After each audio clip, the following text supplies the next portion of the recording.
Yo, what's going on, gamers? Sorry for the delayed start and the little rad jump scare there. How y'all doing? It's Spectrum Sunday. Yo, what the frick? That was like a weird. There's like a weird dialogue that pops up from Visual Studio. I think it's because I have the NVIDIA stuff installed now. It's telling me to update Insight. I'm like, bro, why does it look like a dialogue from like 2003? Like no one's updated that. Hey, yeah, thanks for asking. I've been doing alright recently. I mean, you know, still some health stuff for sure, but it's better than before. It's like I've learned to manage stuff better. I made like an appointment to get something checked out, right? In like March, and they told me, I'm so sorry, but the earliest available is like day that we can see you is July. I went, alright, that's it's in July rather. So yeah, but I've been holding on. I like know what's going on now at least, which is good. So I've been doing some kind of home treatments for it and it's helped. But anyway, how y'all doing? Yeah, Blob, what's going on?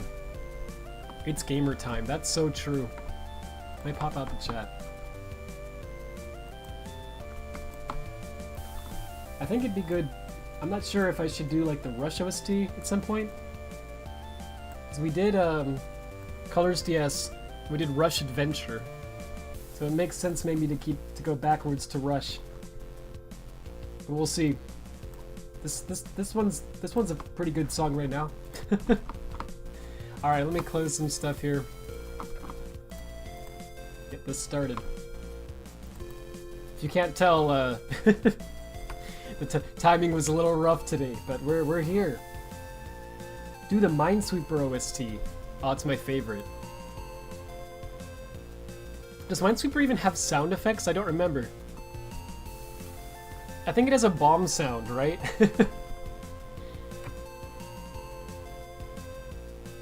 Oh yeah, they all, like, almost the entire, I think that entire OST pretty much slaps, but... Oh, that's from Rush Adventure, my bad. Rush Adventure is good, but the Rush one is very good. Alright, let me jump into this. Yeah, professional streamer, right? I'm just like, I don't know. I guess I'll just start. I ate something bad, so I'm not doing great, but I'm sure oh, dang. Sorry to hear that, man. I had some food poisoning, earlier this year. And I've never had it before. Yeah, it's not fun. People are not exaggerating when they talk about how not fun that is. So hang in there. Hopefully it's not like on the level of like what I had. But because that took me out for like a week. I'm not gonna lie. Because I mean I felt better like 4 days into it, which is actually what they say is normal. Like if it goes beyond that, then it's like go to the hospital. But four days for food poisoning is actually apparently normal. But then after that, I felt like much better, but still just like not quite right. You know, it was like, this, yeah. I went to an Asian place, got some chicken. It was really good until that. But other than that, it was fun. Anyway, so hopefully you don't have anything like that. It's probably just made it sound like it wasn't that serious. Anyway, so I guess I haven't done a whole lot since last stream, but I've done a little bit. So one of the things I did was I looked into C Posture Common some more, right? And I just filled out some more code for it. I don't remember where exactly it was last time. But I added some code here that was not here before. There's a label that I actually use a go-to here because the decompilation does that. Obviously, that's not what their actual code did.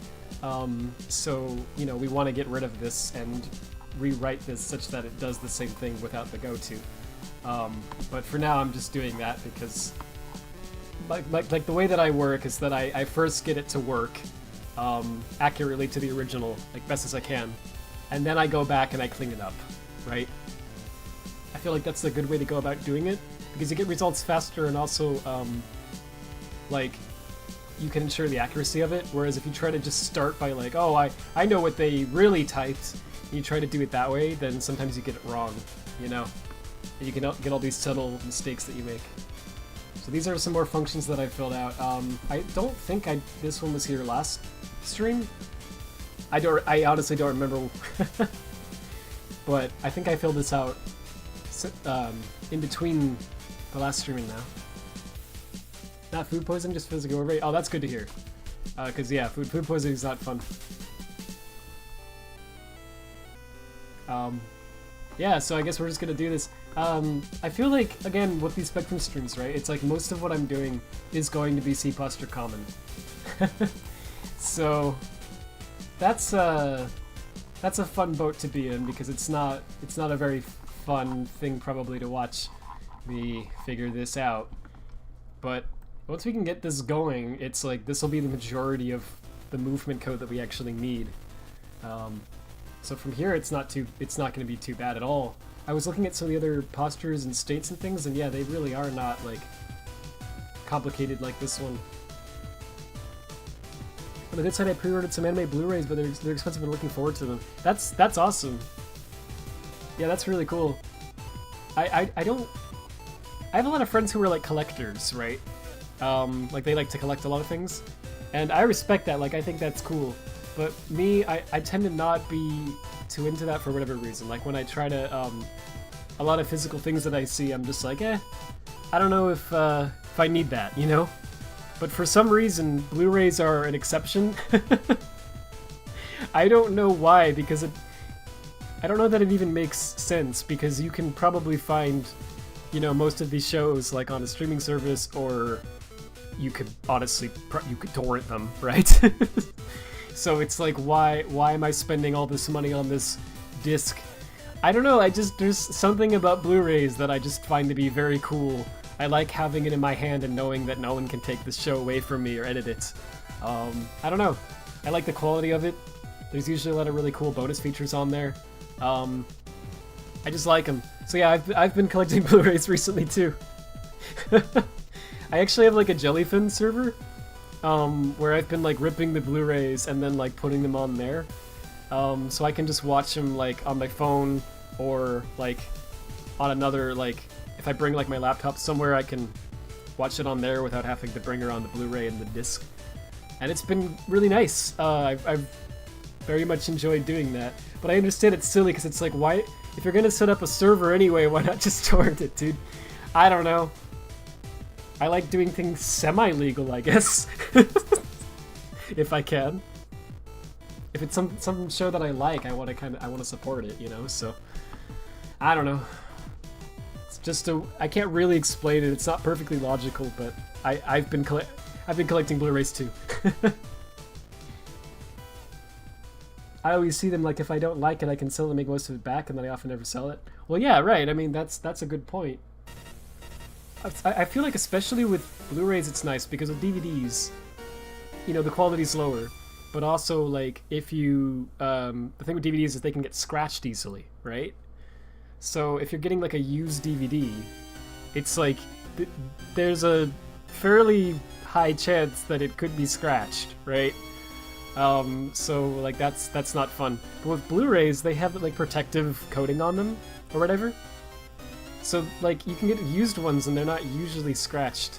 Like it's usually pretty darn good condition. So that's cool, because you can sometimes save a lot like that. But you lose that you know, new new item smell or whatever, you know. It's not gonna come in the plastic wrap or whatever. Also the quality is way better than streaming. Yes. Yeah, because they usually compress it like horribly for whatever reason. Not all of them, like to be fair, like I think Netflix is usually pretty good. Like the quality on Netflix is usually pretty good. But a lot of the other streaming services out there, they just don't care. Like they're just like, whatever, no one will notice those, you know, those pixels that are missing. No one will notice the bit rate, and I do, and it drives me insane. So, yeah, it's nice to have better quality. I mean, sometimes even Blu-rays, honestly, like, are not high quality enough for me, because I can see that they use some, like, compression on it for whatever reason that just doesn't look nice. It's like, why did you do that?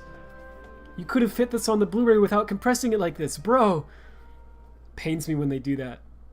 But usually they're good. There's just a few that I've had where I've been like, no! There was this one, like, Blue Sky movie, where for whatever reason the Blu-ray, like, it looks so compressed. It's like grainy. It's like an animated movie, but it looks like it has all this, like, pixelated grain. And it's not a stylistic choice. It's just, like, compression. I'm like, why? But anime especially is usually good on Blu-rays because it's usually fairly, you know, simpler colors and stuff. So it compresses really well. I'll shit about video compression now. Hey Shills, what's going on? It's been a while. I got the Sonic X Japanese version. That's sick, actually. That's awesome. I might have to pick that up. That that sounds really cool. That's why most 360 discs are often scratched. Yeah, they're bad sometimes. I'm gonna turn the music down a little. I can't tell how the audio is, so let me know. But it sounds a little loud. Is that good, or is that like crazy? The dark parts of movies are so bad with compression. Yeah, it's frustrating because we have actually really like great compression technology now. I mean, even H.264 can be really good if you know what you're doing, but sometimes you get people who just don't know really what they're doing. They just kind of use some preset when they create the Blu-ray, and it just doesn't look good. It's like, bro, if you had literally just used different settings, this would look fantastic. It's frustrating. See, I hate this part of me. I hate that I care. Because if I didn't care, then it'd be fine. But I care about too many things that no one else does in this world. In between volume was good, now it's a bit too quiet. Alright. It's hard to tell, because sometimes I've heard, like... Sometimes I've, like, listened to my streams back later, and I've been like, wow, that was awful, like, that audio mixing was so bad. So I'm always worried that's gonna, like, I can't, it's really hard to tell from just the audio mixer in OBS. Alright, let me, actually get started on this, I guess. Would be nice if there was, like, anywhere else I could put my mic so that I could be a little louder without having to talk louder, and so that I didn't have to turn this way all the time, but there's really not. This is maybe the best I can do. Let's see. Oops. Alright.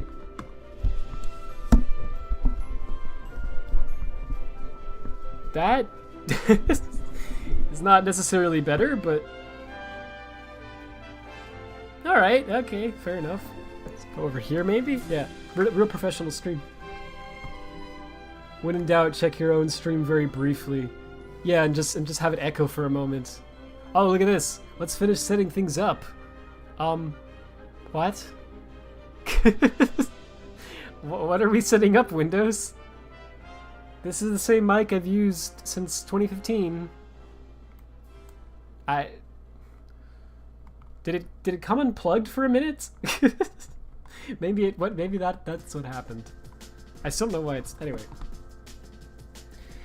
All right. So let's just jump back into this, I guess. I don't know. So I got this. Okay, so here's what we have so far, right? So get blackboard. They check a flag on the blackboard, which I don't know, like, for sure what this flag is called, right?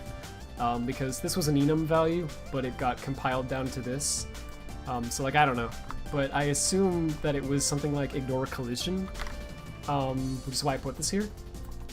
Because if you look at what it actually does, if this flag is set, it just modifies the position here without doing anything else. It doesn't take collision into account at all. So it just moves Sonic based on the velocity and the delta time, but it doesn't take collision into account whatsoever. Also, I forgot to open this program, but yeah, it's like, again, this is like a C# thing I wrote a long time ago. Not a long time, it was a few years. I don't remember when. But this is like a little program that I wrote that's really helpful because I can just type in names of symbols in Lost World, and it just shows me everything. So I can be like, what's it called? See Blackboard, right? Except this is not actually what I'm looking for. Let me check that again.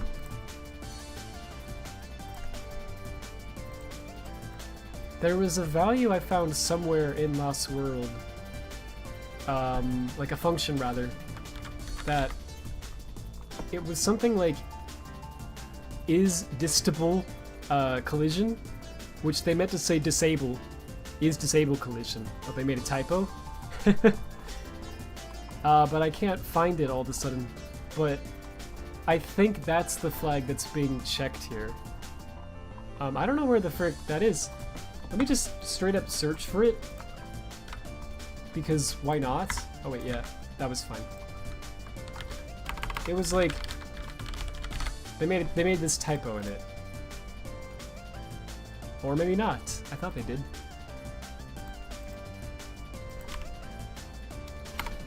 But I think it was spelled like this.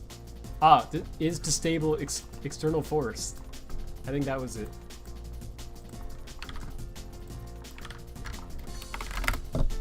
Yeah, it's in C physics. So I remember that right at least. Maybe that's not what I'm looking for, I don't know. Maybe it was just called disable collision. Anyway. Also, where the frick is it? There it is. Okay, I'm just blind. Sorry. There was straight up one called disable collision, but I suddenly don't know where that went. But I assume that that's what this is. I didn't notice anything? Good. Glad that it didn't cause a problem. So then here there's something apparently I have to do still. I don't remember what the frick that was. Because it doesn't really look like that's actually the case. Because right here we go straight into copying the position, then the velocity, the upster, the rotation, velocity again, and all of this is not what they typed in their code, but because like there's unnecessary copies happening here. Just some compiler weirdness. But again, I go for making it accurate to the decompilation first and then trying to make it more like how their code would have looked. So I think that to do is actually, yeah, we're done with that. So this part, it's checking another flag on the blackboard. Oh, sorry, it's on physics. Yeah, this time it's on physics. And if this flag is set, then it calls this function, and which returns a vector 3. Yeah, using the physics.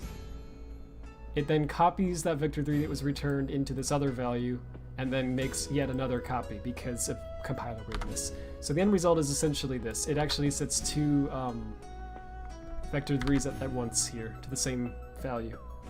So this function, I don't remember if I actually did start working on that. Cool. Should I finish that one? Oof. Let's see, where are we at? Is on ground. Yep. What is this? Ah, yes. Okay, I didn't know what that was. That's a constructor for something. But I don't know what the name of that thing is. And I really have no way of figuring that out because there's no virtual function table. And there's no RTTI for it. No symbols, of course. So I don't know what the frick that is. It's only used... Okay, it's used in 14 places. So it's not just in this function that it's used. This is another one here. which itself is called by this other thing, which is part of C posture common. So it might be like related to C posture common. I really don't know, but there's some. I mean, I can see what it is. It's like three 32-bit values. I don't know what they are, you know, but I can see that they're 32-bit values. Yeah, so it's not it's like an easy struct, but I don't know what the struct is. So it creates the struct, and actually doesn't even do anything. Yeah, it passes it into here, which calls another function, which finally, oh my gosh. Okay, so this is going to be a pain. I see. There's even more functions down there. Okay, so I see why this is a to-do here. I guess we should start here. Why not? All right, we've got our work cut out for us with this. Copy the physics. Multiply axis up by 10. This float is 10. Add the result of that to the position, and then we call this, and I don't know what that does. It gets something from the player. Yeah, service 1, I called it, but I don't know what service 1 is. So we should probably start by figuring this out tonight. Let's get some water.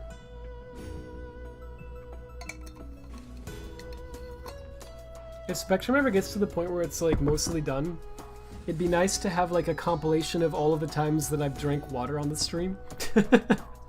Like in every Spectrum stream. That would be stupid. Alright, so this is called 11 times. So I guess the best strategy for figuring this out, well, there's a few ways we could do it.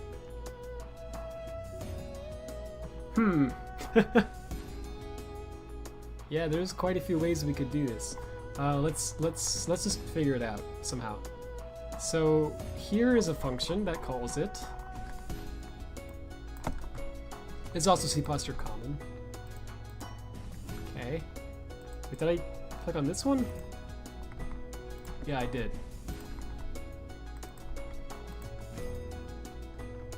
Here's another function, probably also C posture common. Yeah.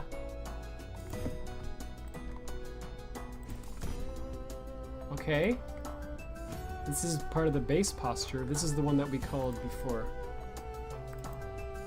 Hey Tez, what's going on? Spectrum development stream number 4? I sure hope it does. Classic.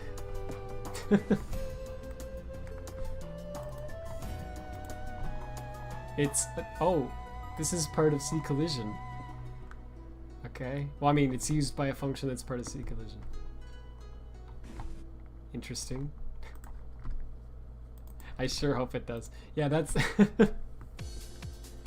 I love that. What is this? It's called by one thing. That's good. There's some member function pointers there. Add callback, okay. Oh, this is promising. C player add callback. Yo, that's promising. Okay.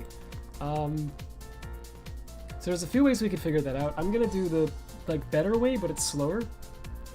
I have Cough, another program, Cough, open on my second monitor, which I'm gonna use for a moment here. So this is C player. So let's search for C player, and it's the add callback function, which, if I'm not mistaken, is part of the virtual function table. Yes, very cool, very good. Was there also like a string in this? No, this is an enum. Oh, there's a string. Yo, we got lucky. Okay. So I'll just look for that once the search finally completes. I love this program.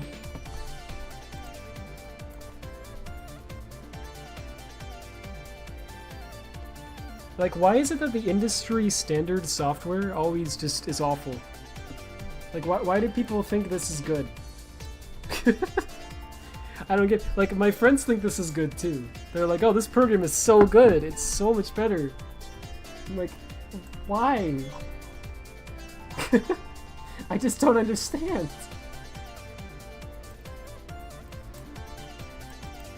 And I double-clicked on something in the program, and now it's not responding.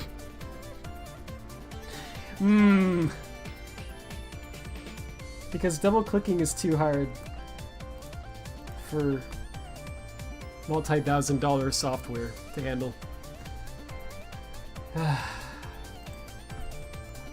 Well, while that's loading because it's just frozen right now. This happens a lot, by the way. I'm gonna look at the same function in Lost World in software that doesn't freeze and see if I can figure it out faster. Change to 2D mode. There's all this okay, this is horrible. Like the Wii U paired singles stuff gets decompiled to this unreadable gibberish, which is horrible. They you know, that should be fixed. Like, it's not normally, decompilation is not normally this bad, but for the Wii U plugin it is. I'd like to contribute to it to see if I could make that better, but I have to figure out how it works first. Okay, C stage OCC collision. Oh wait, look at that. Wait, is that just the constructor, or what is it? Because there's this pattern here, right? You might have seen this. They say get GOC, then they pass in a string, and then they call some function on that thing that they just got, right? And then they're doing that again. So like down here, they get the C visual GOC, they call, actually this time they're not really calling a function on it, they're just doing stuff with it. C effect GOC, here we go, calling another function on it. This is a constructor for sure. So this is probably just, the function that I'm looking for is this one. So this is probably just the constructor for C collision GOC. I probably figured it out without even needing this tool during the time it took for the fricking tool to load. But no, it's great software. It's so good. It just loaded, by the way, just now. And this one's great. Alright, here's the virtual function table.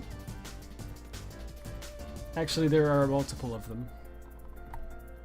And I don't remember which one has what I'm looking for, so I'm gonna have to check a few things.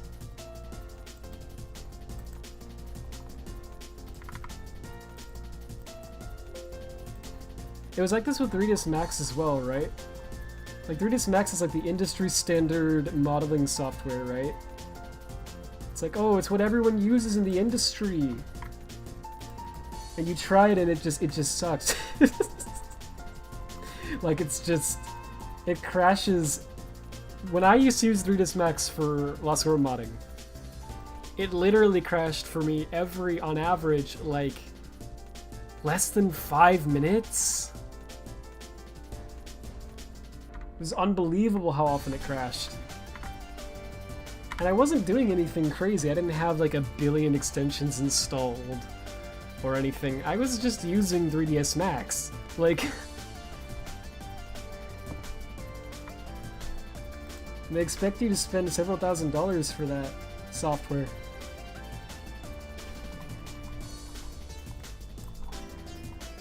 Alright. Sure.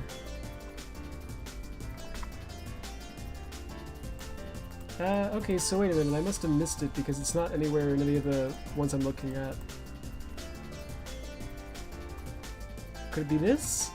Yeah, it's gotta be this. Let's check. There it is. Finally found it.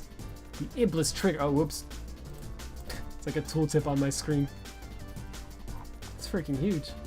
Okay, so it calls this function, which is the one I'm looking for. Wait, actually, that's just a stack thing, right? Yeah. Weird Wii stack thing. Okay, here's what I'm looking for. And inside of this function, there's all this stuff. I don't know if any of these are strings. This is probably not a string. Yeah, it's like oh, it's an address. No, that's like probably it's a float, I think.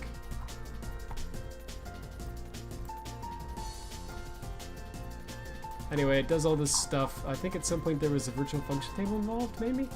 Hopefully. Okay, there's some interesting stuff happening. So hang on.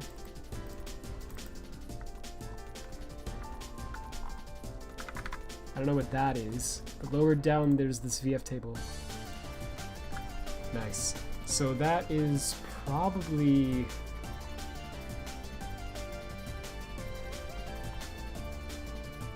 Where the frick is that at? Okay, this is weird. I don't know if I can show this window on the screen or not. It's probably fine, but I'd rather just not risk that at all. I don't know. But I'll just describe it. They have this VF table that they're creating. Sonic Collision C-Shape Move Sphere C-Info.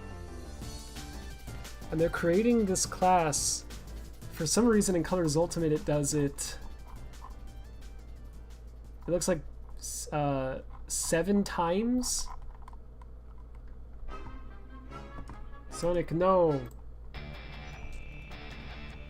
Should we do Sonic Rush OST? Or should we do this? Or something else? I don't know, I'm open to suggestion. I'll just play something else in the meantime.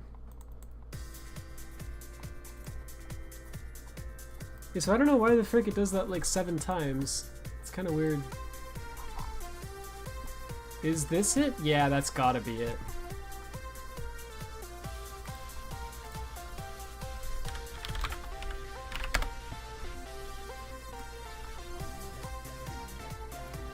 Was that...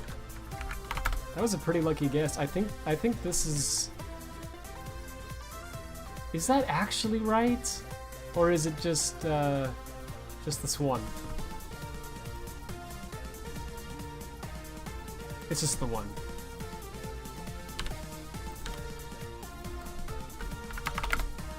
There we go. So this one function is the destructor for this. Yeah, okay, cool.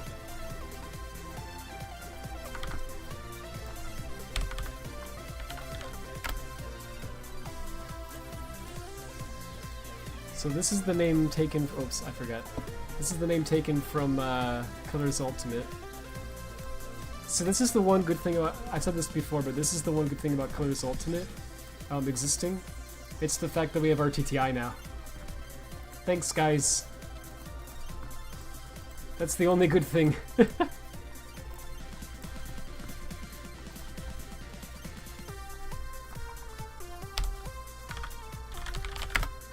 it is. Alright. Hopefully I didn't screw this up, but this looks right. Yeah, that looks right. So I don't know the size of this. I mean, I can figure it out, but... Also, the parameters that it takes seem to be kind of weird. Because, like, Idra did its thing where it tries to guess, but it looks like it guessed a little wrong. So, let's see if we can figure it out. What the frick is this? It's probably like a bit set or something that got optimized down? Or is it literally just a uint? Oh! Oh, look at that, they actually... What? Wait, so they set this up here, and then they do it again. Well, no wonder it got set so many times in Colors Ultimate. What the heck are they doing? What's this then? Do they do the same thing? See character proxy. Well, I can verify this is correct again by looking at that.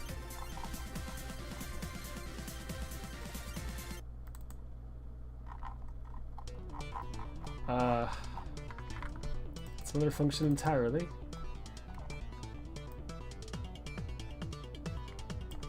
Well, that's SSE, it's an SSE nightmare right there.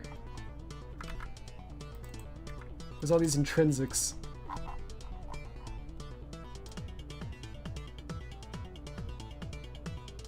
Frick, I don't know. I don't I don't feel like reading that more.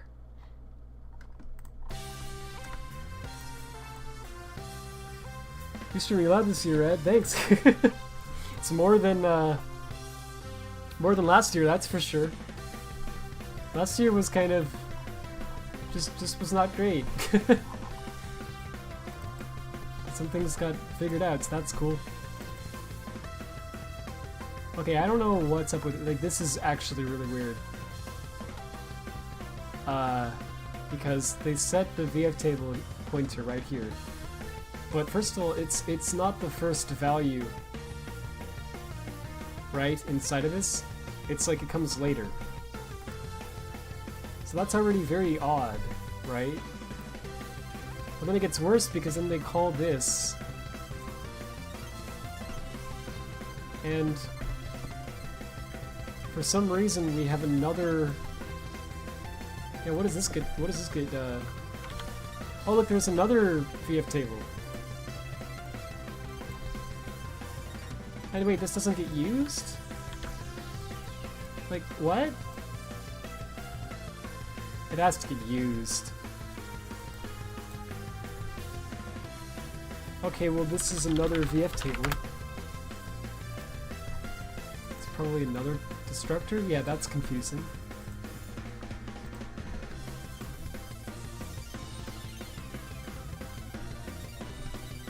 It would be nice to have any clue what that is.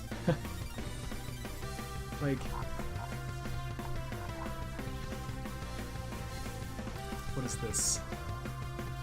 That also looks like a VF table, honestly. Memory allocation, vector length error. So this is a vector they're constructing there.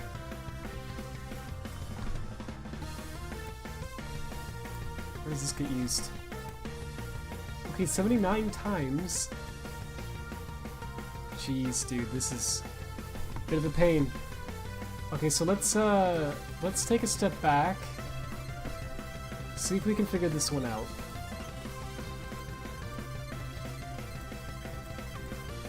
So again, this whole thing starts here, right after that call. Okay. It has all this code, most of which is going to be very different on the PC version of Colors Ultimate than it is on the Wii version of Colors. They run this like function pointer. Looks like a member function pointer here. Perhaps? I don't know. And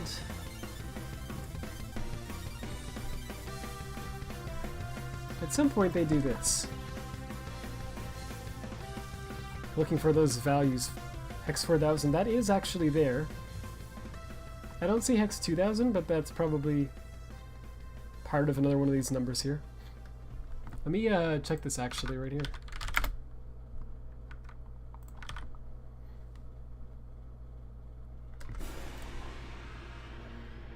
Still don't see it. What's this float? 8. Okay. Let's look for 8.0 somewhere, maybe.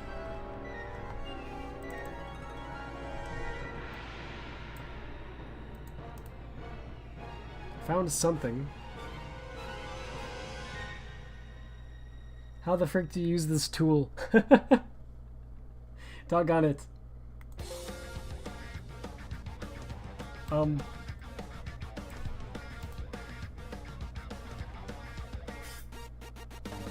I guess yes?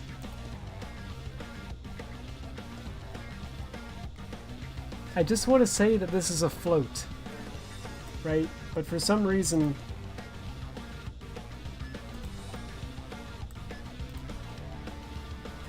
that's just too difficult for this program to handle.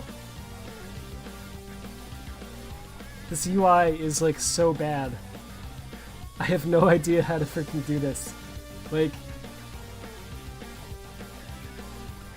sometimes you right click and it gives you the option to say that something is like a D word or a Q word or a word or a byte or a float or whatever you want.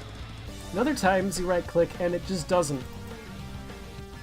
There's no option to do that. And I have no idea why the UI is set up that way. There's probably something that I'm doing wrong. But I have no idea. I don't know how to learn it because the tutorials stink. I like looked at the documentation and I just don't freaking know. So, screw me. I'm gonna pull up a float converter. Because I don't feel like dealing with this.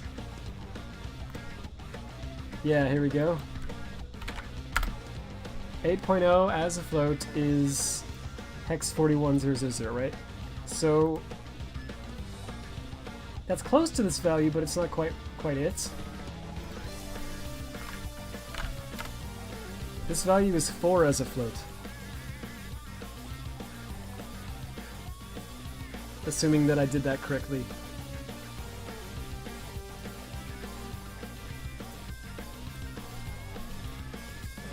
So we can find 4.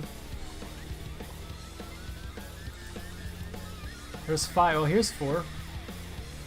E10. Okay. I don't know if it gets used by this function or not. It doesn't look like it does. Wait. Wait, it does.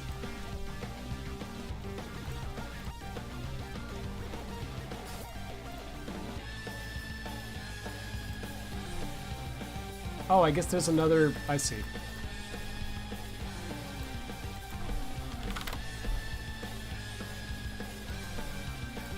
There it is. Okay, it does. So I know that signature is incorrect, but we'll fix it later. Alright, so I bet this gets inlined, right? So parem 5, maybe not. Wait, so y gets set to that. This gets copied to that.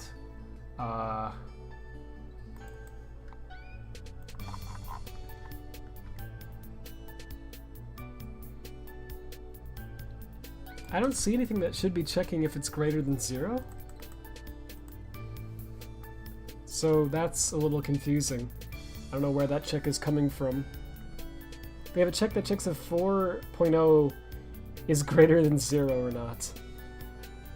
Which is obviously always true.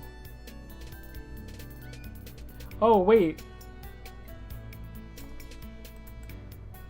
Hang on.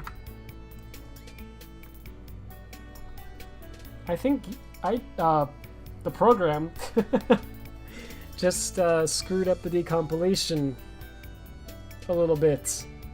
Because, yeah, so that's taking the address of the value and then it's dereferencing it. No, that should work. I don't freaking know. This is not like the other functions I've looked at. Like, there's something weird about this one. Seems like the way that they optimized it with the like vector intrinsics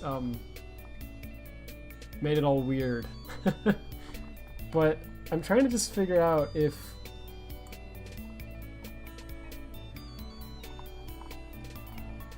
like what the general shape of this is, for lack of a better term. Because if I can just get that.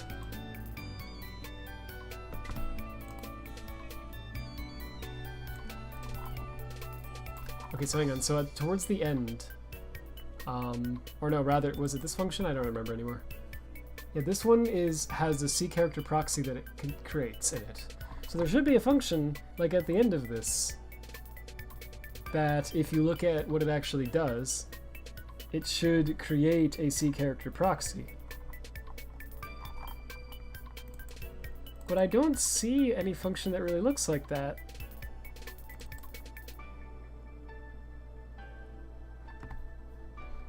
Well, this kind of looks like what it's doing.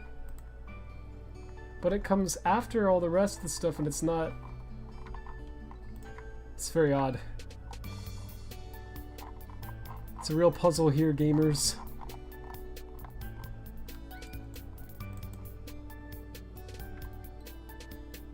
We've got a real mystery on our hands. Sorry how much of this is off screen. That's like insane. That could just be other stuff the compiler decided to add, maybe. Or maybe Colors Ultimate added some nonsense. Oh, this looks like a constructor. It is, but it doesn't have a virtual function table, so I don't know what it is.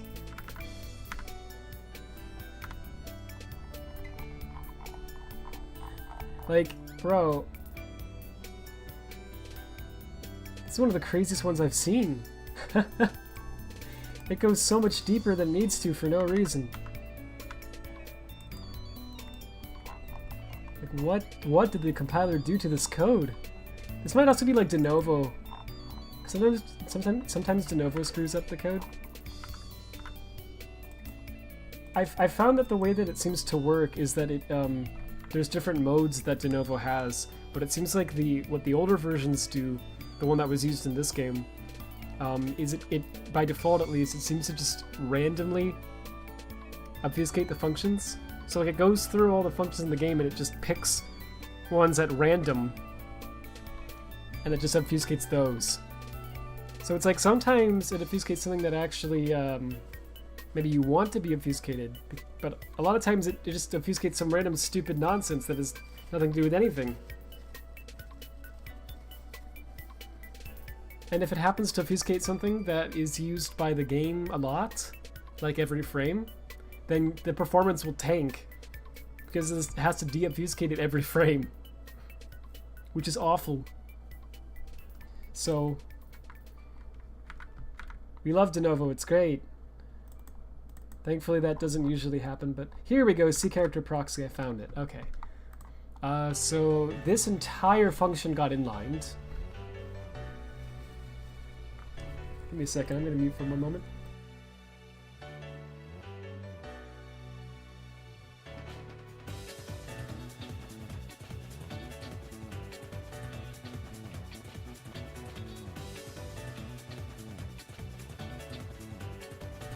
Bro, I've been having like allergies all week. Like, I didn't stream last week because of that. They've gotten better, like a lot better. You know, I'm basically normal now, but there's still some nonsense, which is fun. Anyway, okay, so this is the C character proxy constructor. So let's mark that so that I don't lose what that is. Okay, and this whole thing got inline. So this also, this is that thing I think that I was saying that looked like a constructor, but I didn't know what it was. Yeah, that's here. Okay, so it's a constructor for something I don't know what it is. Is by any chance would that be left over? No. Of course not. See, that would be too easy. Okay, so this function got inlined. Because I assume it's because it's only called once. Yeah, that makes sense. Okay, so then these are destructors. So on Sonic Colors Altered, that's not really going to be there because these just got... These also just would have been inlined. So that's what all this nonsense is here. Okay, and then all of this code has to be there. That looks like it's increasing a reference count. And then this decreases it. So I don't know why it looks, maybe this got inlined on... Oh, look at this. That's interesting. That's the function I'm actually looking for, right there. So, okay, let's see.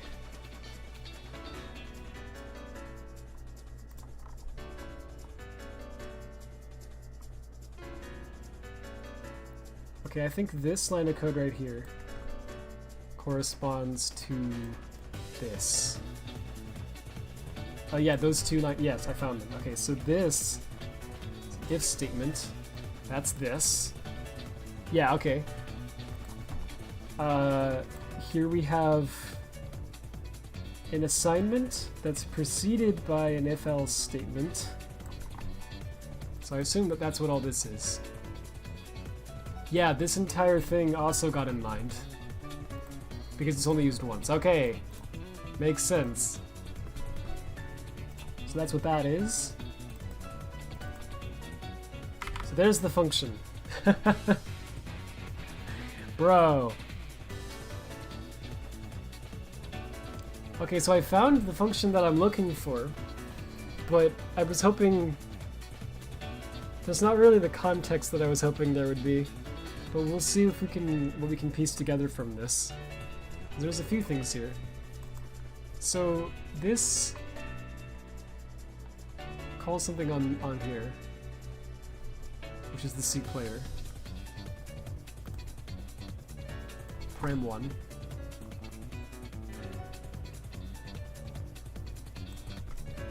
Okay.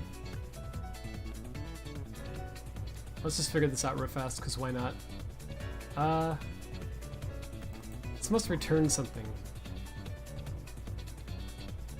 Yeah, it does. Because it sets this to null, or... Oh, look at that. Okay. So what is this? I'm like losing track of where I'm at. Hang on. So we're here. Yeah, in the if statement. This last function call? Yes, okay, then we go into this.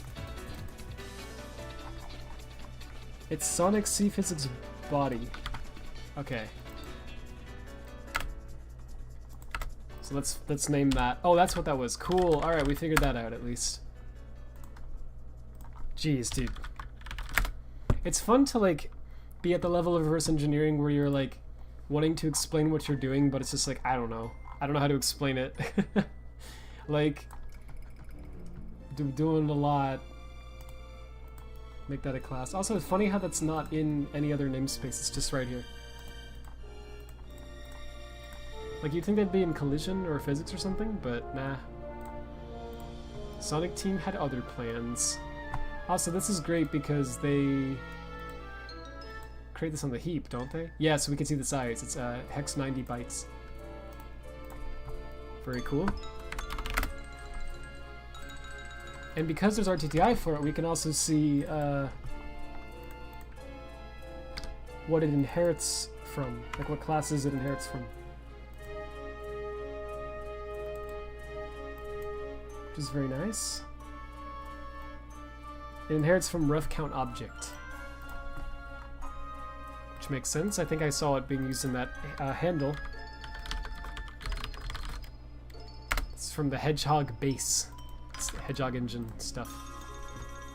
Alright, so the rest of this is just part of the class.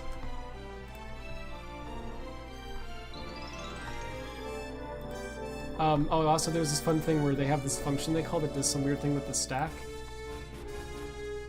So it screws up the decompilation. Hopefully we can fix this plugin someday to make that, like, not be a thing. For the time being, I just know how to fix it. So you get this thing back from this function, and this contains this stuff that was passed, the arguments. So this one where they right shift it by hex 20 is always the first param in the function. So in this case it's C physics body. Like this. You can rename that. And then if you look at the other uses of this, yeah, this one right here where they don't right shift it is just the second param. So I don't know what that is yet, but the second parameter gets passed here. It's probably a pointer, but I don't know. Does it get used again? Actually, yeah. Yeah, it's definitely a pointer because they dereference it.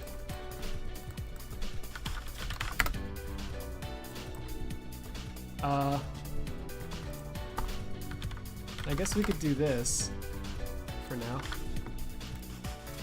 I can't really rename the... I can't unfortunately retype this because for some reason the decompilation just bugs out when you do that.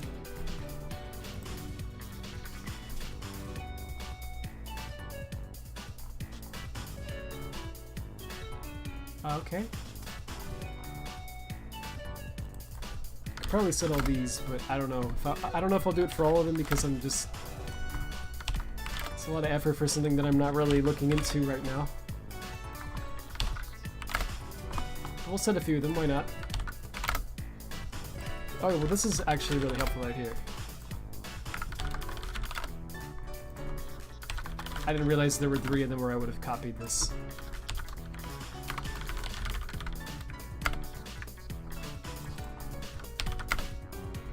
Okay. It says this is a float, but is that right? Because it says store word. I think usually they have another like opcode for that. So I'm not sure if this is actually correct or not. Let's see. Yeah, because this doesn't look like it's actually a vector 3 at all. This is some other type. They're still insisting that this is a float, though. So maybe it is. I don't know. Also, this is fascinating. They just memset that. That's probably like an array, then?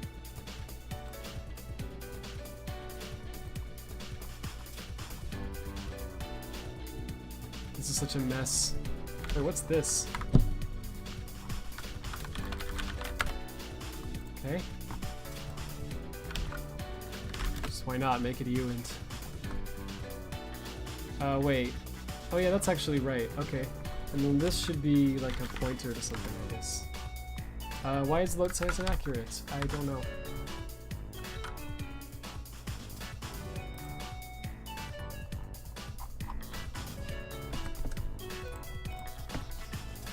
Hey, Sonic the JDL, how you doing? And Ish, what's going on? You have the most relaxing streams of all time? That's nice to hear. You can have programming streams to relax and study to, or whatever. It's like the lo-fi beats girl, you know?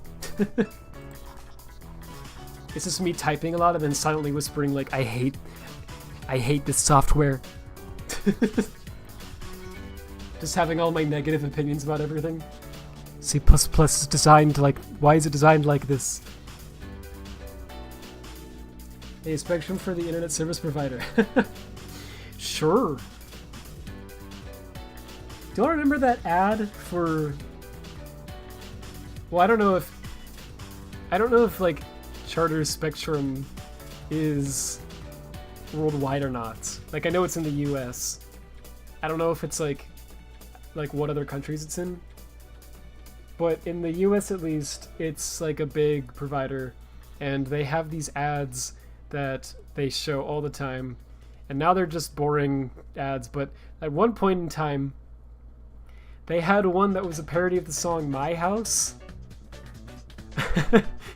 It was something like, our house, Charter Spectrum does it all, 29.99, so make the call. They played that like 50,000 times when that ad came out, and it's been drilled into my brain ever since that day.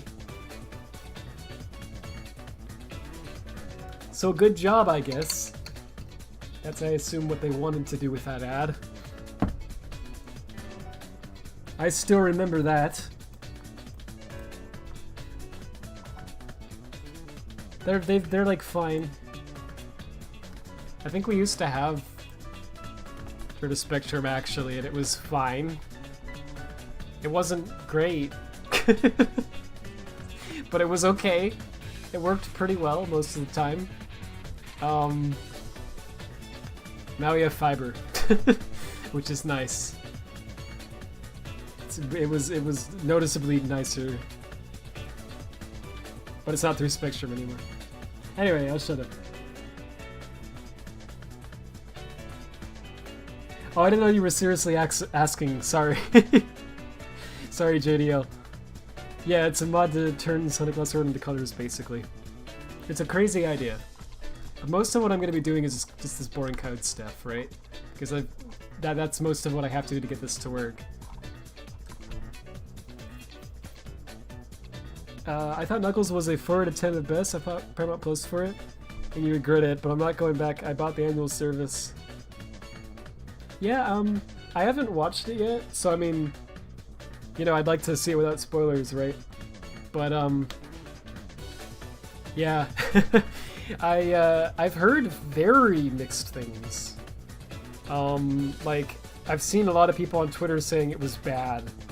But I've had some friends tell me they watched it and they liked it. No one said it was, like, great, but there were some people who have told me it was fine and people were overreacting. So I don't know, right? I could go either way. I won't know until I watch it. But I'll probably watch it, like, with an open mind and just see. I know for sure, though, that I've heard a lot of people say that Knuckles is, like, barely in it, apparently. Which is an odd choice for a series called Knuckles.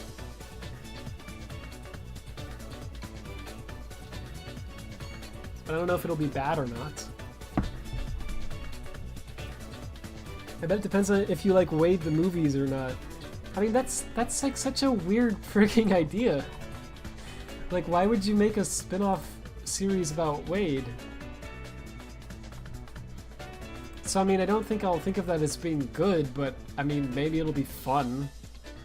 Maybe it'll be, you know, if it's just, like, not terrible quality and, like, decently entertaining, then I guess it's fine. But it is very odd that they would do that instead of just making it actually about Knuckles. It seems only Sonic fans hated it, but the general public loved it. Interesting.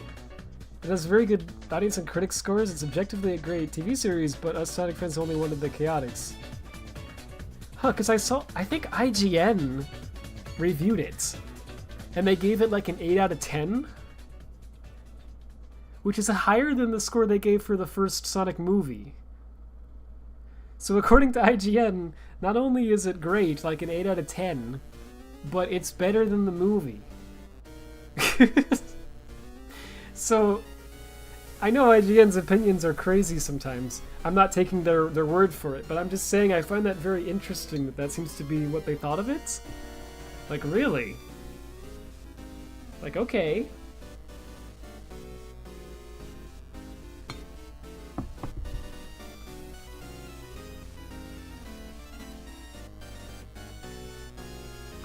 I'm drinking water like some people drink alcohol, dude.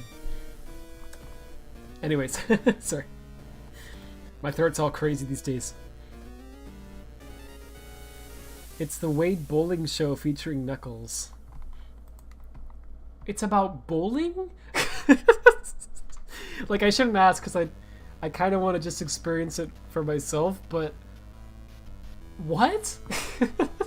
Like, that's an odd choice. Oh, they're making some handle here, then they're destroying it.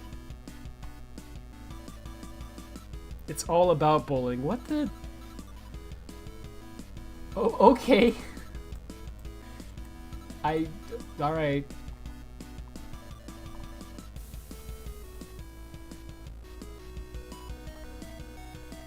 Obviously, Sonic fans have little to understanding about the arts of television and film, especially since they gas up the OVA, Boom, and Prime. Gosh, do people gas up Boom and Prime? Because, like, I remember seeing a lot of hype for Prime, but I did also see a fair amount of people criticizing it. Boom, I remember it being just criticism. Like, people just didn't like Boom. But then in more recent years, they've started to take more of a liking to it. Because that's just how Sonic fans work, I don't know. There's something about it when, like, a new game comes out, people have one opinion of it, and then, like, 5 years pass, and for some reason the opinion changes. I don't know why that happens. I think it's because new fans join, and they don't have the same sort of context and everything for it. Because, like, for example, like, with Boom, like, if you were a Sonic fan before Boom released, you know what it was like. It was a very interesting time to be a Sonic fan, because it was like, what the internet was saying at this time, everyone was agreeing on it. It was like, oh, Sonic had this dark era, but then they made, you know, Colors. Well, they did Unleashed, they did Colors, they did Generations, and now Sonic is back and better than ever, and it was this new era, and that was like the opinion at the time. And it seemed like they had kind of figured it out and they were on a good track. Like, all they had to do was make another Boost game, and then it was like, Lost World! Boom! And it was like, what the frick are you doing?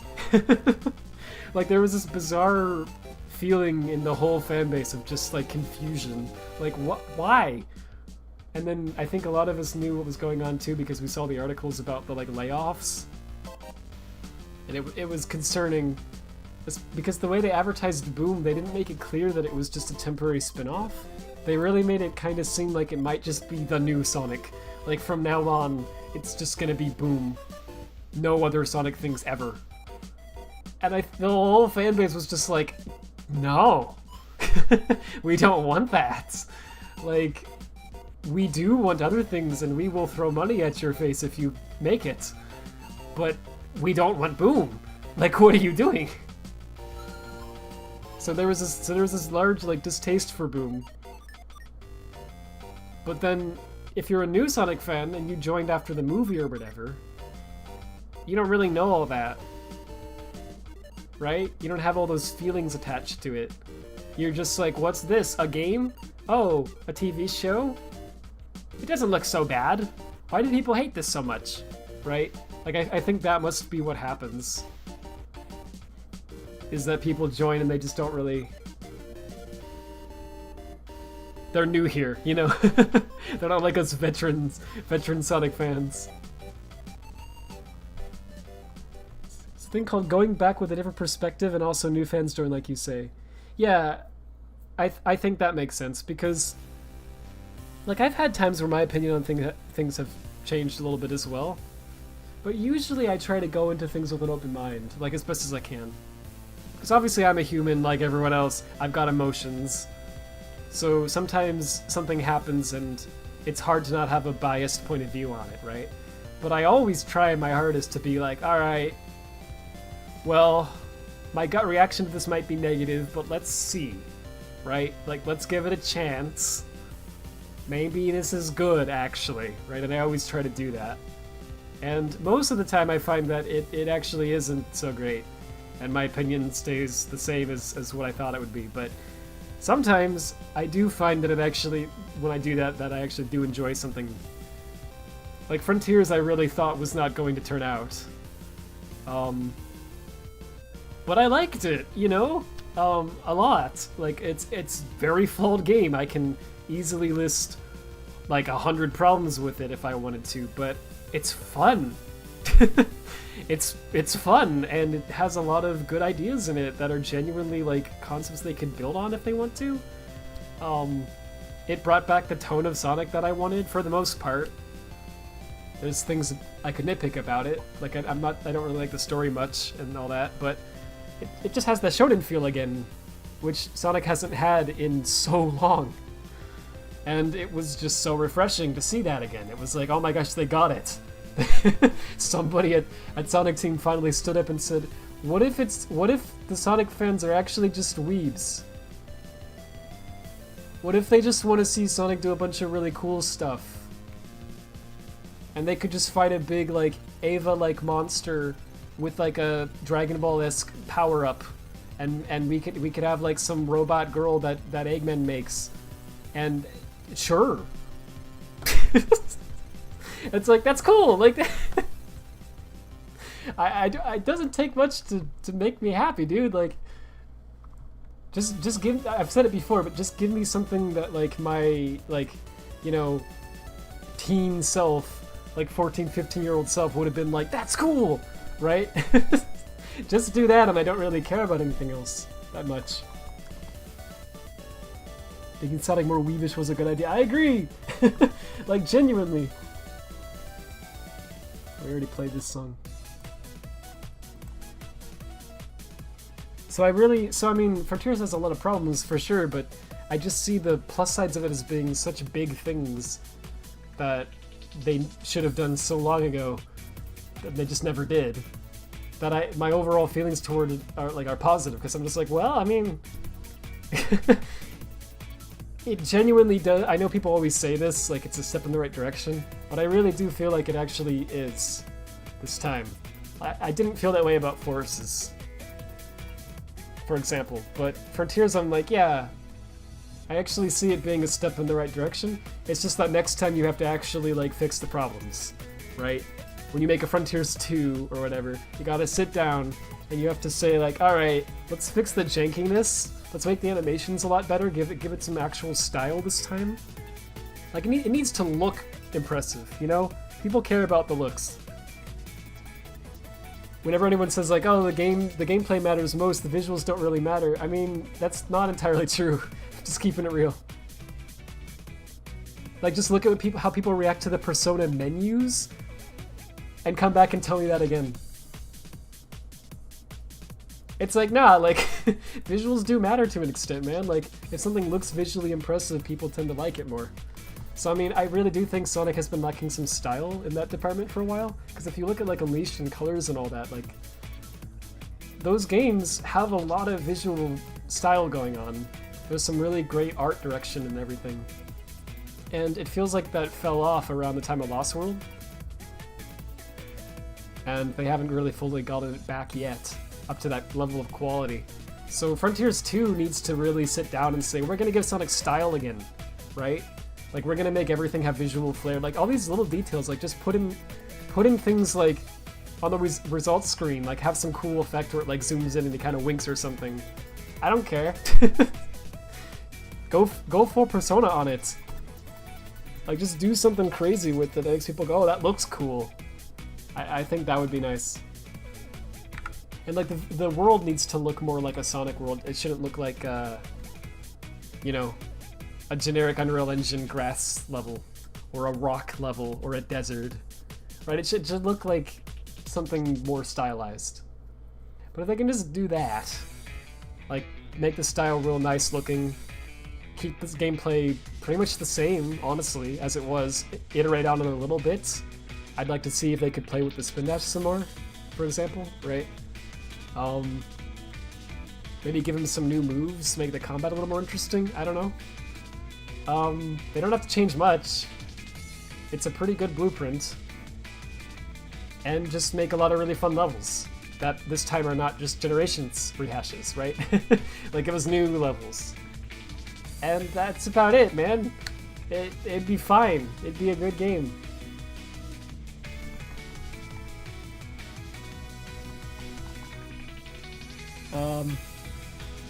Completely unrelated, have you seen Dr. Robotnik's Ring Racers? I think that's what it says, the chat's covering it. Yeah. So I've seen people talking about it. I saw your tweet about apparently you needed to play a bunch of levels, I guess, in single player before you can unlock the online mode or something. Because I guess they changed the mechanics enough to where they felt like people needed to do that to learn it. So anyway, yeah, I saw some people talking about it, but I don't know much about it. I haven't played it yet. It was pretty good. Yeah, I heard it was good too. It just seemed like it had some... Apparently the beginning of it is kind of rough because the game just forces you into this. I saw like several people mention that. But once you do it, apparently it is fun. It's okay. Yeah, that sounds about right, Tess, from what I saw people say. I'm not a fan of animation. When can we all move on and grow up? Are you talking about, like, animation as a whole? Because, I mean... I'm never moving on from animation, man. Like, keeping it real. When I was a kid, I loved, like, Disney movies. And then they stopped being good. Like, Disney fell off so hard, it's really sad. Because they have so much power to do whatever they want to. They could easily make just endless amounts of perfect movies and shows, but they just don't care anymore because they don't have to. It's very sad. But so then, like, I got into anime when I was older because they were still making animation. That was good. Like what Disney used to do. You know? If the West could just remember how to make good animation again, that would be nice. I know that's quite a bold statement. There are some, obviously there's some good animated stuff that comes out here still. Like I've seen even Disney's put out some, like the Owl House was great. There's other shows I watch too, but yeah. There were some that they put out that were really good, but then they got canceled. It's like, what are you doing? I don't know. It just feels like so much stuff comes out that's just terrible, and there's only a few good things, and it's like, why?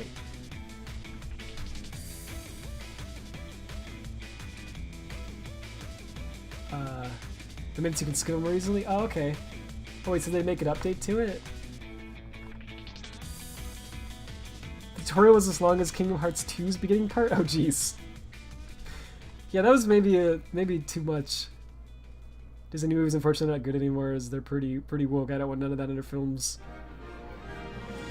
Yeah, I unironically, like, yeah, I know what you mean. Like, that's the kind of thing that if I were to say that, like, on Twitter, like, Disney got woke, people would be like, oh no. What a cringe statement. He's talking like someone on the right or whatever, I don't know. But like, if you've actually watched the Disney movie in the past like 10 years, it's like, yeah, something's off, man. Like, the quality just went downhill. But there is actually this thing they're doing too, where like, they have this message that they're trying to force. Like, genuinely. To the point where it's kind of weird. Because it's like, your old movies already said this, but they said it in a much better way, right? So like, why are you trying to say this now without understanding? Like, it's just weird.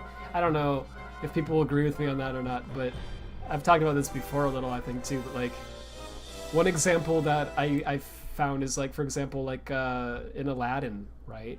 Like the original Aladdin, like from the 90s. I always thought like Jasmine was like a strong female character, like genuinely, because she's standing up for herself in a world that is like against her, right? Like she's supposed to like marry this prince or whatever. She doesn't want anything to do with it. So she goes out of her way to say, I'm not going to follow this, right? Like I'm going to do what's right for me. She's like strong and she actually does things and she has a character, right?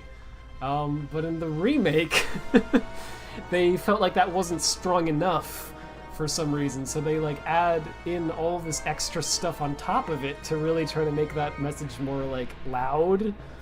And it's frustrating because it actually ruins her character, because they don't understand, like, I don't know how to phrase it. If you've watched it, you know what I'm talking about. They like add in this whole song that she sings about it, and then she gets kidnapped in the next scene. And it's like, what are you guys doing? Like, this is a good message. You're not telling it right. It's frustrating. I don't know. Disingenuous is how I put it. Yeah, that's a great way of phrasing it, actually. Yeah, okay, yeah, because I want to clarify, I'll stop, but I want to clarify. That is exactly my problem with it, right? The message they're telling is good, but the way that they're telling it is bad, right? Because they're making these characters come off as just like, I don't know if this is bad to say, but they don't come off as strong and like actually like a well thought out character that makes sense, like the way that they're acting. It's like they come off as just being kind of like overpowered, being just kind of like mean to everybody around them for no reason. It's just kind of just not very likable characters anymore. I don't know. And then for some reason they have to like water down the rest of the characters too. Like you can't have Aladdin do anything good because then that would make him look better by comparison, I guess, right? Which, it's silly because the movie's called Aladdin. So like, Why don't you just make a movie called Jasmine, and then it's fine, then she's the main character? But no, I don't know, the way they go about this stuff is so silly, man. I don't know.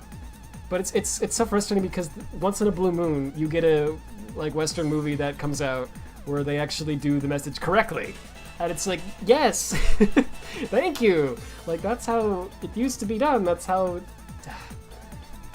But most of the time, we can't get that anymore for some reason. It's just upsetting. Okay, like, I think the pinnacle example of, like, everything wrong is, like, you know that Velma show? Which apparently just got a season 2. I'm not watching that. Yeah. That Velma show is exactly everything that I'm talking about. That's how you do it wrong. Oh boy. Yeah, I don't agree with that. I don't see any problem with that. No, the thing that was bad about Wish was just that the plot was bad. Like, it was just that none of the characters had any backstory or anything. Like, there's the king who's just evil for no reason. He reveals his plot within the first few minutes to this random woman he doesn't know. It's like, why would you do that? That's just stupid. The main character also doesn't have much of a motive. She's just like, well, my grandfather made a wish and it never came true because of the evil king. And, so I'm gonna get a job for the evil king, I guess. She doesn't know he's evil yet. Okay. But then she finds out he's evil, so I guess I'm gonna stop him. And then there's a star, and they work together to stop him. And that's it. That's all that happens, and it's just kind of like, it'd be cool if she had, like, a backstory, though, right? Like, wouldn't it be cool if, like, she had some reason to be personally invested in this? Instead of just, alright, I guess that's the movie. And they have, like, the 7 dwarfs. Wait, that's what they're called. From Snow White. They're in Wish. Like, they have these characters that are based on them, right? And I didn't get that the first time I watched it. I was just like, why are there 7 characters that do nothing? Like, they're just like stereotypes in the same way as like the Deadly Six from Lost World. You know what I'm talking about? It was kind of annoying. It was like, could you give them more personality or something? Like, why are there so many characters that do nothing in this movie? But then I found out it was a 7 Dwarves reference, and I don't know how that wasn't obvious to me the first time that I watched it.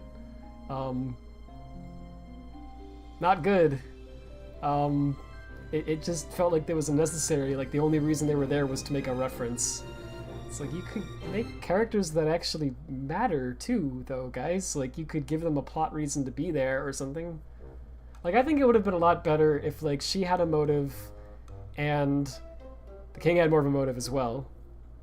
And if she had, like, one friend. Do you know what I mean? Like, I don't think they needed that many characters. Like, one cool friend character who helps her out on the adventure, I think, would have been pretty good. Like, that's all you needed, man. Like, the main girl character, her friend, and, like, the star. You didn't even need the goat. The goat was completely unnecessary.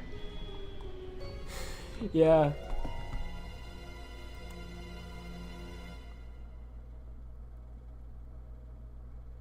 Alright.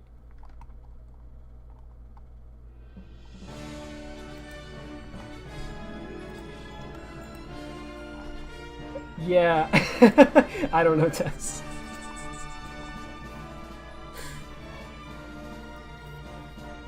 Yeah, it's going in the direction with it that I wasn't heading. I'll just say that. I was just criticizing movies.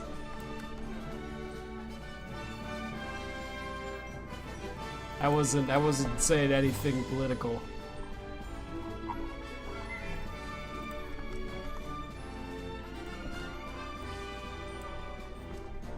Any case.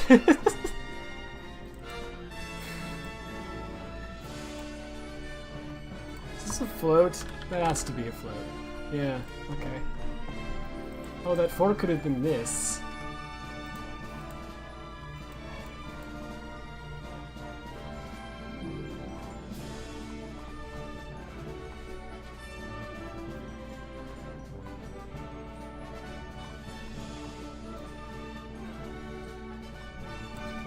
Well, because the only thing I was trying to say was that I just wish that we could focus on the plot again when we write a movie, because it feels like a lot of times when we write movies now, for whatever reason, it's like less so about the story we're trying to tell, and more so about like, you know, it's just about profit, right? But they're thinking in terms of like, what can we put in a trailer that people will see and be like, wow, right? And a lot of times, I don't know, like they seem to think that there's like a checklist of things that have to be there, and it's just kind of frustrating. Like with Wish, it was the whole checklist. They were like, you know, we gotta have like the main characters like this, you know, because it's a Disney princess movie, right? So she's gotta be like quirky, just like Anna, and a little bit like Rapunzel, right? But then she's also gotta be like, she's got some other personality, but I can't really think right now. And then we've got this Star, and he's a marketable plushie. Yes, check that off. We got a goat, a talking animal. Check that off. We got a villain. Check that off. I don't know. Like it just feels kind of like. I feel like old Disney movies weren't like that. Like they had these stereotypes in them, but they were thought out. It wasn't just like we have to have, you know, talking animals, so let's just throw it in there. It's like, what if it could be a genie? And what if he was voiced by someone, I don't know, Robin Williams? And then we could have his comedy in there and his improv skills, and we could draw all of these great effects based around his improv. That'd be cool. Now it's just like, goat. Why do we have to add a goat? Because talking animal. Funny Disney animal. It's like, okay. Like, I'm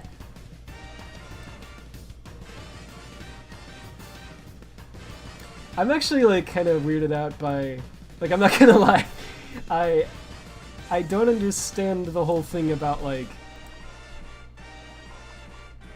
I don't know, noticing like I don't know how to phrase it. I don't really think about the proportions of characters of different races or whatever. Like, I don't really see why that's relevant. I don't know. Maybe that's... Maybe I'm too woke or something, but I kind of feel like there's not really a problem there. But I don't know. I just want characters that are well written. That's all I care about. Like, I thought Encanto was good because it was well written. I thought Wish was bad because it was badly written. Yeah, because I mean, if you want to look into it to that level, I mean, you can find anything to make any sort of argument, I feel like. Like, I don't know. I have to some extent seen the thing though with the male characters. I have noticed that there does seem to be a trend where it's like we have to make them like every guy has to be like evil or like stupid. Right? Like that kind of seems to be a thing. There's exceptions, like the new Spider-Man, the Spider-Verse stuff has exceptions to that, right? But like at least with as far as Disney goes, it seems like that's just kind of a thing now, and I don't really understand why. Because what's the problem in just having a guy character who's fine? Like he's just a nice guy, and he helps the other characters out. Is that a? Do you have to make him dumb? Like, it's kind of weird. Like, I have noticed that to an extent, but I don't know if that's intentional. It just seems to be a pattern. So I don't know if like someone at Disney is like, we have to do this. I don't know why the frick he would do that. But I have wondered about that one. But I don't see anything else that they're really... I don't see a scheme here. They're just trying to make movies and they're just bad at making movies. I don't know. They think with a corporate mentality of like, what would make $1 billion instead of what would be fun to watch? And that's what bothers me, because I feel like in the 90s and the early 2000s, they were making movies with the thought process of what would be good to watch. Right? And somehow we got away from that, and that's all I'm saying. Just wish we could go back to just understanding that, like, all that matters is that you have a good story. Like, come on. None of this other stuff matters. Alright. Well, thanks. I feel weird now, because the chat went a different direction than I was expecting.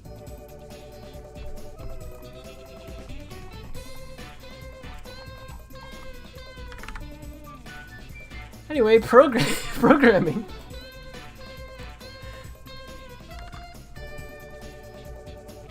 What if we put Robin Williams and made huge damage to movie voice acting? Okay, well no, that's an interesting take, because I see where you're coming from with that. Yeah, because every movie now they have to get like a celebrity to be the voice actor.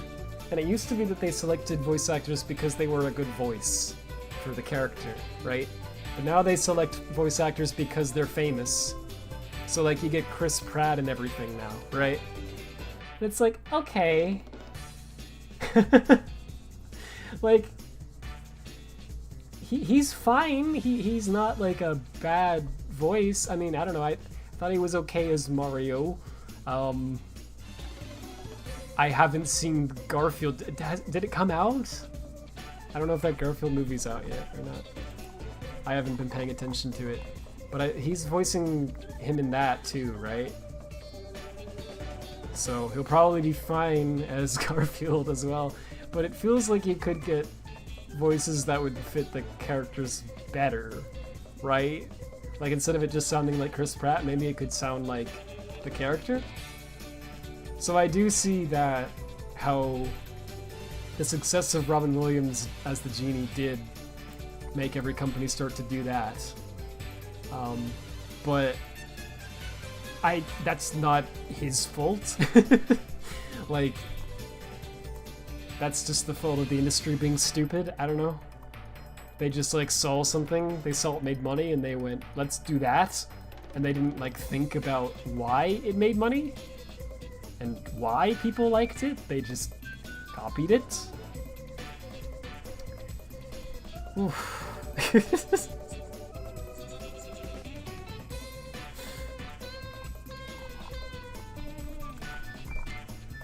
Yeah, there's like a weird...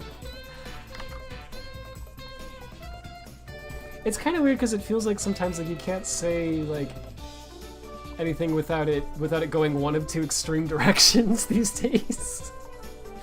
You know what I mean? Like either people assume you're saying something bad that you didn't mean, or and they get offended because of it, or people assume that you're saying something bad that you didn't mean and they agree. Do you know what I mean?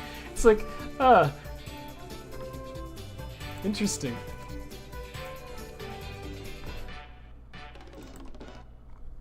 Well then, so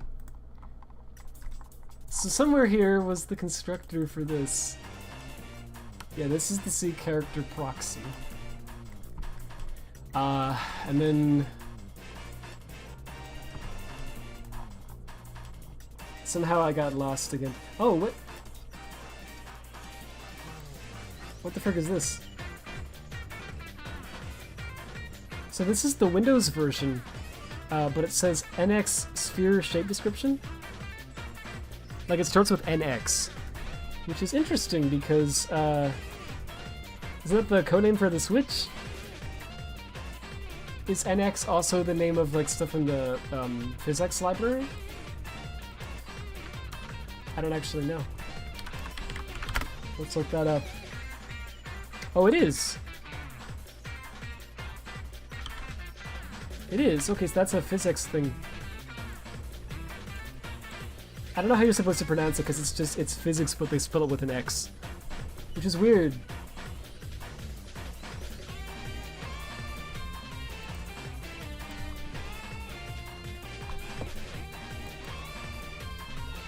There we go.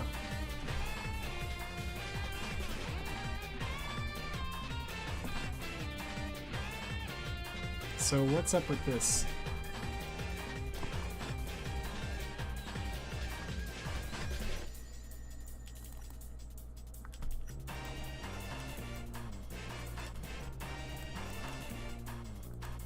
This is weird. Let's see.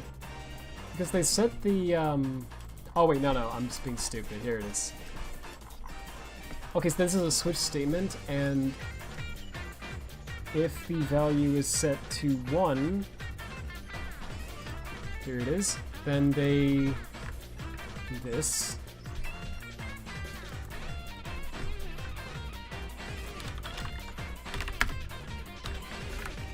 I just guessed the size.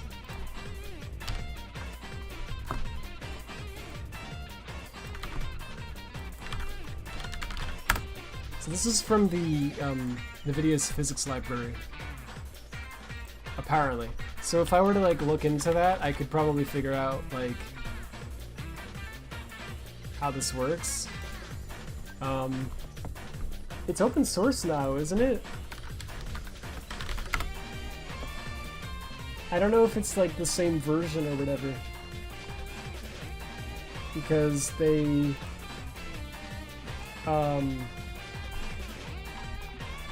yeah, but here it is. It's actually just straight up open source now. So there's documentation for it.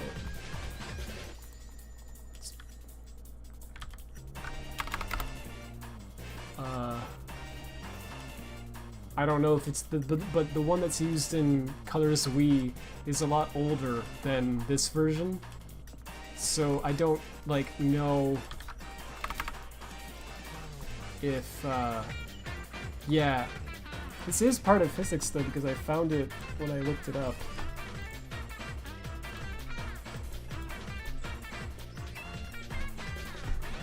Let me look at this some more.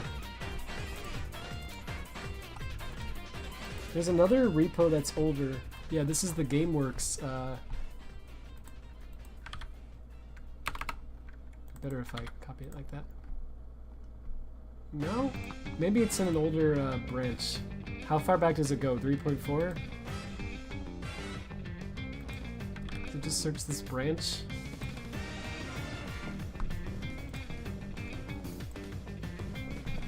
So this is like not used anymore, I guess, at all. Let me look that up again. No, it has to be used, right? Because like it's in physics sphere shape description.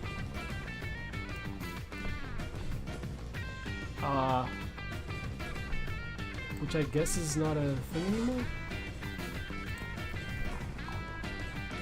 Oh, here we go. What, N... Well, not NX, it's just NP.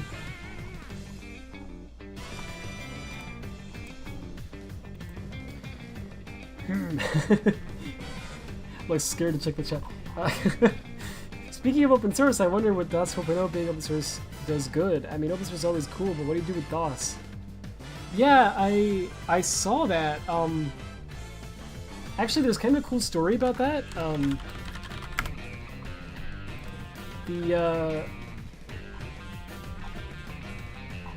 on. The commit that they released the new, like, the DOS source code with, the 4.0 source code with, is titled MZ is back. That is so cool. Like, that's freaking awesome. If you don't know who that is, this guy, Mark, I don't know how you say his name, but Zibowski, I guess. I probably messed that up, but he, you can read him, you know, it's right here. He's been at Microsoft for years, and he worked on a lot of stuff like for DOS, and actually the exe file format. If you look at like an exe file, like any exe, it doesn't really matter which one. Just pick the Forces one. Why not? Screw me. I've got to wait for my hex editor to load. They always start with, what? Sure. They always start with this 2-byte signature. This is MZ. Every exe starts with that. And that's this dude's initials. Like literally, it actually says that, I think. Yeah. The headers of the format start with his characters, yeah, his name's initials. So this dude, like, his name is at the beginning of every exe file on DOS and on Windows. So apparently he committed this. He made a GitHub account, and with Microsoft's permission, of course, like, committed the DOS code. But I just love that MZ is back. I'm like, that's raw, dude. It's freaking awesome. Can you imagine, like, being such a legendary programmer that your initials are at the beginning of, like, every executable for, like, something as big as Windows? I don't know, that's cool.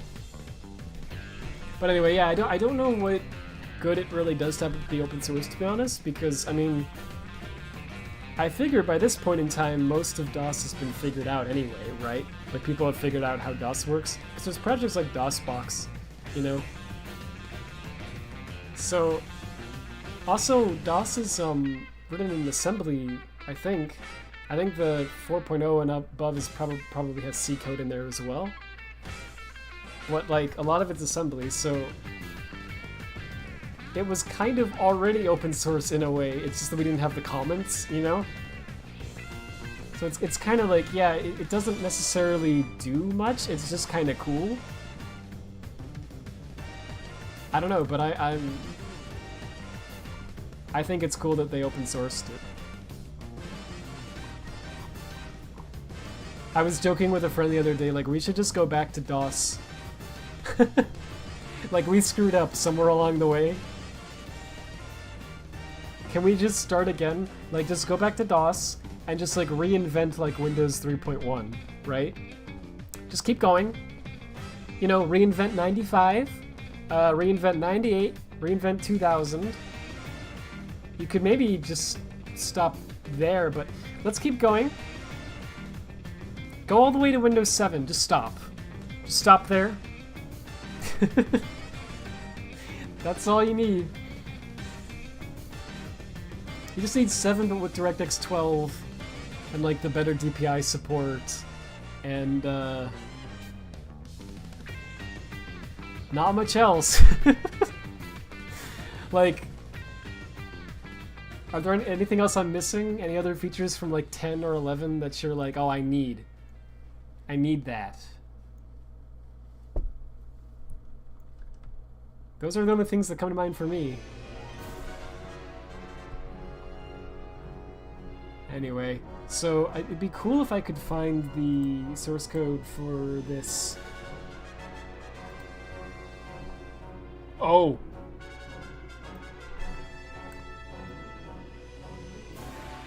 Well, I found it. I don't know that I'm supposed to have found that, but okay. Panda Physics. Thank you, Panda 3D Engine, for exposing the physics license. Very cool. So this is the sphere-shaped description. Description, if I can speak. That's right here. That comes from this source file, right? Maybe not. Well, this is the base class. Oh yeah, let me look at that in this version. It doesn't matter, but I just want to get the names for the physics stuff right. Cause why not, right? Like, yeah, it inherits from NX shape description. So let's fill that in, right?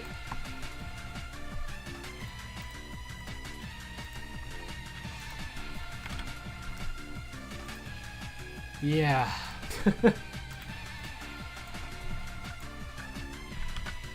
Top 10 most tragic moments in chat.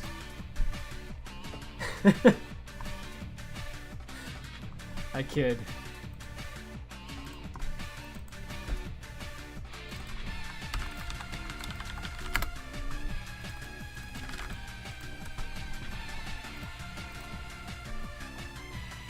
These pandas sure have physics. I agree. Yeah, pandas, Can you believe this Panda 3D engine? It's got such a great physics engine to it. It's so good, you'd almost believe that NVIDIA wrote this. Haha. I wonder why it feels like that. Pandas are so cool. Agreed. They're actually kind of nice. I don't know. People are always like, "Oh my gosh, the animals are so cute," and I'm always like, I mean, okay, I guess. I don't really feel that usually when people show me. They're like, "Look at this cute animal gif," and I'm like, all right. Like, I don't know if I really feel the emotion that you're feeling, but that is in fact an animal doing something unusual. But pandas, for some reason that I can't understand, are kind of an exception to that. They're just pretty chill. Bro just wants to eat bamboo and just like climb up trees. That's pretty cool.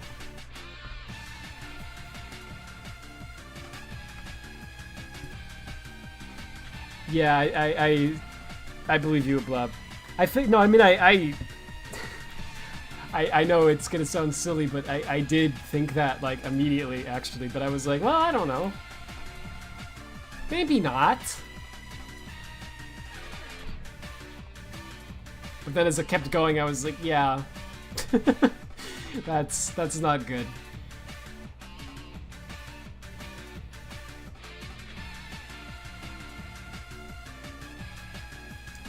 I love Kung Fu Panda, smiley face. Okay, but have you seen, what is it, Chop Kick Panda?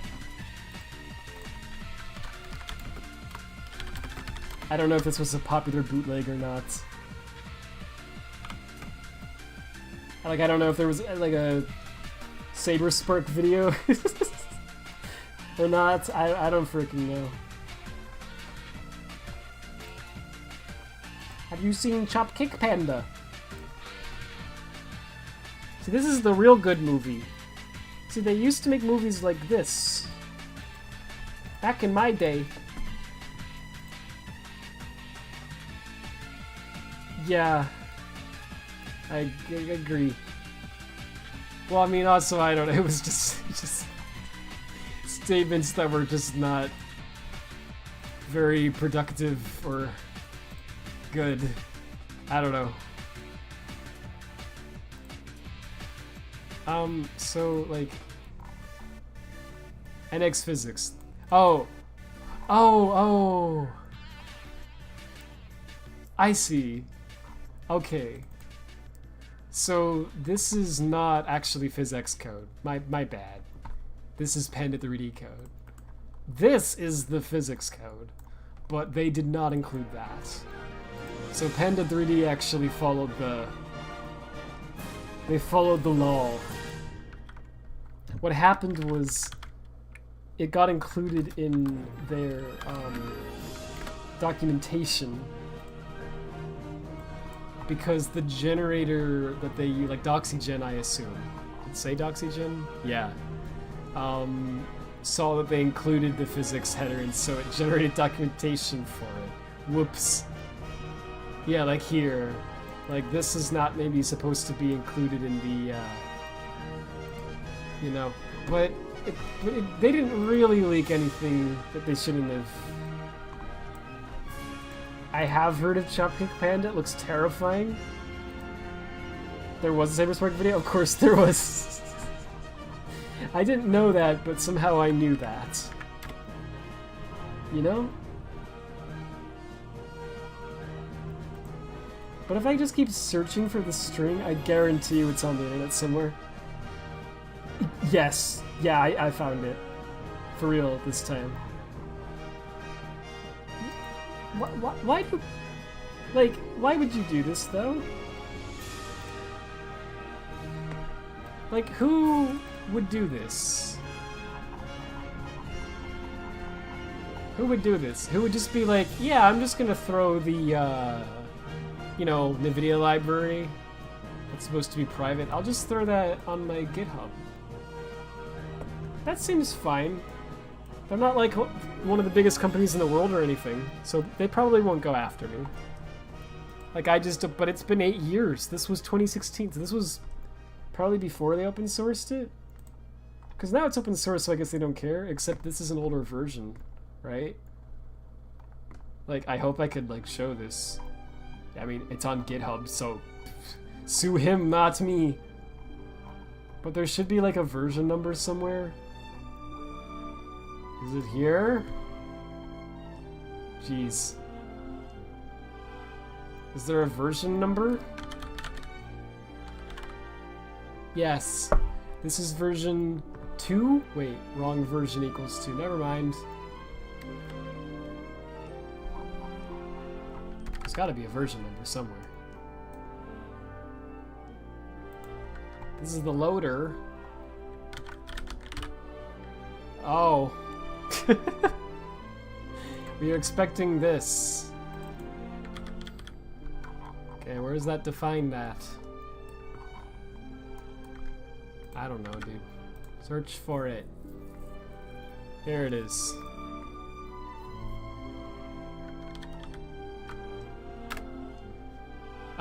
There's more. Oh, there's a file called NX version number, and I didn't see it. This is version 2.8.3. So there you go. So what version does Colors and Colors Ultimate use? I don't know.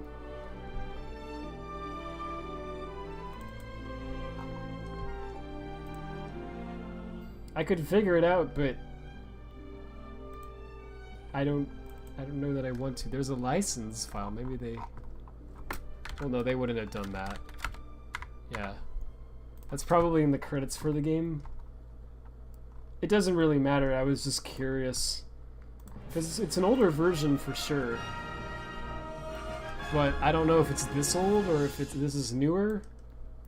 Or what, because this is it says copyright 2010, so it's probably pretty close to the one that's used in Colors. But I don't know what version that is. Because I could look for it, but it doesn't really matter. What I'm looking for is just this. Here it is. So this is the struct that I was looking for. This is the shape description. Yeah, see, it'd be not like you have this include here, right? It would be so lovely if I could click on this and just go to it. That'd be great. But we can't do that. So instead, I have to like go back. There's probably a faster way. It's kind of annoying. There's like a thing you can make a VS Code instance come up in your browser and you can use that. But like, all I want is this one feature. Like, I don't need the whole VS Code instance.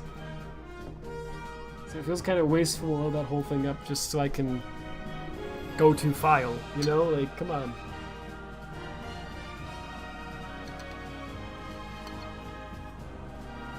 Who's winning Chopkick Panda or Little Panda Fighter? Oh, I saw a video on Little Panda Fighter. I don't remember who made it.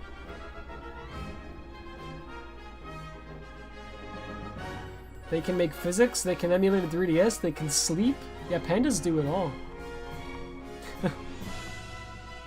This song it's so good. Like, I kind of miss the orchestral scores in Sonic. They still kind of have them, but they're just not the same. Do you know what I mean? Like, is that just me? I don't know. Yeah, it has, maybe. It's all good. It doesn't matter too much. Okay, so this is the stroke. So I just wanted to fill this out because I don't know. Like, there's really not much of a reason to, but I just like being like, oh, I see what this is. So this is sometimes I found that it like weirdly helps.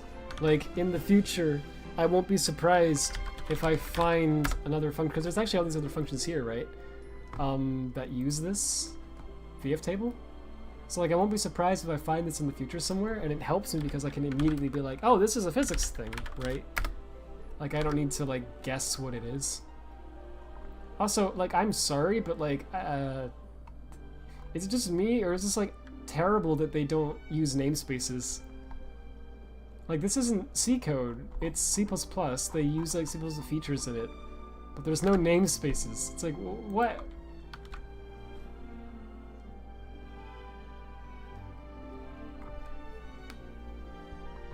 I don't really get that. So let me just like see, just for out of curiosity, right? Do they inline this? Oh, yeah, NX shape type. There it is. Bro, this is getting dangerous. Where's the N at? Like NX, here it is.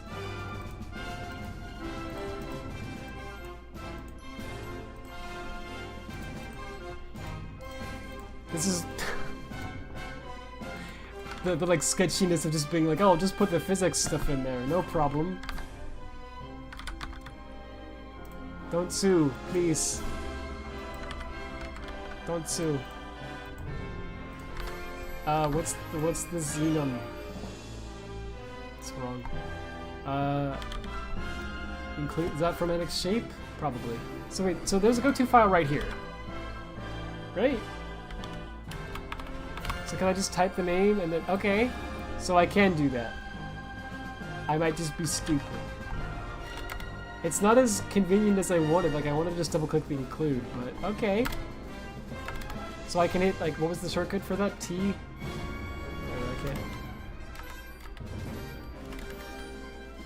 Oh, okay. See NX shape type. Well, I would love to, but where the frick is that at? It's one of these, but I don't know which one. So hang on, what was the key again? It doesn't... I think it was T? Yeah. So you can just hit T, type the name, hit enter.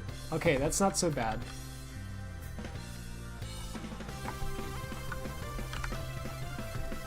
But I have no idea what file this is in. Oh! There it is. Why am I doing this? This is so... Well, okay, it's actually not so silly. This actually kind of makes sense. Because I just, like, because in the future, if I find them using this ever again, I'll have all the values mapped out, right? So, like... Nobody tell NVIDIA, alright?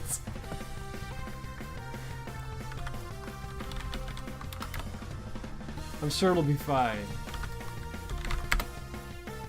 Maybe they don't like namespaces? It's just crazy, it's like...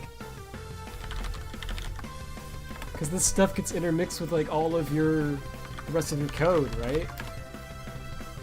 So hopefully you don't have anything that starts with NX in it. Like, you know, switch code?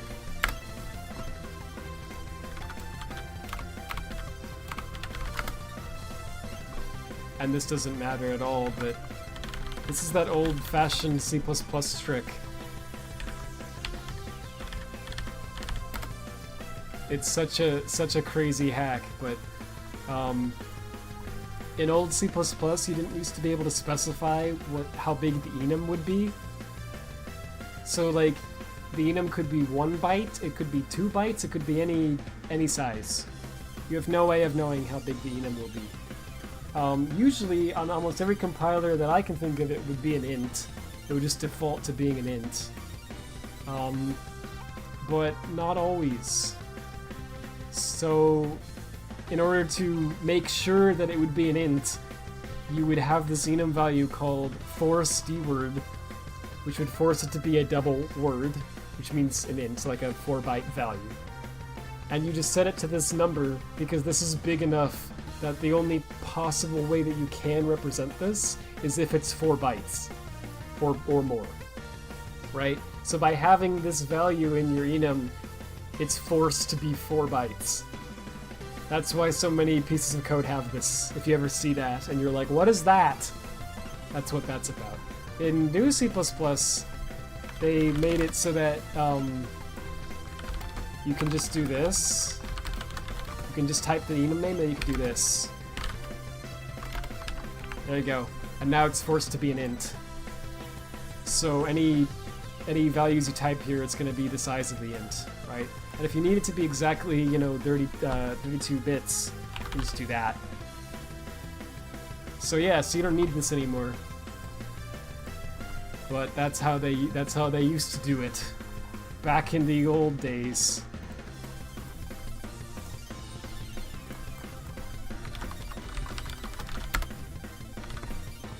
I just think it's cool to fill this out.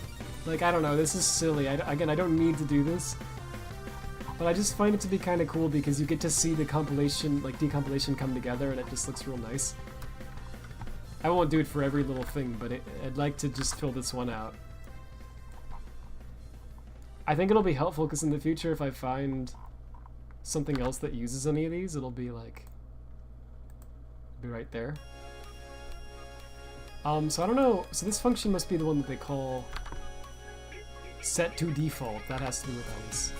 Yeah.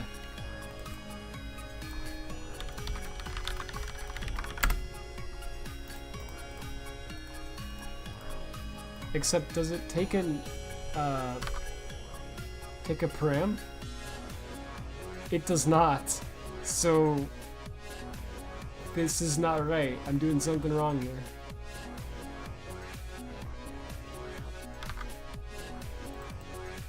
Hold up, let's see what I'm doing. Also, this is like a virtual function. What are we calling? Oh, we're calling set to default here. So that's gotta be like a constructor then, I guess.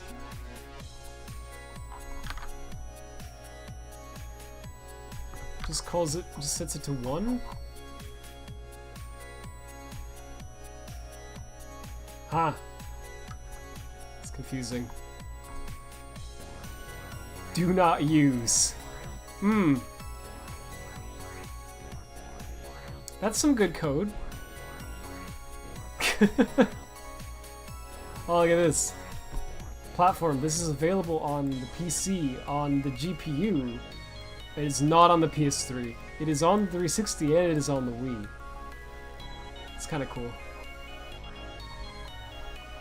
Well, I don't want to fill all this out. This is getting to a silly degree now. But let's fill out some of it. It would be 2 of these. Right.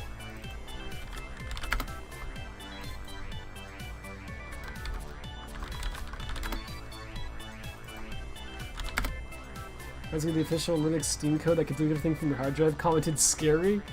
Okay, so I saw people talking about that code. I saw what the code did. I didn't see that it said scary. That's very funny. So wait, so they must have known, right? Like to some extent? They must have known that it was possible for it to delete your hard drive.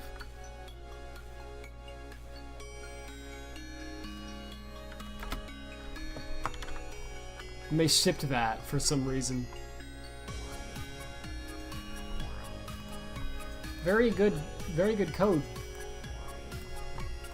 If it's the one I'm thinking of, if anyone's not familiar with that, that was great. What they basically did is it was something like, I don't remember it fully, but it was something like this. This is not actually correct, right? But it was some, like, whatever, like, Steam whatever. I don't remember what it was called, right? And then they had, like, a slash, and then they had, like, I think it was just like this. Something like that. It doesn't take a lot of know-how to understand how bad this is. You just need to know the basics of what this does. So, I don't know, this is just why not. I'll just go on a little rant. It might be good if I found the actual,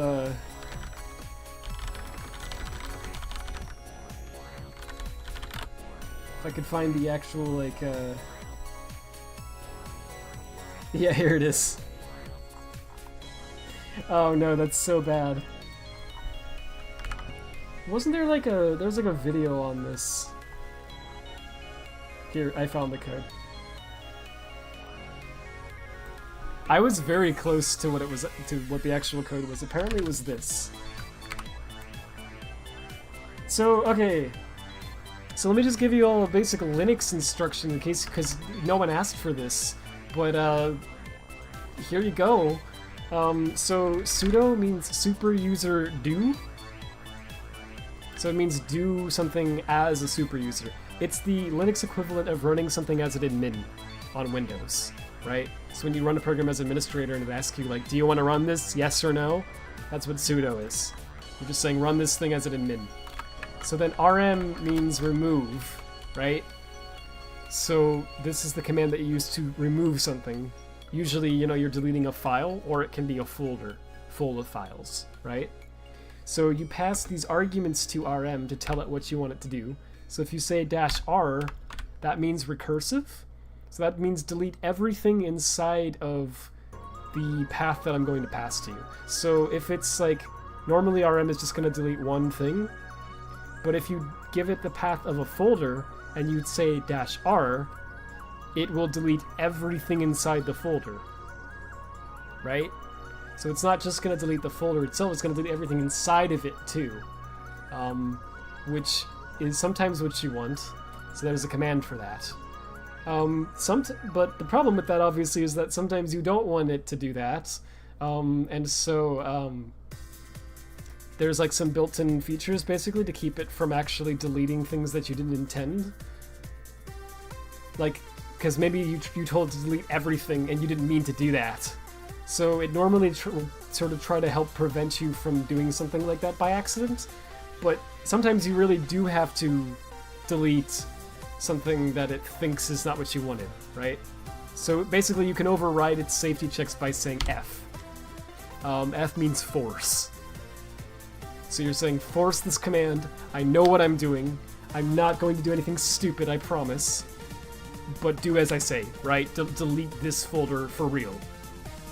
Okay, so here's the final piece to the puzzle that makes it beautiful. So, in Linux,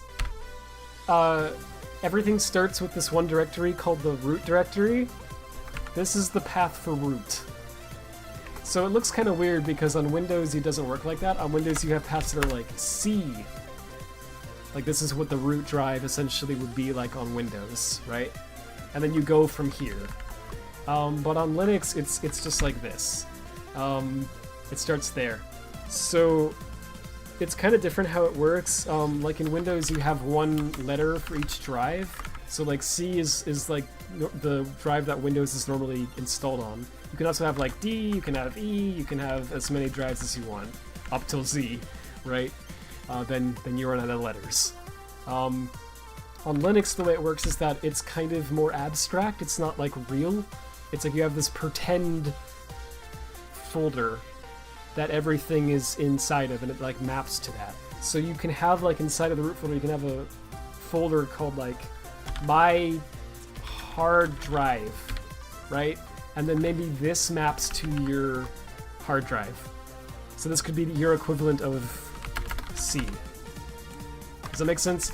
But you can name this whatever you want. So you can have one that's like hard drive 1 or 2 or whatever. You could name it C if you really wanted to do that. You can name it anything. So it's really flexible, right? But the reason I'm explaining that is because you need to understand the root directory is everything.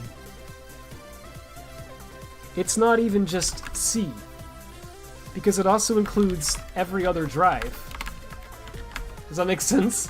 So like the root directory, everything is inside of this. All of your drives are part of the root directory. So if you were to run this command as sudo, that is going to delete everything from all of your drives. Like every device that's plugged into your machine will be wiped if you run this command. Because they're all mapped under this root drive. So you really do not want to be running this command unless that's actually what you wanted to do. You actually want to delete everything. Like, I don't know, someone's tracking you down and you need to just flee the country and you need no trace of anything you've done to be around. Then maybe you would run this command. But normally you wouldn't run this. So what Steam did was they put this command where they have this thing right here. This is an environment variable. So Windows has these too, but a lot of people don't know how they work. You can have all of these things set up on your Windows install called environment variables. I guess I can show them to you, but I don't know if they're don't know if there's anything of value here. Hopefully not.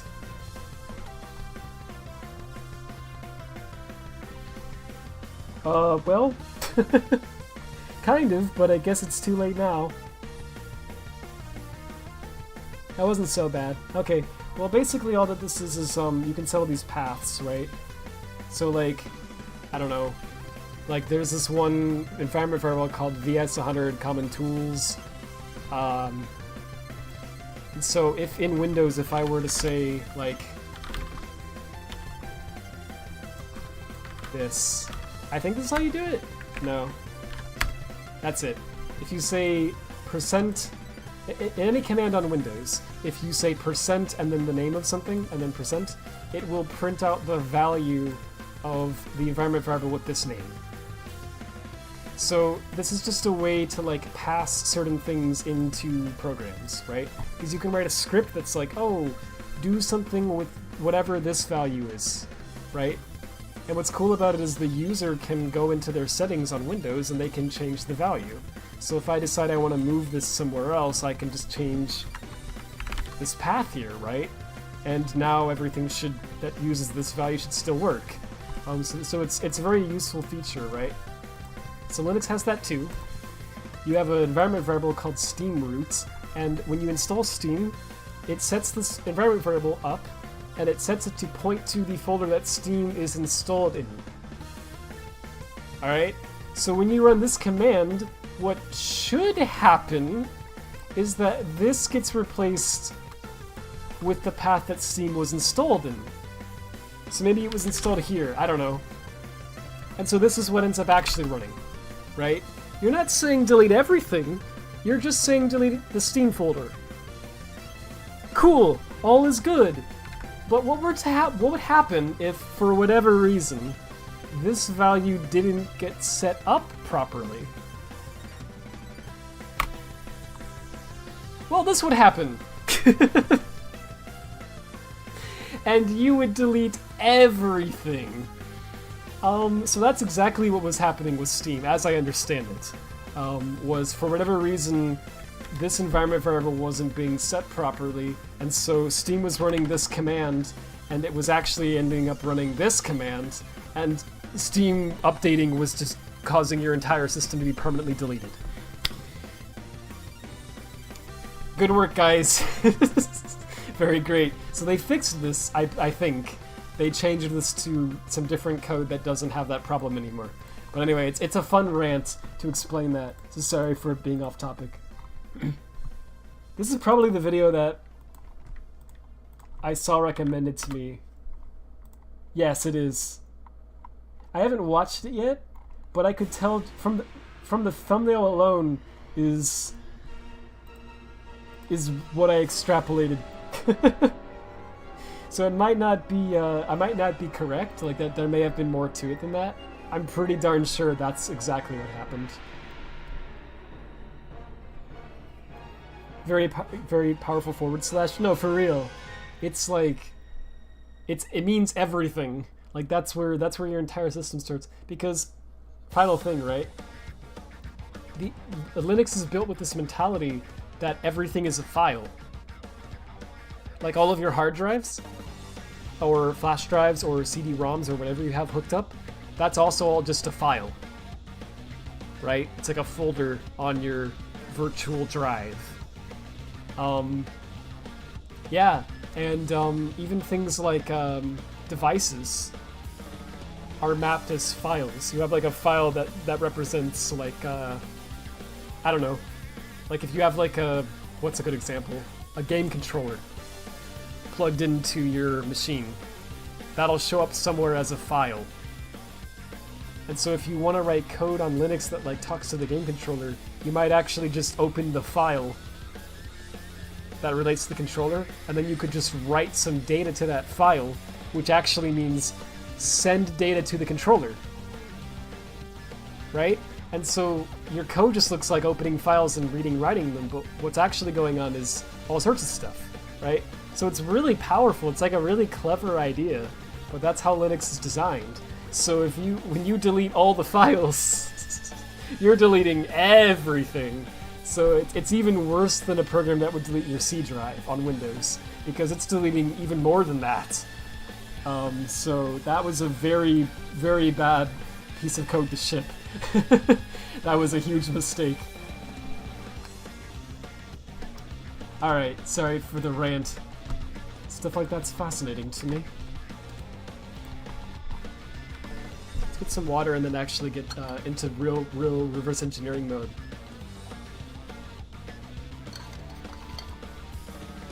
So I've been doing a lot of talking. Alright then. So what is this file that I have open? Okay. Wait, where are the members at? Here we go. Real. It's real.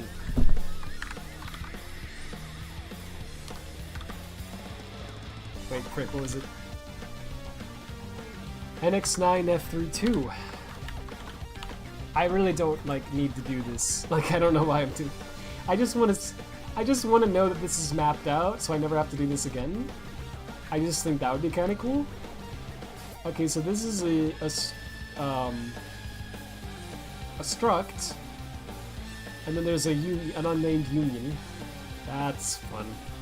Okay, so let's map that like this. I think we can just make unions, can't we? Yeah. That's sick. Wait, did it open an editor for it? Yeah, oh, it's trying to. There it is. That was just a weird Java glitch. I don't know what's up with that.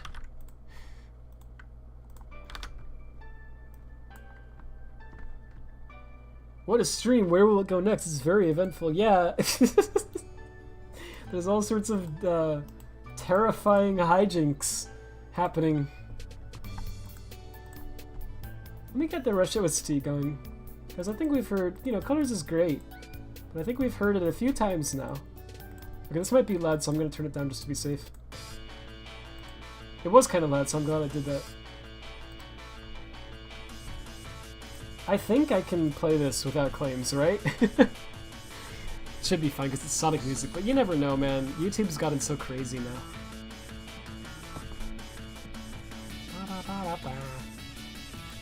Alright, so let's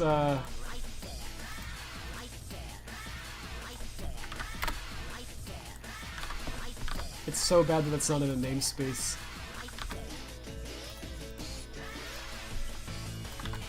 This is literally called S.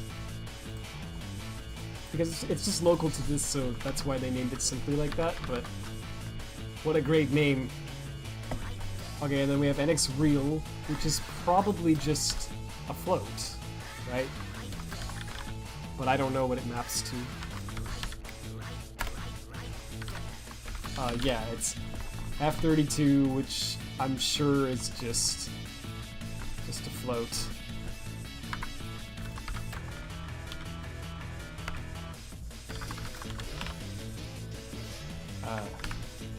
Is that the right file? Yeah. Well, you'd think so. Maybe it's...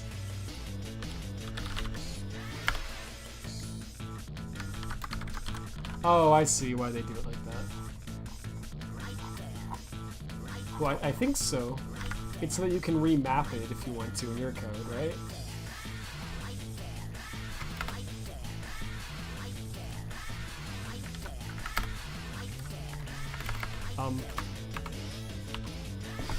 Okay, find is just being weird. So wait, that might have actually been in that file.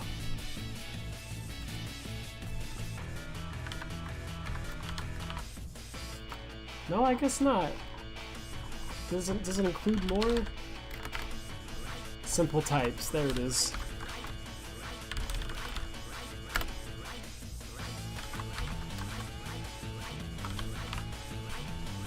First album isn't commercially available anywhere in March, it's probably fine. Dang. Yeah, hopefully so. Okay, so you can do type diffs, right? So because I'm extra and I've never really tried this, I'm kind of like, this is what I'm doing is I'm kind of just pushing this because I want to like learn this.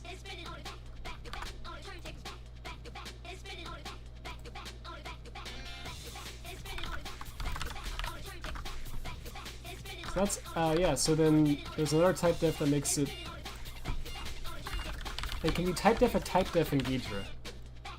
That's the question. You can. That's sick. Okay, so then we can actually just put this here. Right? That's very cool. This is not very cool though.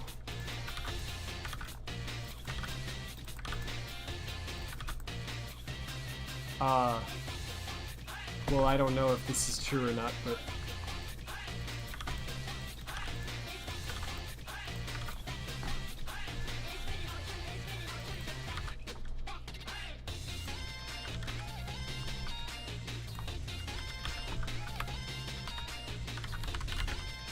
I wonder if I search for that.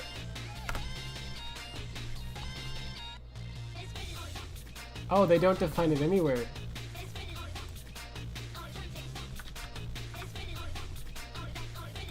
Would it be transposed on the Wii? I don't know.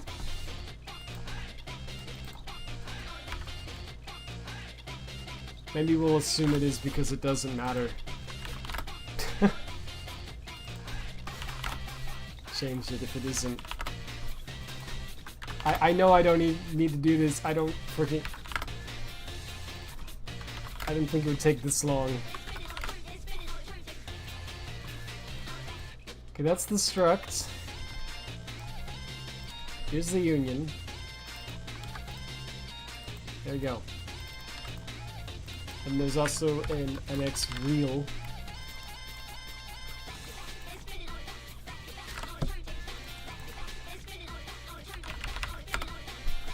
See, that's a matrix right there. So this is an NX9 real.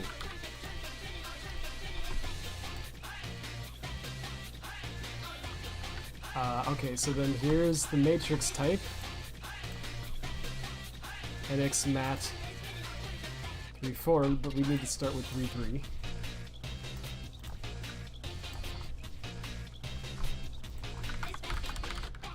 The rip that I have of this song is like a little more compressed than the one that's on like Spotify. So I assume, or actually wait, not Spotify. It used to be on Spotify, but it got taken down for some reason. Anyway, it's more compressed than the version I'm used to. I think it's because it's just recorded from the actual DS, but I don't know.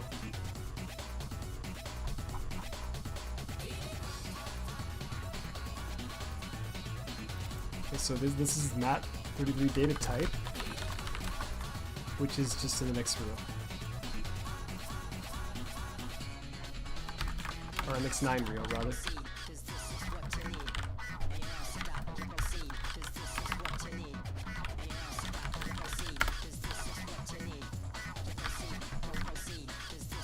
It's not actually called NX Mat 33, it's just called Mat.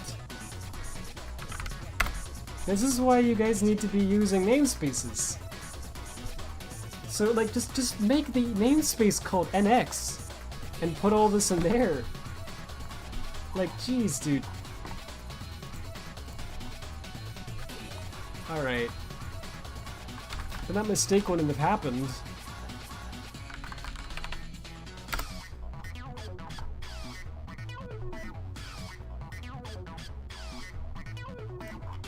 And what's it called?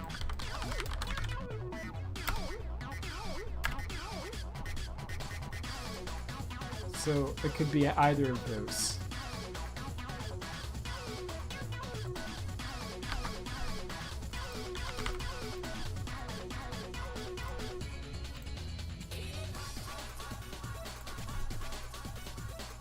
Yeah, alright.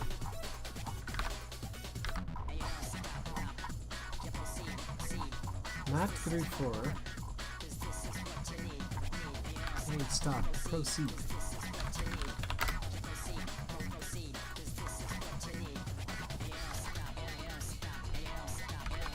I mean, what's NX Vec 3? I mean, I know what it is, obviously, but what? How is it set up? I'm gonna stop after this, with this physics stuff after this struct, I think, and just go into something else, because I didn't think it was going to take this long. NX Real. Did I get that one, or? Yeah, I did. Yeah, I did.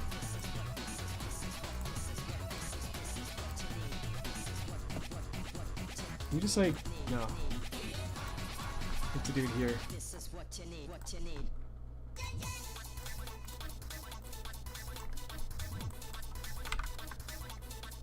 I wouldn't mind hearing another Sonic soundtrack by Hideki Naganuma. Like, unironically,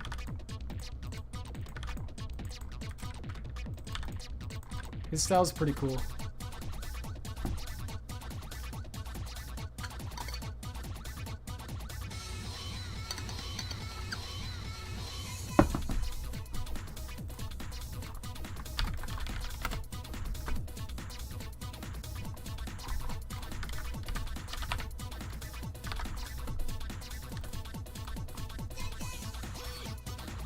Is that the right size? Yeah, it should be.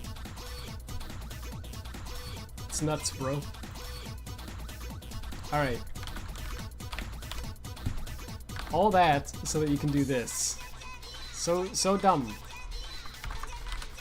Oh no, wait, I see why I wanted to do that. Yeah, because I wanted the size to be right. Okay, I'm gonna just, do that for now. Well, hopefully that's just a... We'll get to that. I should do it now, because I think it'll change the size. Potentially.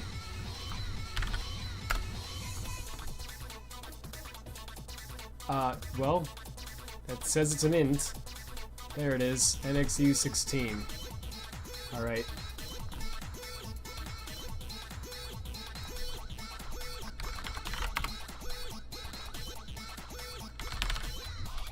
That should be fun.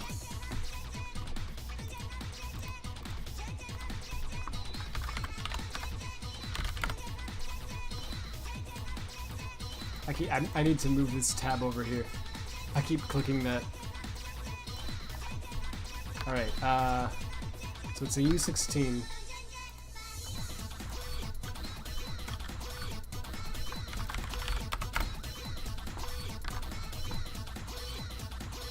So I would have assumed it was just Confined 4, so I'm glad I got that.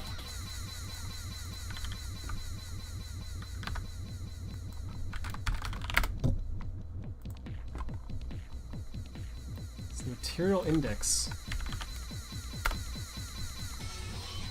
That's also a U16.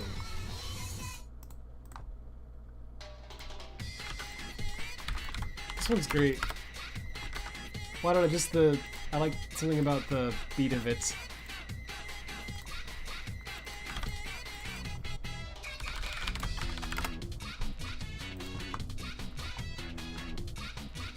This is pointer, so I'll just set it to that for now. What I'm really concerned about is getting the size right of the struct. More than anything else.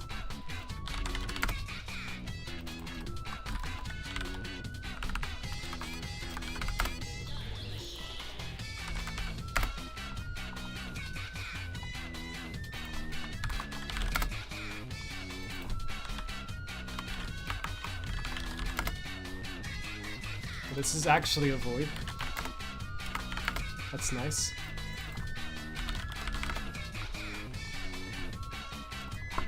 Yeah, I actually think it's usually good design when a library has like a user data pointer. When you don't have that, things can get real fun.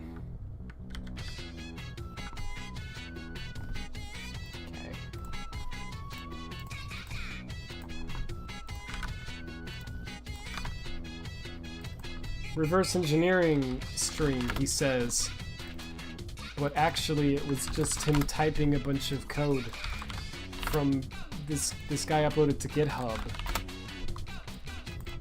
Well, it's not that. But entering into Ghidra a bunch of stuff from source code someone uploaded to GitHub that they really shouldn't have.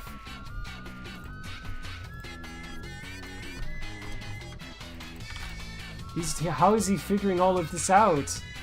I have no idea. Alright, groups mask. Okay, well, and then we're done.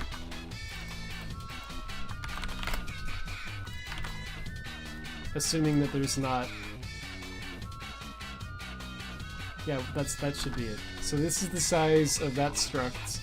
This is the only thing that I didn't bother filling out. But the size is right. So the reason I wanted to do that was so that I could,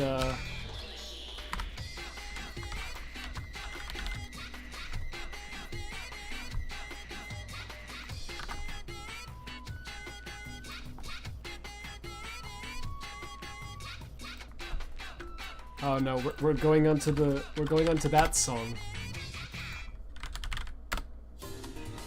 So he definitely sampled something for this, right? Like,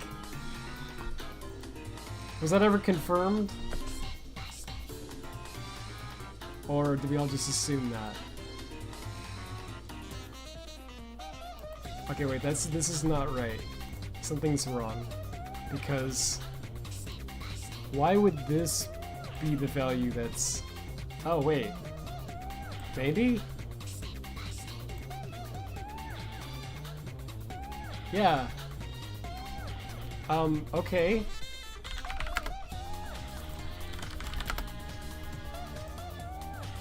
That's really weird because, usually on Colors on the Wii, the VF table is the first member of the Strucker class. So why the frick is it the last for the PhysX stuff?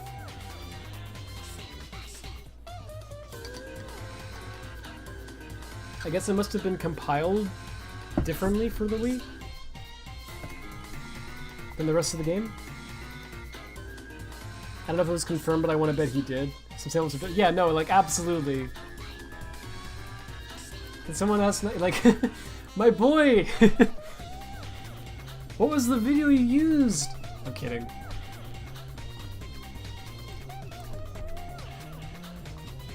I guess as it comes on a sampling CD? Well, it sure did. No, I'm sorry. Yeah, that's... It probably did. Like, he had like a ton of samples. But he also had some that he uses in his music that are like from other sources.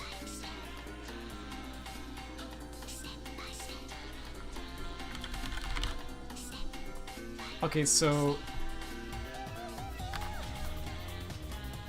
it's odd that this is 3, right? Because you'd think the order of this...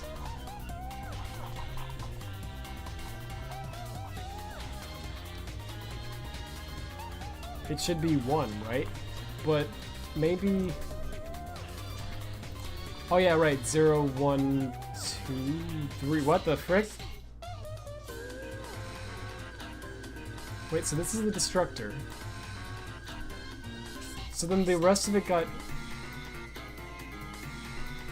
Wait, why does this get referenced somewhere? Don't say it. Don't say the line. Don't. No, it's fine. It's a kid-friendly video game that for some reason it's all good.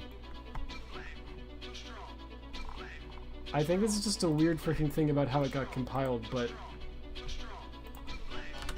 anyway, this is right. It's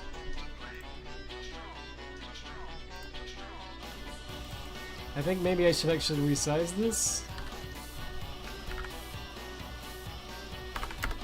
Oops, that was the wrong size.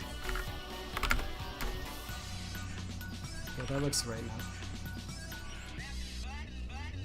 So this is the, yeah, that's the function.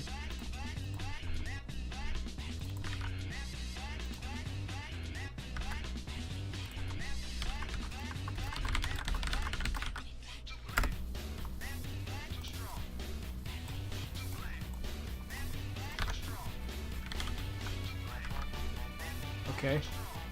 And, look at how clean the code can look when you fill all the stuff in. Like, it's kind of nice. Except that's wrong.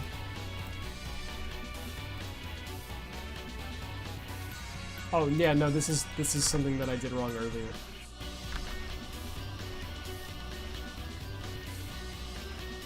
So, this is, let's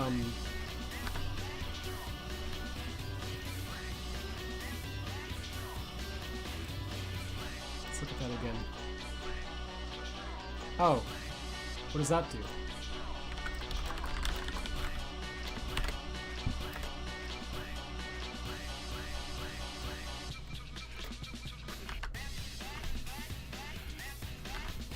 So it sets type to that. It sets to the table. But then this is the part that doesn't make sense.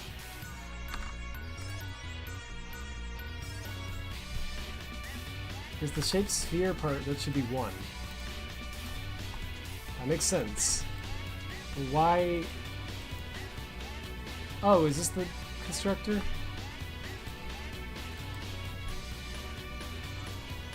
Bro, I don't know. I'm more confused the more I'm looking at this. I think this is right. Let's look at the code for that to make sure.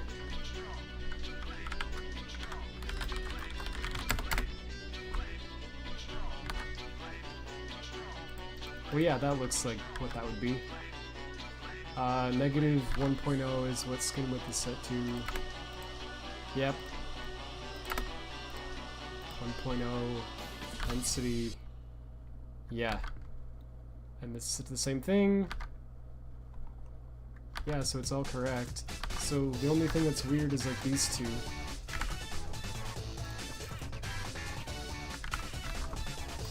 I don't know what's up with that. Localpose.id.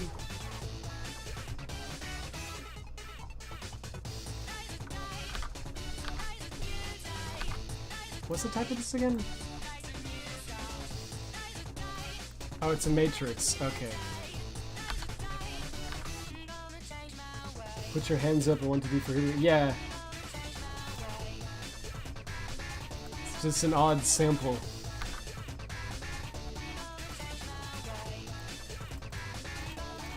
I could see it being 50-50 between... No, it was just a sample that was on the disc, and yes.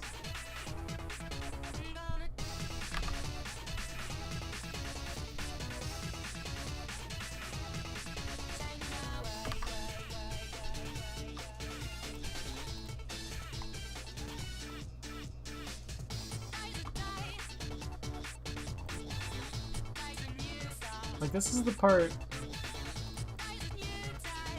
What are we calling it here that has it set to 1? It's just like the default constructor for it?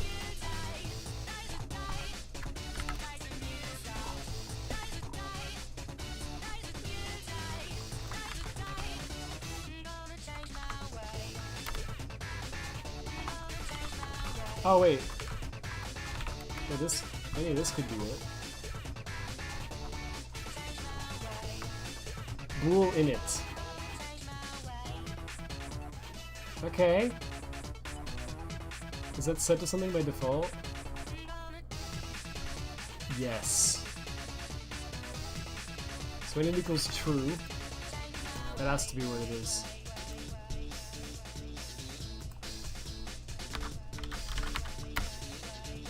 Wait.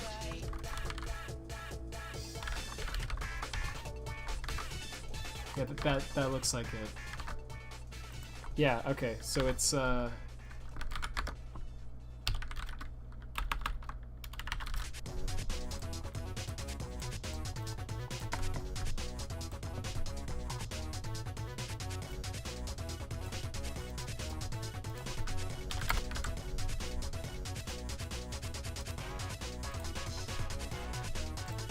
okay.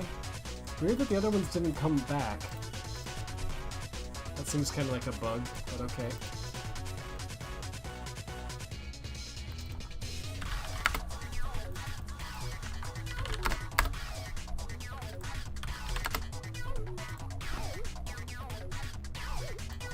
And we could fill that in, but we don't have to. I know what this is now. I guess that only gets called because it has to, it's the default. And then this is, yeah, alright, great.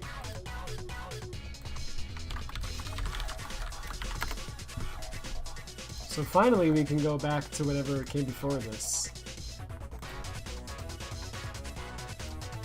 Wherever the frick we were.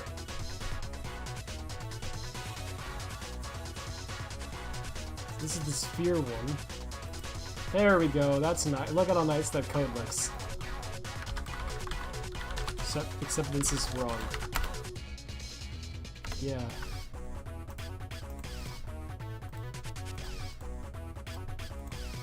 There we go.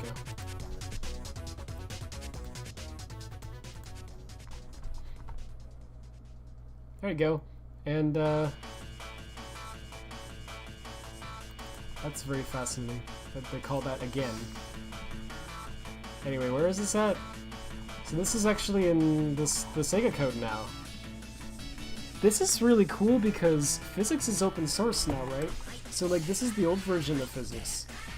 It's not like the new one. But wait, do I have this open twice? Yeah, I do for some reason. Weird. But if we look at the new one, and I don't think this is even the newest. This is from 2 years ago, but now there's one that's like I shouldn't just open tabs.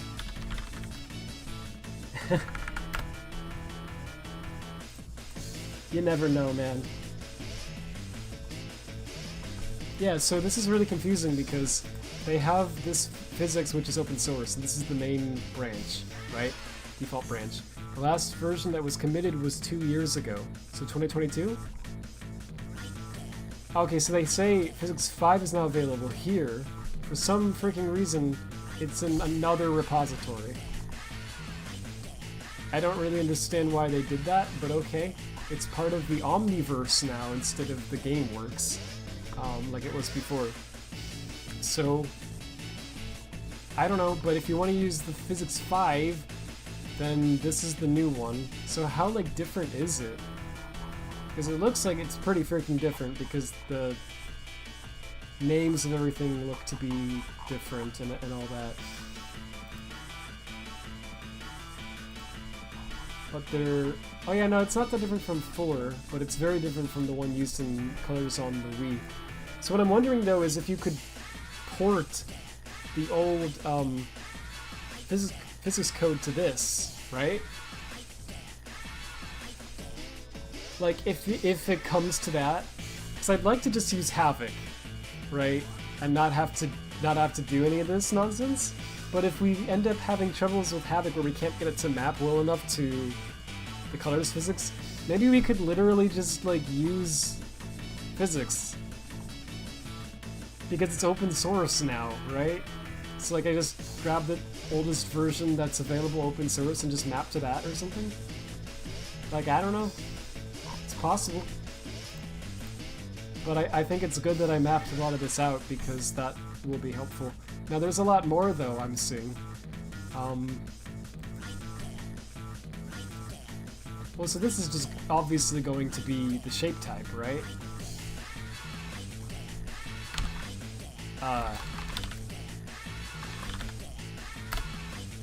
Yeah, so this is a switch statement that Ghidra is showing us a bunch of ifs. And this is not correct at all, but we can fix that later, I guess.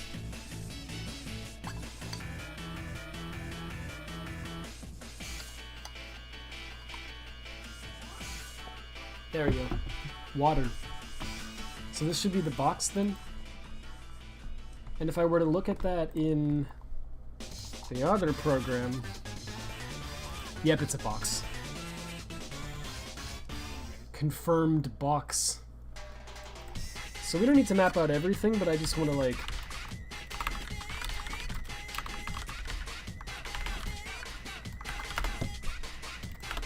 about a few things.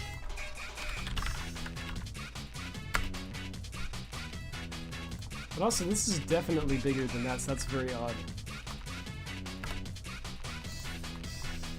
I don't know what's up with that.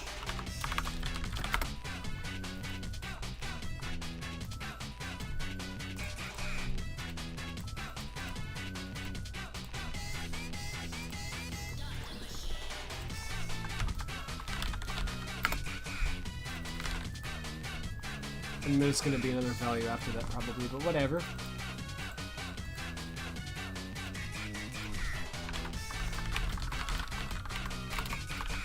It's just to keep it from messing up the decompilations elsewhere. Sometimes it does.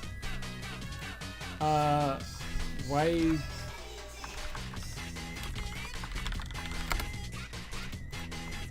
I don't know. Oh, so this is really cool what I found. So this is awesome, actually.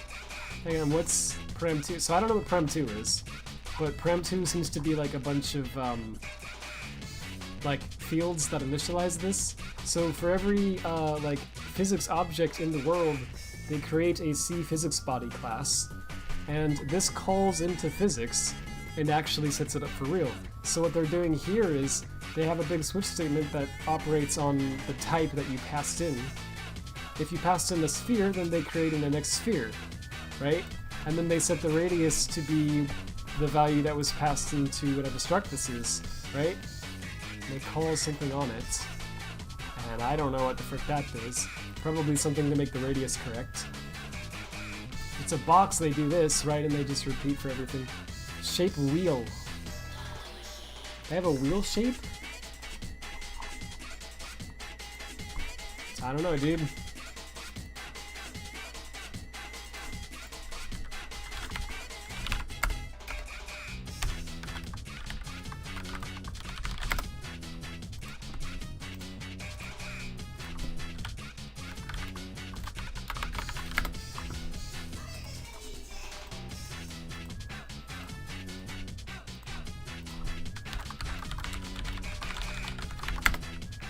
Whoops. Real reverse engineering hours.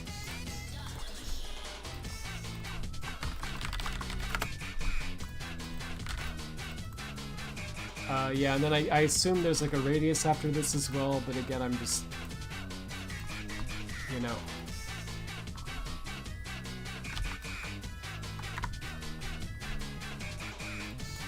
And the final one is wheel, I think. Ah, okay. So this might not be correct. Let me check this again. Mesh. Yeah, so this might be a Sega type instead of the video one. What? Is that? Okay, yeah, here we go. So I think this is probably bigger than that even. Maybe not.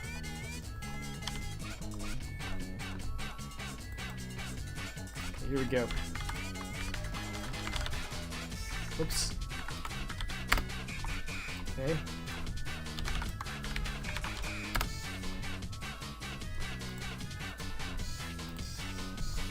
No. Yeah. Wait. Wait, what am I doing? What function is this? Oh, my bad. I didn't notice it. It switched. I wasn't paying attention. I don't freaking know what function this is, but I guess I might as well name it. Oh yeah, there's a sound effect in this. Ba-da-ba. Ah yes, we're back. So virtual functions, it has like set to default and is valid. So this is probably is valid. Yeah. We need to have a function like this for Twitter. Like for whenever there's a take that someone posts, we have to run take.isValid, right? If it's a valid take, then we can let it be. Otherwise, we have to, I don't know.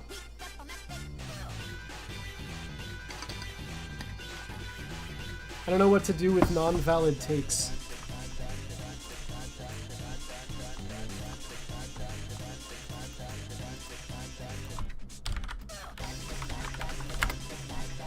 Okay.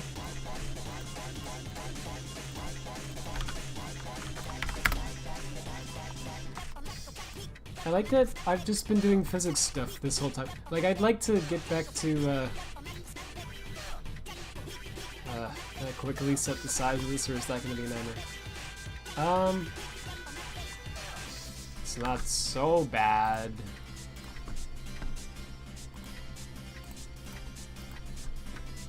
Let's do it quickly.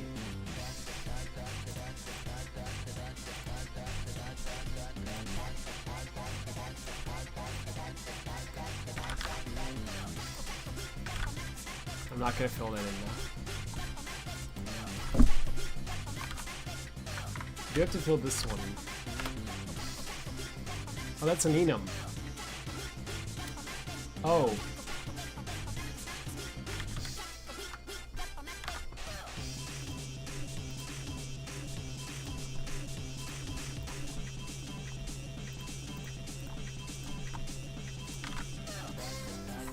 It might actually not be for... Probably. It doesn't say what size it is, but I don't know how it compiled down, so...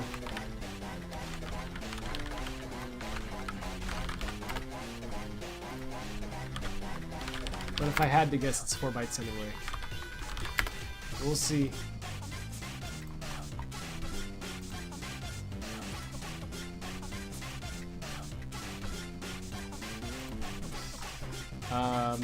This is what I was looking at?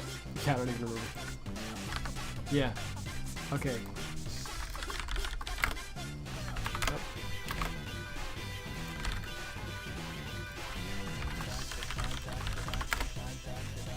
It's mesh data.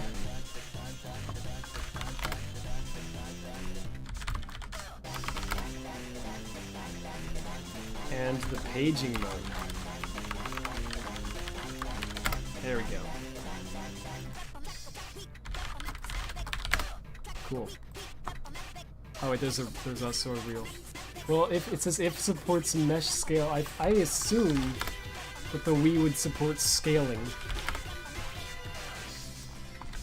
but I don't know. So that influences the size of the struct, so maybe it's wrong, but okay. So this should be. Well, this should be all correct. So this is not correct. So I was wrong about this. This is a different different thing. So I think I'm gonna make an enum called something like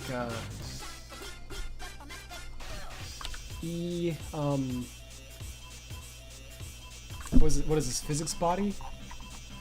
Yeah. Physics body type.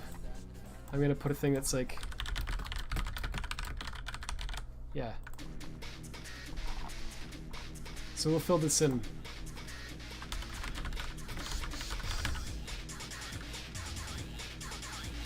This is such a great theme, also.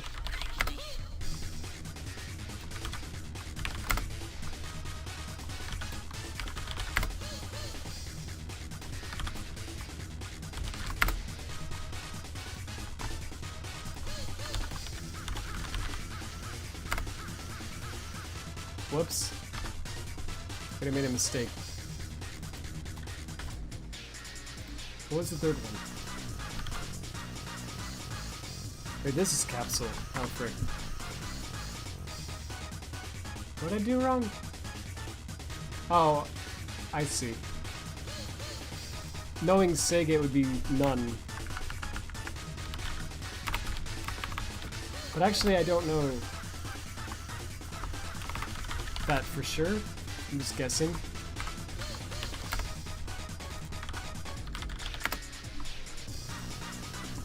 So sphere, box, capsule, and mesh. There you go. So these are the different types of physics body things you can have in colors. That's kind of cool, right? I don't know. I guess they don't support any of the other stuff. But they support those. So if you were to look at NX, yeah. So physics supports planes, wheels, convex, height fields, raw meshes, compound meshes, and yeah, that's it. So it supports those in addition to the stuff that color supports.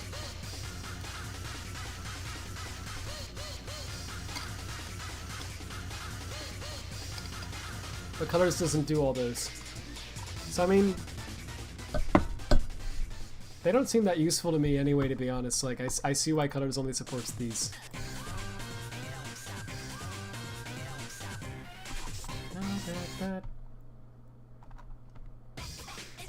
Alright, so anyway, where the frick were we before all this?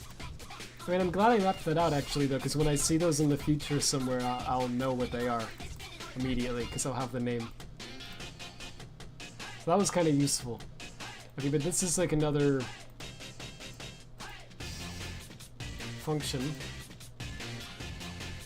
and I don't know what it does. It looks like it, you know, creates a physics body, and then it does something with it, right?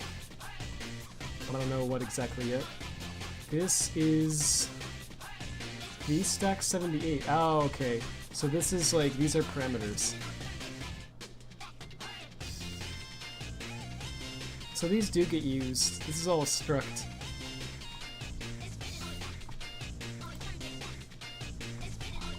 I wish I knew what this was called. Is there anything like this in Lost World? Because I know Lost World uses Havoc, so it's going to be different. But what do they use for, like...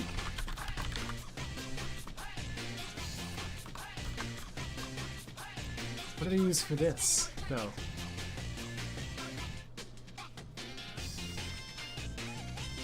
Like, I don't know. What's this all called in again?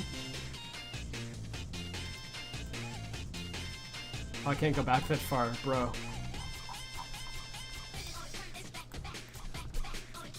Yeah, I thought it was only one function. It's add callback.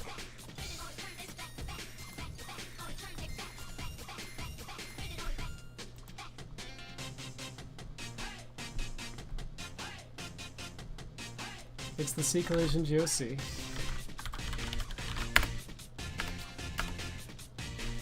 Collision world?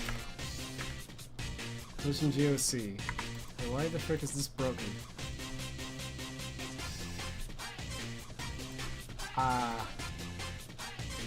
I don't know, but anyway, this is probably what this is in colors.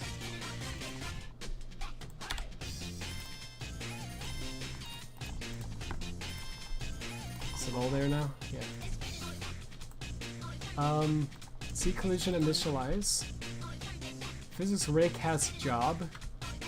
Okay. Could that be what this is? C collision initialize? Oh wait, what the frick is... Oh.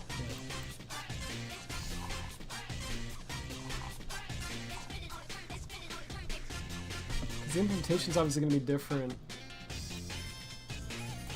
between the games, right? But like,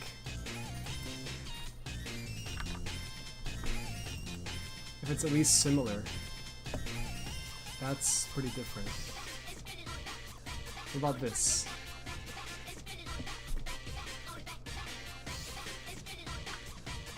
Yeah. So it's like entirely different if this is what I think it is.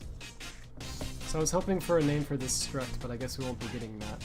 So let's just come up with a placeholder name or whatever.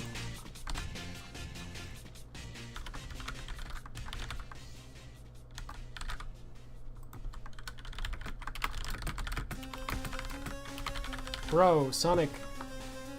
Chat, spam F to save Sonic. You didn't do it fast enough. Oh wait, he did. He got a bubble. You saved him.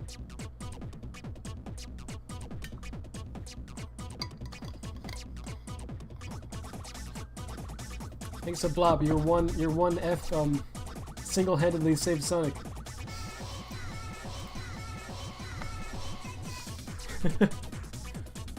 Appreciate it. Okay, so this is a vector 3.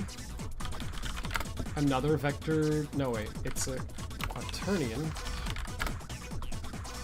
It's another vector 3. Another quaternion.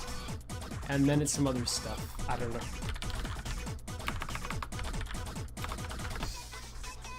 It looks like, let's see, 1, 2, 3, 4, 5, 6. And there might be more.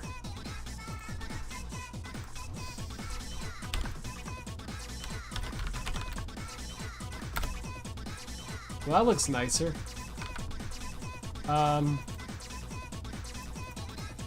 Yeah, what's up with this though? 38. Oh, really? It's just like a bool? Okay. 38, 44C, 44, 3C, it's over here. 48. Okay, that's set to whatever this is.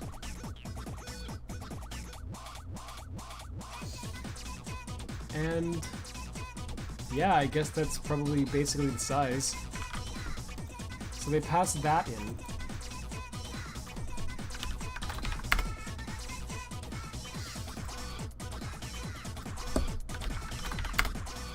There we go.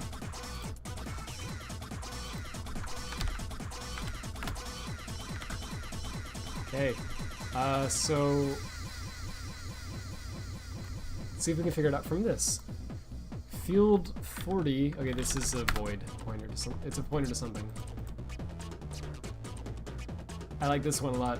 I don't know, this sort of base at the beginning is really cool.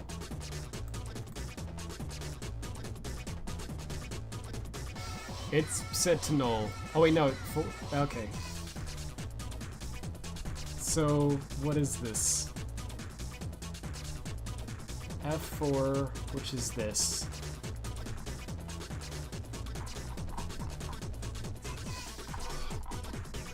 Frick, dude. It's another struct, of which I don't know the name. Oh, we love it. We love to see it.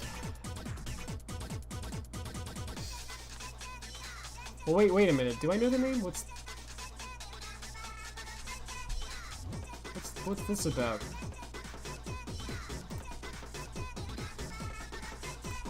That might be it.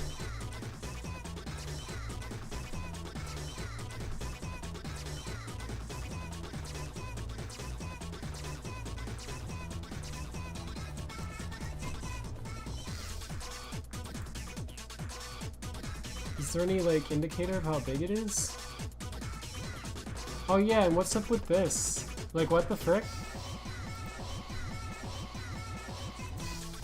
Why do they reference the same freaking thing, like, twice? It's so bizarre.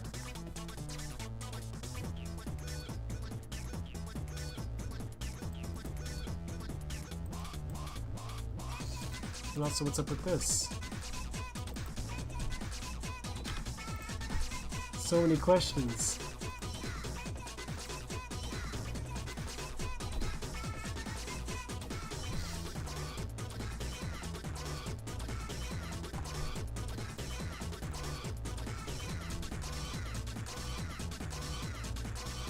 Well, I know that that second one is this.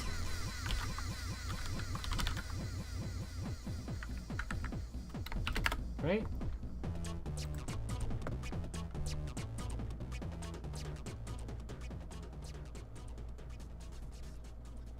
So this has to be at least get record. Get record. So it has to be what that is, right?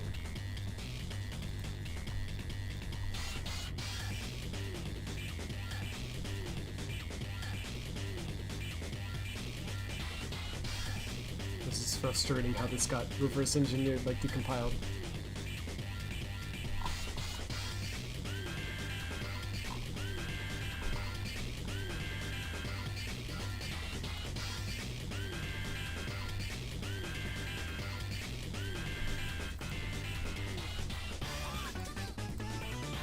Alright, well, I'm not going to look into all that now. Because all I really needed to see here, the thing that set me on this whole quest in the first place, was just that one function in C posture comment, where I wanted to figure out what the service was that was being used. So, okay, here's the thing that I could maybe do to figure it out. This is so bad, by the way. But this should work. Just hide the screen for a moment.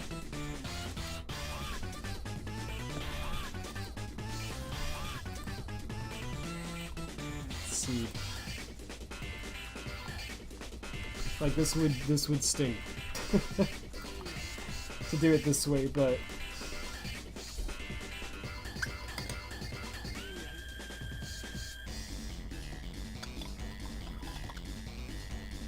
starting to get hungry.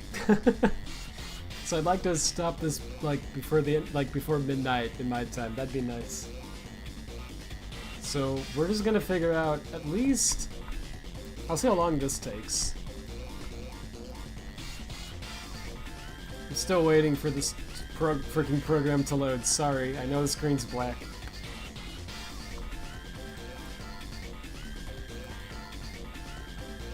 Ugh. What a great program. So how's everyone been doing? I don't know.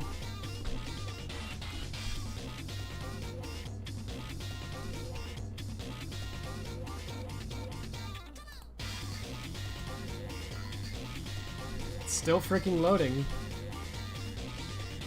It's a great piece of software. It's really fast and efficient, which is what I love about modern software, is that it's always so fast and efficient. Okay, there, it's up finally. Jeez. So, you're gonna see some rainbow source, I guess. Whoa! I think it's fine. It's going to be open sourced anyway. It's a mess right now, don't mind that. Because well, it's actually not so bad. There's just a lot of commented out code. Like this signature is gonna have to be here. It's like scanning because there's no other way we can do this. Anyway, so what I'm looking for then is a few things. So first of all, this function is called from right here. So if I look for C-shape moves through input, well, maybe it would be better to... Maybe it would be better to just not do that and go with the other way instead. Yeah, okay, search for C player.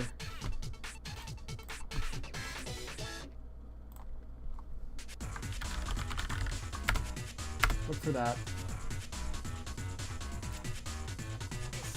We're almost to the end of the soundtrack, so I don't know what to play after that. I'm open to suggestions, as long as it's, you know, not copyright claimed. Or paying to download.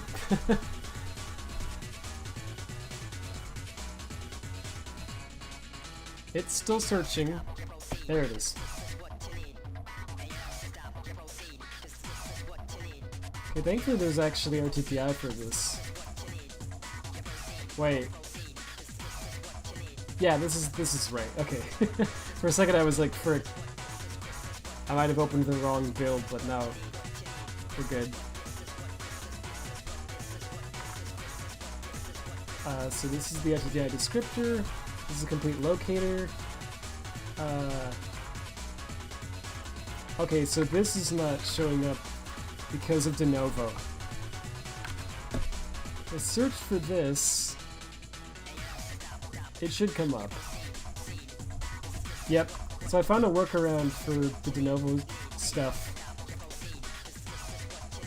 which I had to do because de novo is very fun. This is the VF table. So which one is on add callback again? Hopefully it's one of these, I don't remember.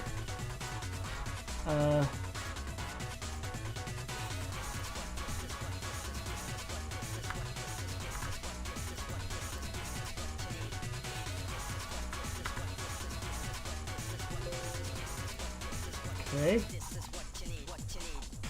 This might, yeah, this looks like it. Let's just make sure. Yep, okay, cool. So I'm in the right function right now. And then we call this one.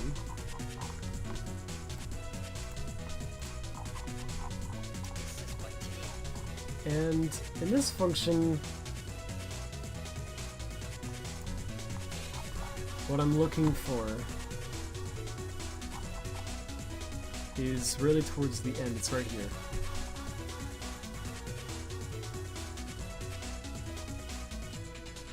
It's right before this if statement.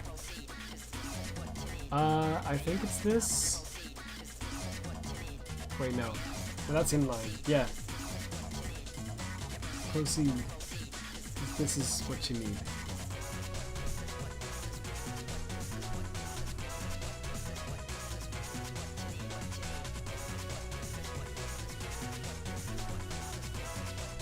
Before this if statement.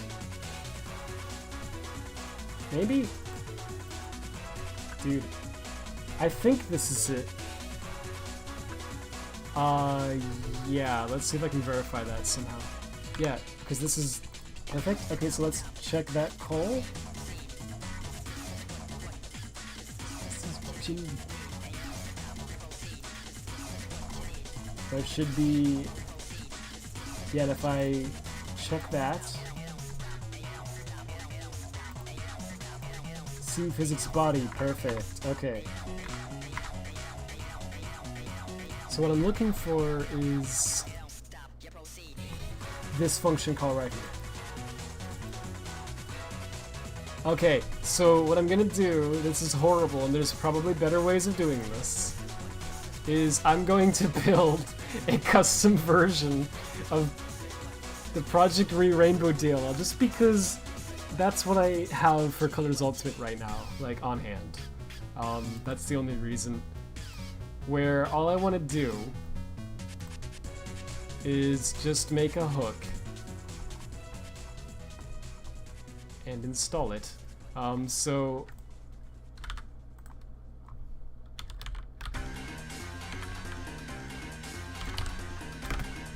hookable function void, or returns a void point, essentially. We'll just pretend that it's like this. Bruh.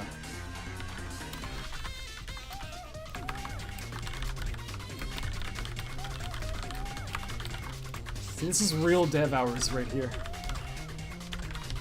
When you start doing stuff like this.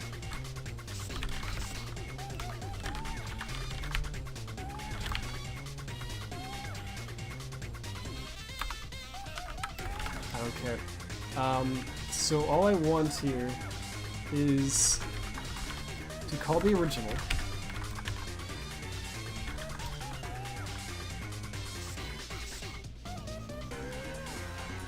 Doesn't matter. And then what I should get from this is like I want an address, right? So let's see. Let's just do like.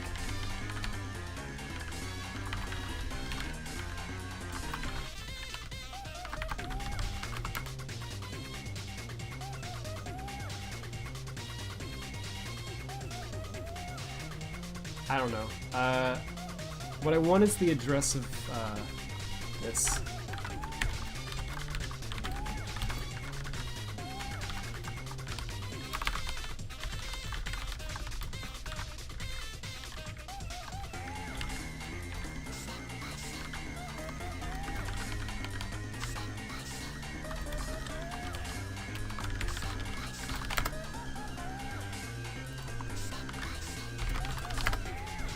Fantastic code. Maybe monkey puzzle exchanges those two? Sure. Also because I'm biased because I like the game. Yeah, that should work fine. I don't know if, I have like an old... Like, I don't know if foobar, the foobar plugin works anymore. Let me see.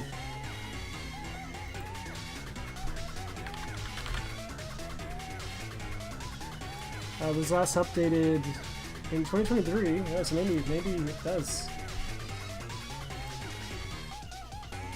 I feel like they would have broken it by now, knowing Google, right? I don't know if it's been fixed. Oh yeah, I have the latest version apparently.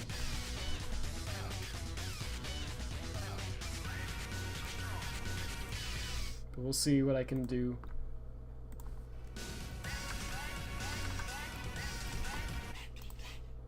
So we're basically done now. Except for this, there's a few more songs.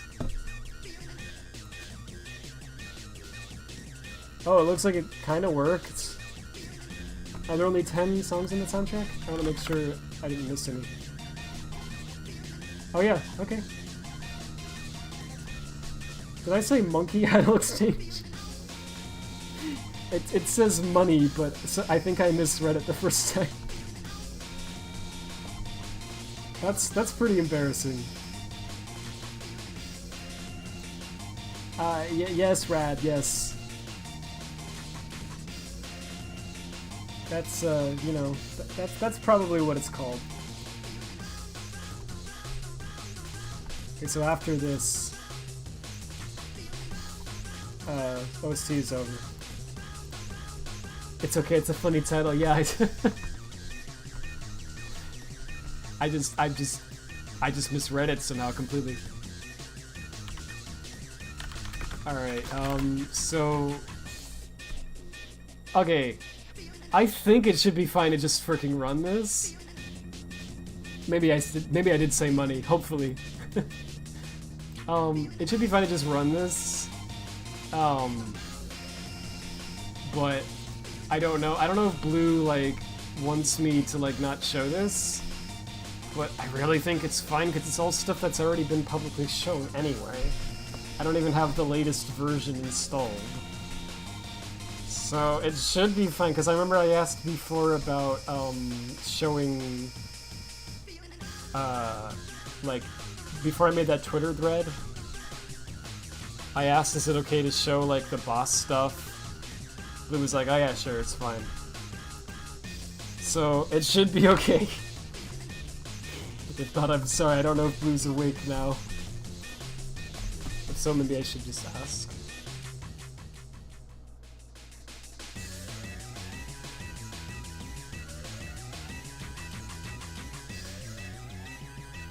I'm not sure. Doesn't look like it. Oh, what am I doing?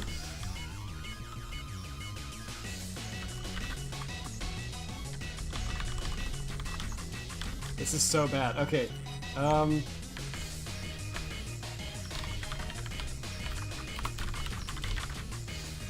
Okay. So that's it.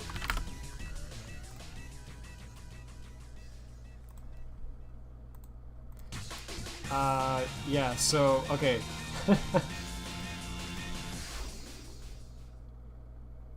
Let's test it out. Wait, why are you recompiling that? I must have changed that file and forgot. Oh yeah, I remember what I did. Okay. Yeah. Well, so I'm not even gonna like load into the game, I guess. Far beyond, just like pull up a level and then, yeah, so it'll be fine. Okay,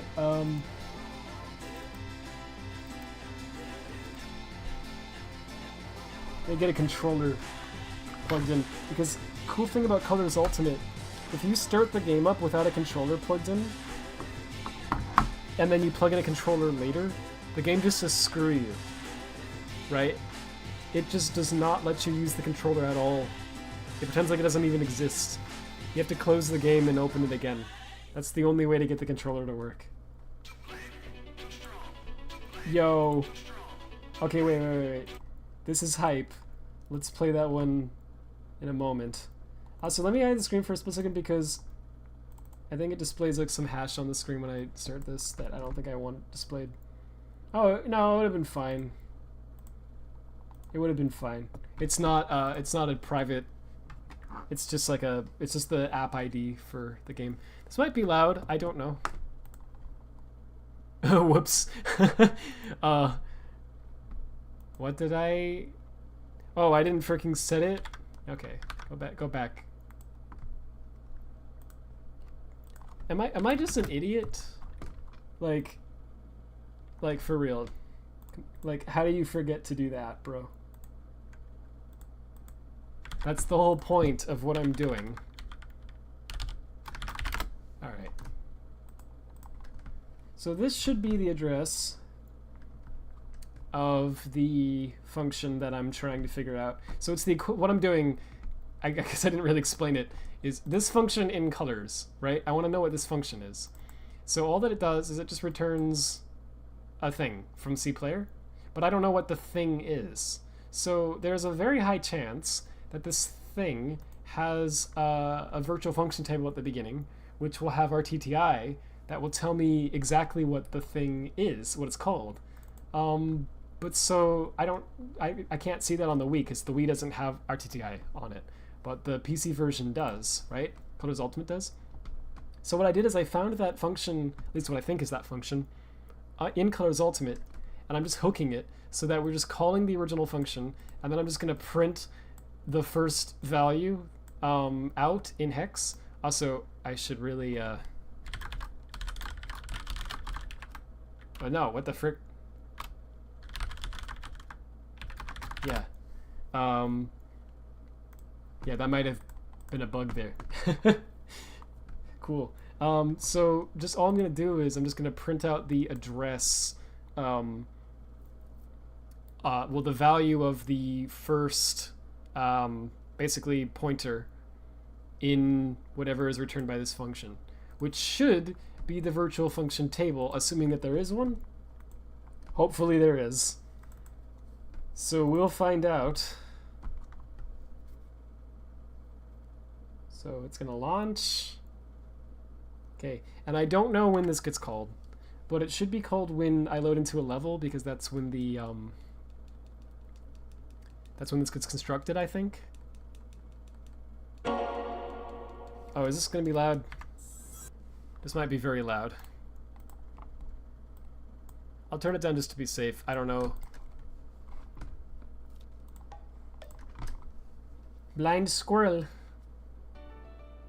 It's actually very quiet now. Okay, well, it doesn't, I don't care. If I was playing this for a while, I would turn it up, but this is just a test. Oh, it's Project Rainbow. Whoa.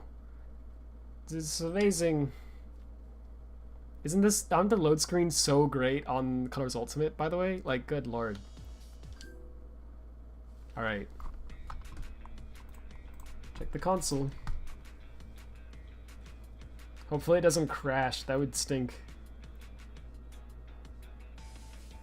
And hopefully it works. It should be printing by now, but these loads are very fast in Colors Ultimate. Oh, it printed. It printed like a billion times. Sick. Okay. We got bruh spammed to the console. Alright, so is this address actually what I wanted? Okay, it looks like a virtual function table. Wait, frick, I screwed it up. Undefined. Yeah, there we go. Yay, I got it. Yo, let's freaking go, dude. Okay, so this is the I love that worked. That's awesome. So this is the physics world.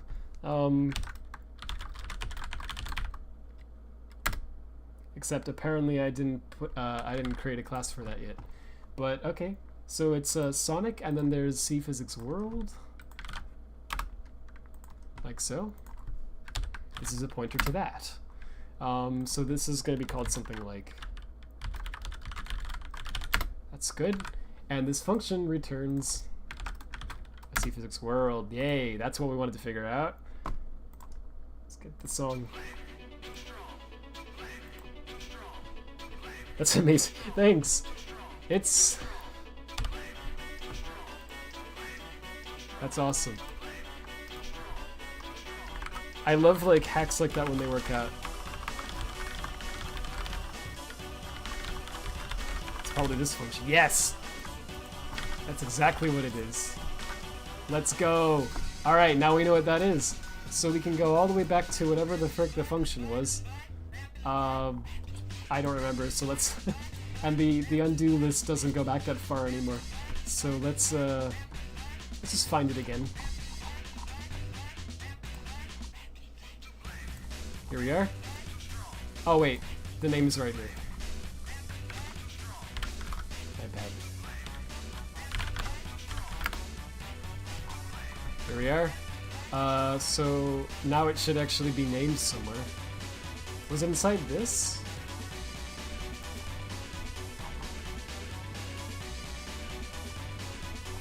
Wait, where was that function even at? It was used, that's what set me off on the whole thing. Well, it's somewhere in here. Has to be because I like, that's why I did this. Oh, is it in here? Yeah, that's it. Oh, that's actually a pretty nice breakthrough because now we know what this is for everything. So this has to be, it's probably that function from Lost World.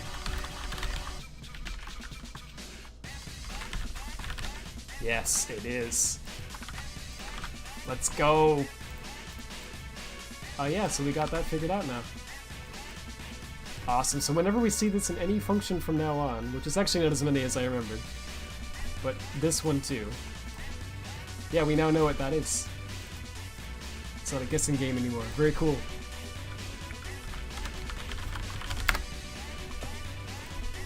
Should be right, yeah. Okay, so that's what gets passed into this. Okay, let me check this out again. It's the only place it's used here. So this looks like it gets called on this thing up here. But we don't know what it is. And then it passes into physics world, as well as a vector through and another vector through. And then this number for some reason. So we can see that there's a this call. Actually, let me go back because I want to make sure. But there's also a float, which could be like in any order. Because the thing about PPC is it's kind of hard to explain. If you look at the registers that are used on the right here, for all the arguments, you can see like R3, R4, R5, R6. If you give it a float, then that uses a different set of registers. It doesn't use R or whatever, it uses F, right? So the first float is F1, the second one is F2, and so on. And so it doesn't really matter what like order this float comes in the list. It's always going to be float 1, F1, see? So like I could define the function like this, or I could define it like this, and either way it would be the same. It wouldn't make any difference. So that's kind of weird because it's not how it works on x86. Necessarily. But so I don't know if this float is the first argument, or if it comes later or whatever. Well, actually I do know for sure that this is not the first argument, because this seems to be the first argument, because it looks like a this call. So we're going to assume that this comes last, because I just don't know. So, let me just say it so I remember it. This call, physics world, 2 vector 3s, a thing, and then a float. So that's what it does. So it's this call, C physics world, 2 vector 3s. Oh, it's actually pointers. I think. A thing, and then a float. Those are the params. Yeah, and I don't know if it's in that order, but it's used 4 times, so that's interesting. And it calls this other function, that's all it does. Oh, but it shifts around the parameters before it calls it, that's kind of weird. So again, this could be any order. Oh, this is a C physics world thing. Ooh. Oh, and it passes this in as well. So let's see if that stays the same. It does, okay.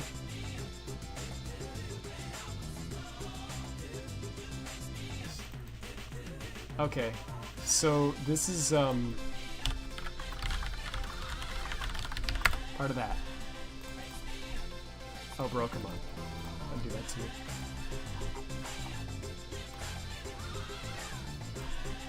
There it is.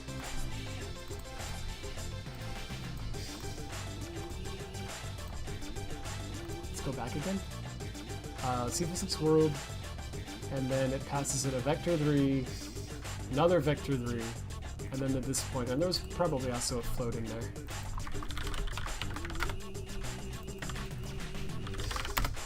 I think I saw a float, right?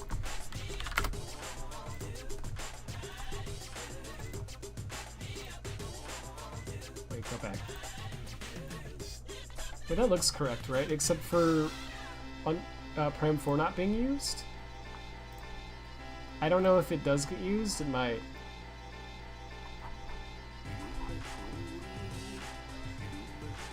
It's hard to say. This is kind of a mess to read. There's a lot of unknown functions here. UVAR12. Is that one of those weird things it does? Yeah. So this is actually the C physics world.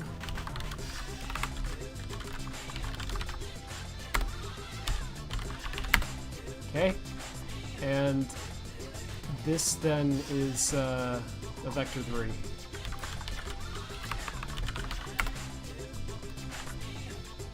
Which makes sense. We're doing something here with the values from the vector 3. Oh, it's like constructing something. Is it the same function twice? Yeah, it is. Bro, why? Why do you do this to me? Alright, well we don't need to figure out all this as long as this is a function that is also in Lost World. Then we can just call it. But if it isn't in Lost World, then frick. Oh, good. Okay, hang on. This is a promising start here.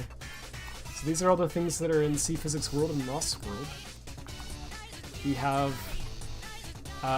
what could it be, right? Overlap test AABB, capsule and sphere, on added to game. There's all these functions. So we know that there's 2 vector 3s. There is a something, and then there's a float. So let's see if anything in here matches that description. 2 vector 3s. A float and a okay, and then also this parameter. That could maybe be it. 1 vector 3 a float. That doesn't maybe look like it. There's 2 vector 3s, a something, a uint. Could be a raycast as well. How many functions? This is called 13 times. So I could see this being an overlap test or a raycast. Also could be raycast all. Both of those would make sense, I think. What does it return? Like, it looks like it returns a bool, maybe? Bevar, yeah. So this returns a bool. So that's interesting.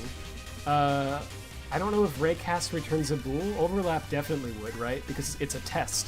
So like you call overlap test and then you get a value true or false that says whether it overlapped or not, right? Raycast, I don't know because it has a output struct that you pass in, and it like sets up some values on that. So let's see what that does in Lost World. Oh, that's the whole thing? Well, it's just a virtual function call, so I don't really know what it does. It could be this. Like, that's a possibility.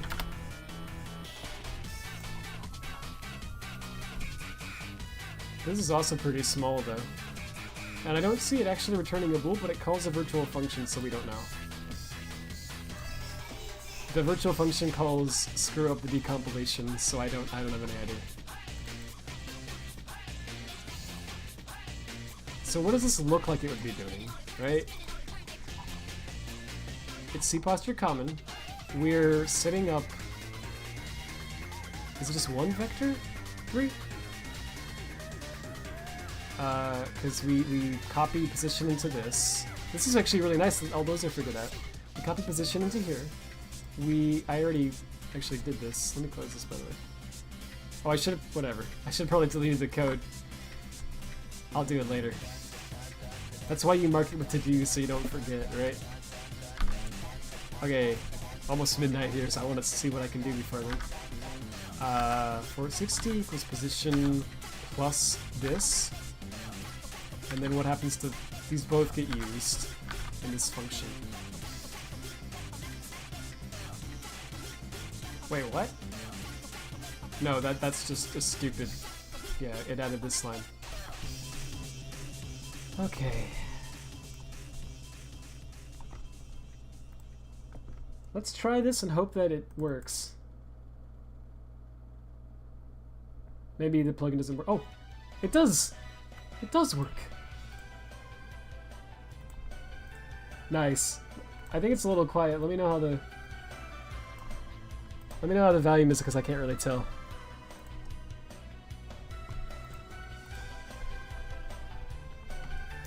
Okay, so... Copy the velocity into this, and then it just does nothing with that. I guess it uses it later? Oh yeah, that's the output. Right. So it returns this. It's a bit quiet, but now it's good. Okay, cool. Okay. Yeah, the YouTube plugin is just being slow, but it's working. I'm amazed that it still works, because it's been like a year since they updated that. Usually YouTube breaks things. What is this?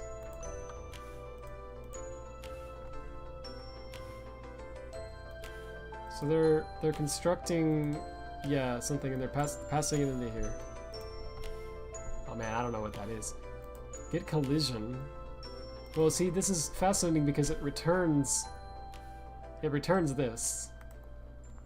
But it looks like the value just isn't used, so like, why are you calling this and then not using the result, right? Like, that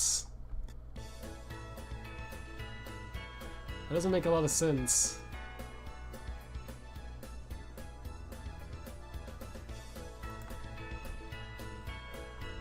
It's got to be some mistake in decompilation, because that doesn't really make sense. So anyway, so we know it's there's not much to go on, is there? Well, okay, let's see what calls this. It's the one that we're looking for. Well, it's F834. F8, where's it at? F834, this one. So the rest of them should be ones we can check. So let's see.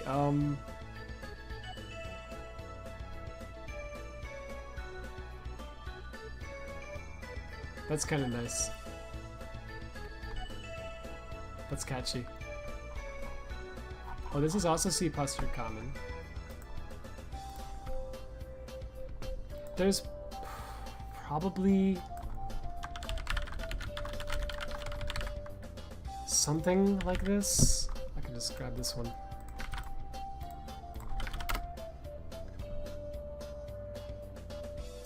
It takes a while to decompile this function because it's huge. And there's a lot of bad decompilation going on in this one. Oh, this is the thing I was looking, yeah, is disable collision. That's the thing I was talking about earlier. It has to be that. Disinlined? Because that's totally what it does. They check if disable collision, and if that's true, then they set the position to velocity scaled by, I assume, delta time. Yeah. This is a huge mess to read, but just what you should do is just ignore, like, all of this. Like, all this crazy if statements and stuff. Ignore all of that. That's just bad decompilation. What you're looking for is the stuff in between, right? So, like, there's a scale, you ignore all this. There's an add, you ignore all this. And then there's this, right? And if you look at the colors code, well, it's kind of a pain to get back to, but that's what it's doing. It's a scale, an add, and then a set position. So it's exactly the same in Lost World as it is in colors. They kept that the same. And it's checking if is disable collision history, so that has to be what it is. In fact, I think I'm going to just assume that.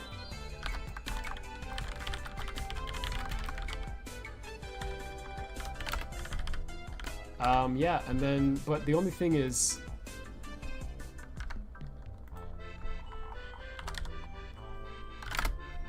we have to re-implement it. I don't know why I remembered it being a typo. I think it's because I mixed it up with that other function. But they didn't actually make a typo this time, so... Oh, look at that. Okay.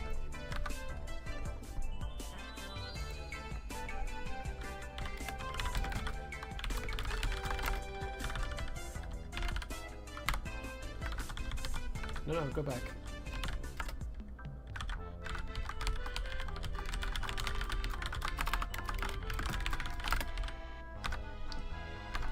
Oh, I didn't implement the blackboard at all? Oh, jeez. Why? Wait, what?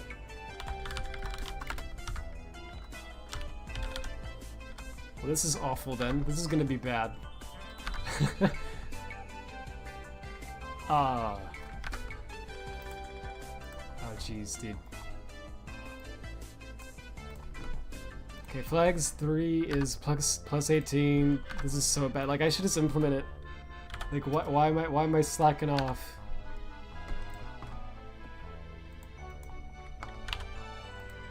Instead of this horrible nightmare hack code.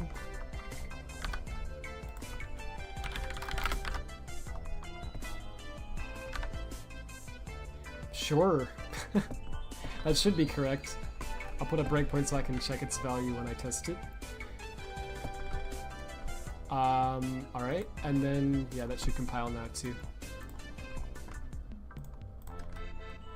Okay, so what I wanted to check, I got distracted by that. I just wanted to check if there's a function anywhere here that's related to C Physics World. There is. That's interesting. Why are you storing it in this? That doesn't make sense, bro. Oh, Coley shape. Like collision shape? Cool, we got into the actual stage things. That's nice.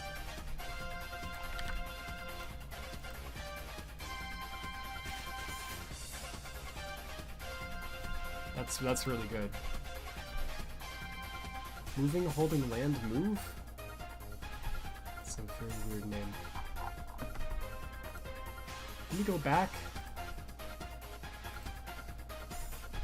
So we get physics world, we call something on it.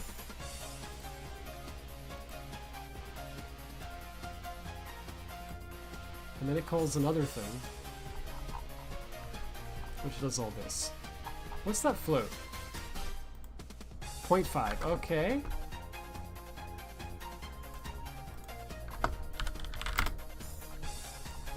We can find a float that's set to 0.5. That might be confirmation that we're looking at the right thing.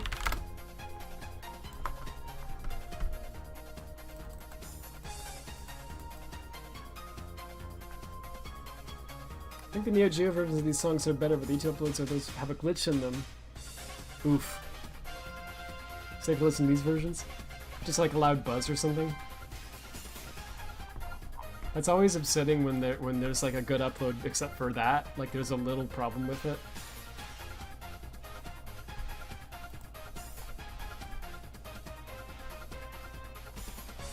It's crazy how I figured out none of the functions in this. It's got to be something like... I don't know.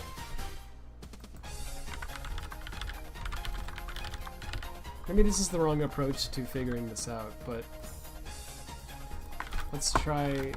see, like, what calls this. Check capsule. Oh, okay. Nothing calls that function. But it's left in the game for some reason. Cast ray, ray cast nearest collision. Let's try both. Oh, look at that. Oh, this is a Havoc thing. Oh boy.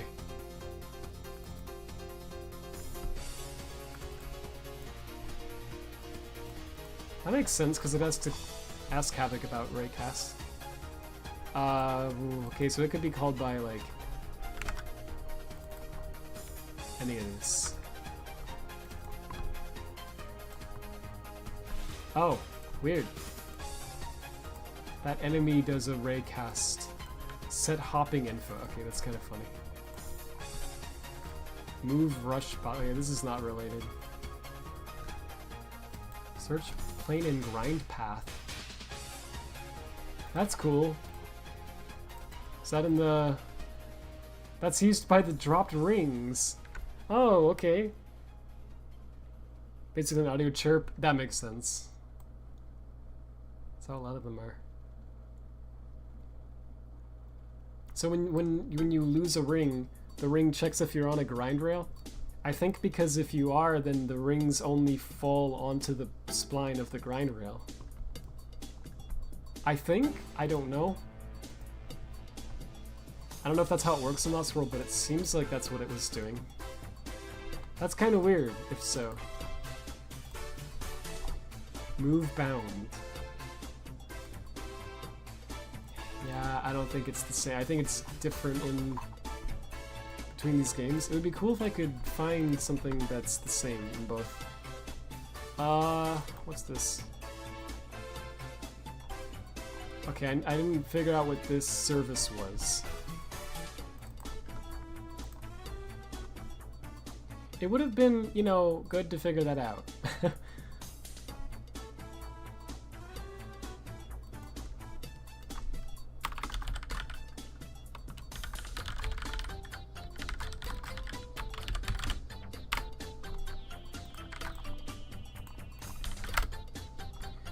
So in Lost World and Colors, these things are handled differently.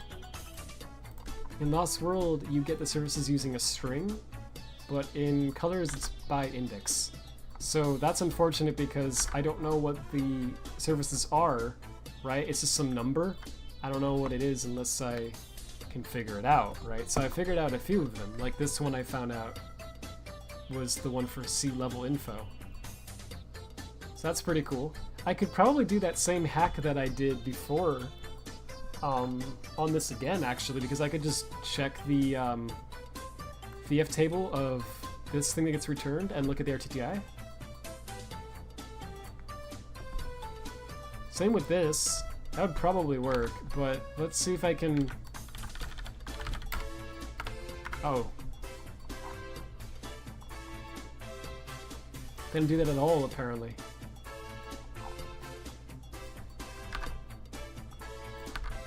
Oh, so this part entirely is just not in... Oh, get service, I started to say service, that didn't make me sound right.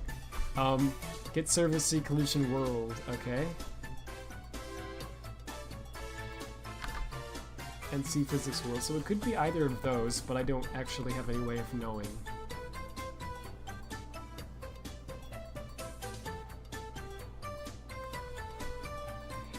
Yo, this would be useful though. Yeah, okay, I should do this. This is worth it, because I could crack every one of them in one go.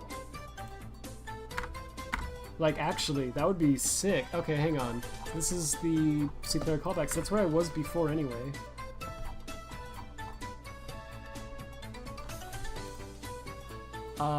Yeah. So this is 1, and then it's gonna be 2, yeah, down here. Yep. Okay, so this is the function I want. That was not hard to find. Project Rainbow, we're going to be using your services again. I'm glad I didn't remove that code actually, because I can reuse it. This is why you comment things out sometimes.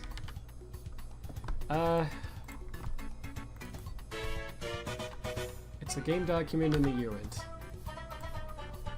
Okay, so I don't feel like... Yeah.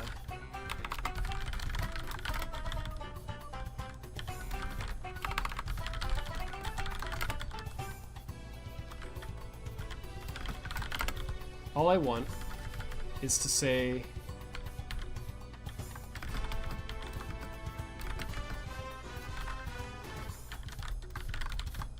I don't think I have to do SCD hex each time, but I don't remember, and I don't feel like looking it up. So we'll just do that. Yeah, and that should work, I think.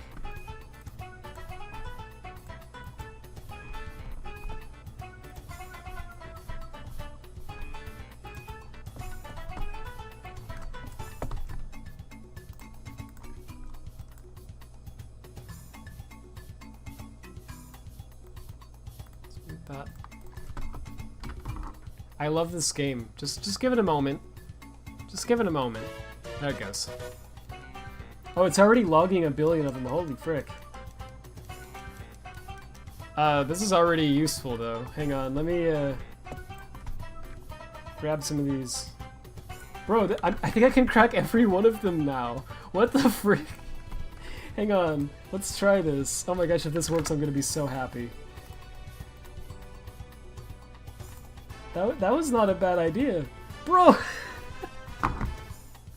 It works! Okay, well never mind, we don't even need strings. We can just do this. So what it prints is every time that the game tries to access a service with an ID, it prints the bruh, and then it prints the ID, and then it prints the address of the virtual function table for that service. So all I have to do is just look at the address for this in the other program I have open, and then I can just look at the RTTI, and it tells me the name.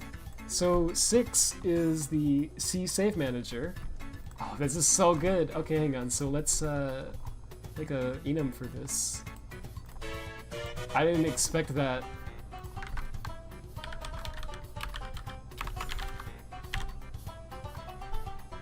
I'm gonna make it an enum because... No, actually, I don't think I am. They didn't do it that way, so it makes sense to do differently. So they have a namespace called... Whoops. No. They have a namespace called save data. And inside that they have a struct called C save manager. And the ID for C save manager is 6. Oh, maybe I should...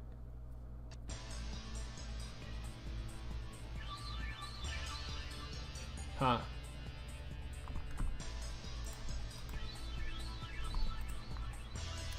Maybe I should make an enum? I don't know.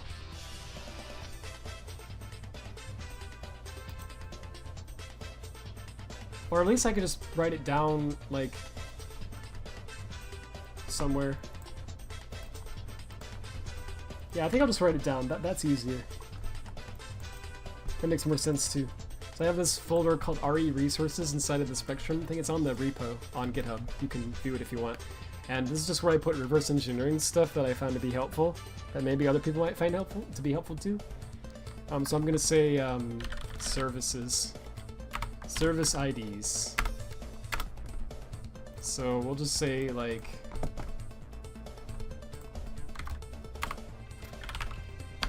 six.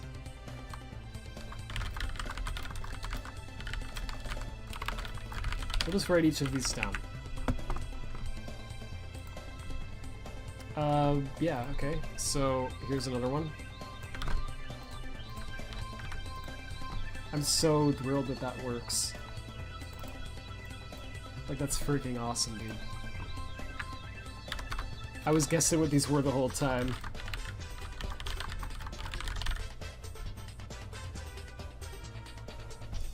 I like how there's multiple things related to save data just here. That's kind of odd.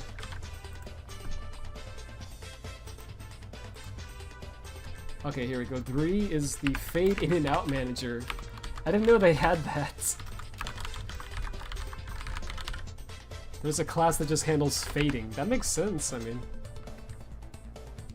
Okay, we have 3. And also it makes sense that these would be the ones that are called right now. Because, like, at this point in the game.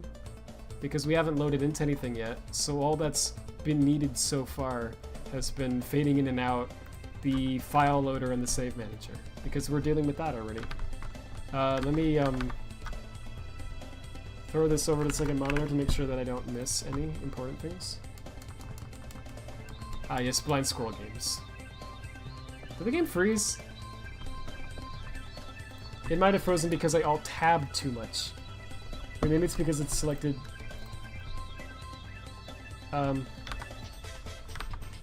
Oh, there it is.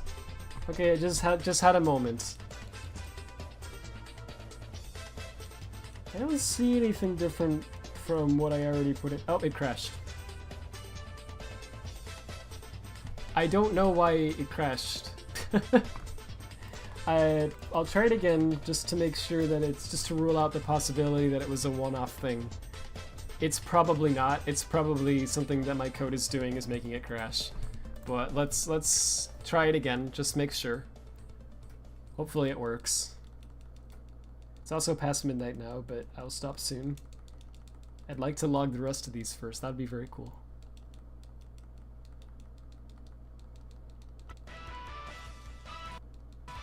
So it crashed here before. Yep, alright. That musical timing was perfect. Well, maybe that's an omen. Maybe that's where I'm supposed to end the stream. But I kind of like to print the rest of these because there's not a ton. Why did that crash though? Because like what is this doing that would have made that crash? I have no idea what obscure game soundtrack should be next, so I guess Poil Fever. Cool, you basically found a shortcut. Thanks, yeah, I'm quite happy with that. Alright, I'll try Poil Fever. Oh, nice, okay. Sure.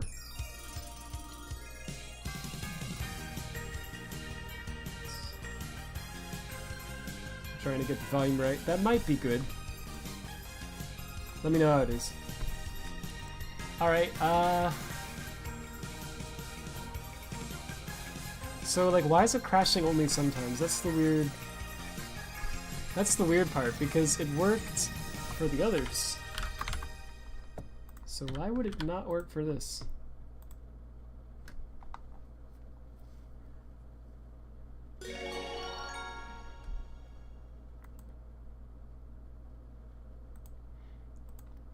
It might be...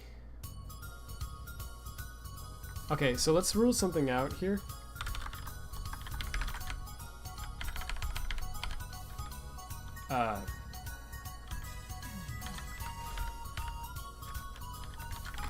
Let's just rule that out.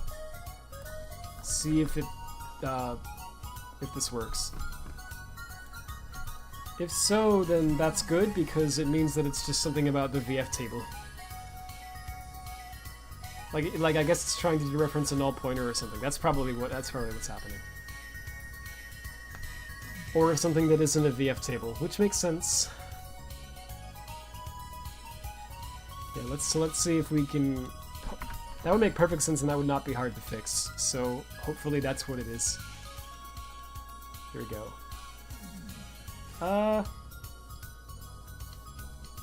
It says A. Oh, because it's an ASCII character, I guess? Bro, why does it say... It says A. Oh, it's hex, so it's not actually A. It's 10. My bad, I forgot. See, it was actually confusing to make it say hex.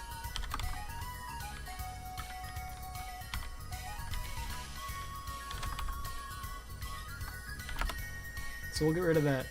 But anyway...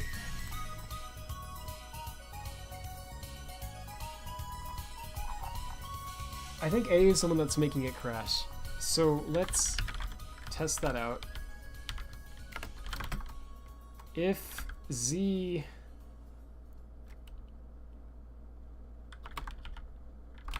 Okay, if not Z. Or let's just do all the tests. Or A equals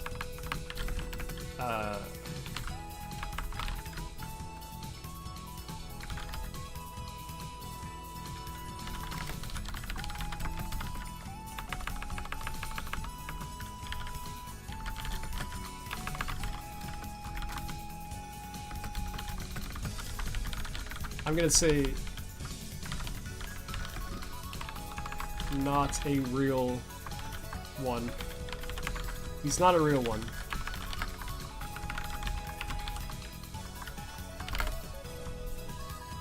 So yeah, because I don't know, like, you know, what exactly is causing it to crash. I just know that dereferencing the first thing as a pointer is not working. So I don't know if it's because it's not a VF table, or because this thing is returning null, or what. So we're just gonna, for the invalid ones, we're just not gonna print anything other than the ID. For the valid ones, we're gonna print everything. So hopefully it won't crash now.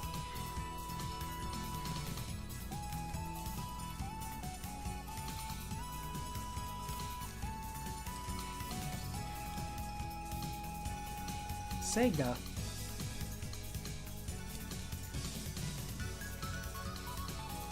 Okay, here we go. Moment of truth. Not a real one 3 and not a real one A. So, wasn't 3... Yeah, 3 was a real one before. So, that's kind of weird. Maybe the Fade in and Out manager just isn't available for some period of time? Alright, but so far, so good. Yeah, Fade in and Out manager is back now, so that's weird. Oh, okay, it accessed a few more. Cool. Don't crash, please. Please don't crash. Because they're printing a lot of valuable information.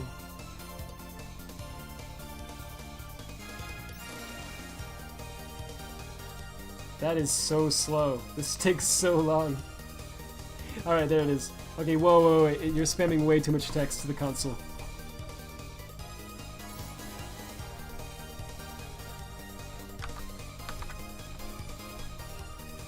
Alright. Let's go through a few of these. I'll wrap it up soon. Oh, one is the ID for C Physics World. Oh cool, it's raining. Okay.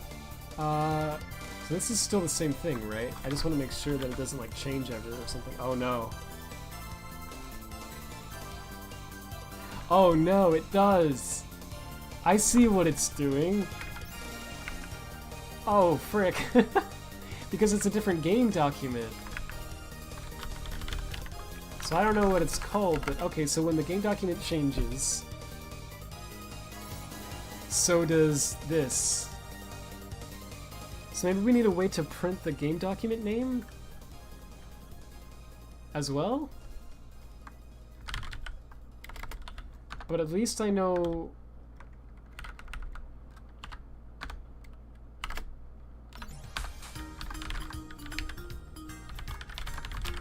I know this. Hopefully I don't lose power, by the way. Sometimes that happens during storms. Sea level info ID, that's gonna be 3. Yeah, okay, that's so bad, I hate that. Okay, so... let's look at the game document. Is there like a name, right? Because I thought there was a name in one of these. There's a game ID, game mode. Game mode has a name. Well, this should also have something, right? Because I guess it doesn't have a VF table? Oh no, it's just whatever the current game mode is, I think, dictates the... how this works. Because it's like, its function... Let me check this again. Okay, so I just like don't know what this does.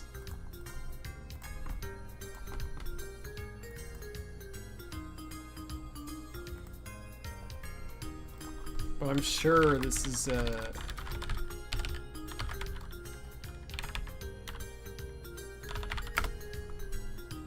yeah.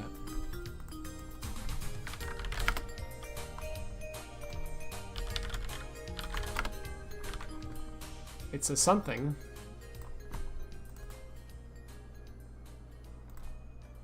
Turns like what looks like to be a void. Well, pointer to something.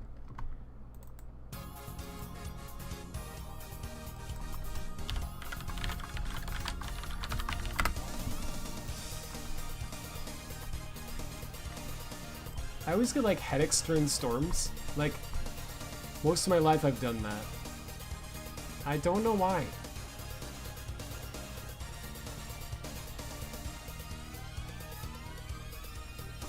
But so it's like funny because I had a headache earlier and I was like, I wonder why. Oh, it's because there's a storm.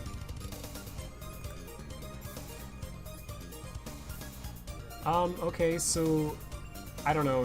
I don't feel like reverse engineering all this right now because it doesn't. We don't need to.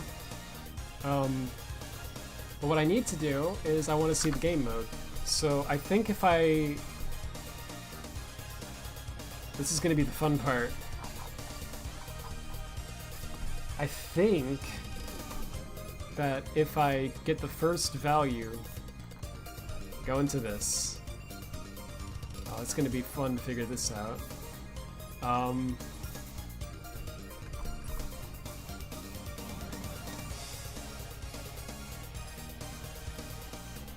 Let's see.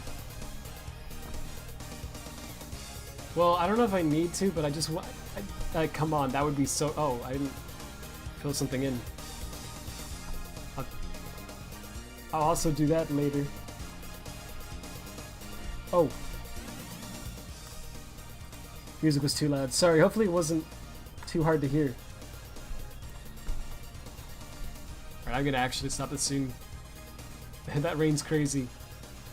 All I want to do, for real, is print the name of the category so that I can log some more of these. And then I think we'll call it a day with that. So like I have the C game mode here, and then if you look into that, there's a name. That's what I want to print.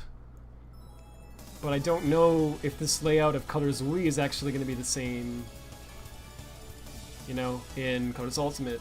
So I think I'm going to something like this. Did that crash? No, I don't know why it looked like it did. This should be, like, fine. Should be 8 bytes followed by 4, and then I guess padding. But I don't know if there's... ah, frick. Okay, now let's do it a better way than this. Because I've seen it copy something before into this.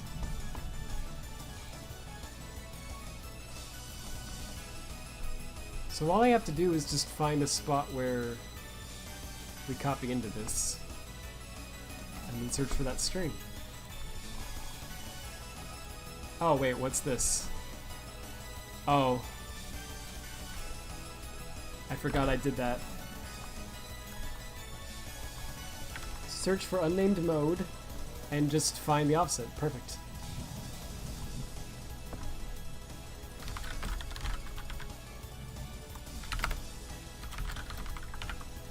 Uh-oh. Kind of lagged there. Oh no, what are you doing? Stop. You don't need to keep searching. Yeah, this is the name. So all I need to know is the size of this.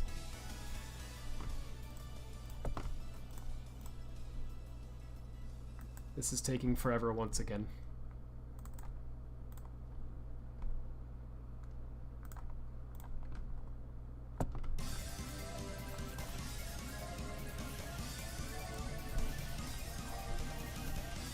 Oh, I forgot about this.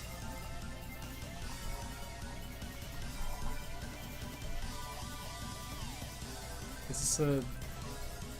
Oh yeah, I can search for this too. Okay, so I found unnamed mode.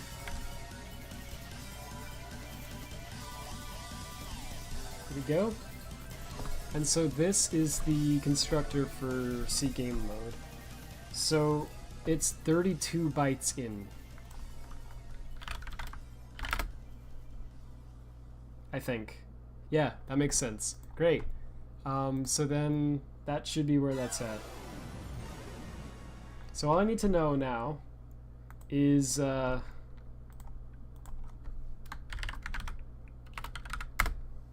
we go. Need to find this function so that I can see where the C game mode gets set. It looks like it's just the first parameter and there isn't a VF table on it, but in Colors Ultimate it might be different because they do the game document different in that game. Since they have the acorn glue stuff that maps it to Godot.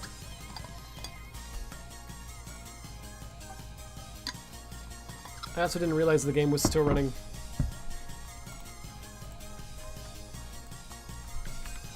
Okay. Yeah. So what references all this?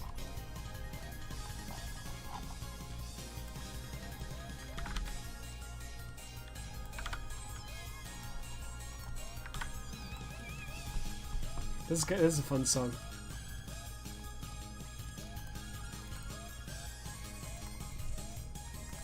Okay, here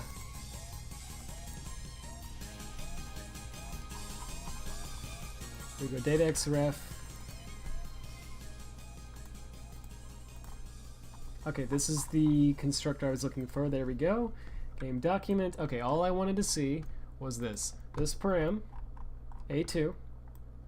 Yes, it's the first thing. Cool. So it would have worked if I would have just done it the way I thought, but I didn't know, right? So, okay, so void A,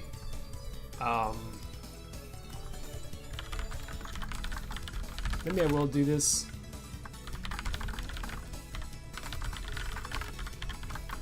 Why not?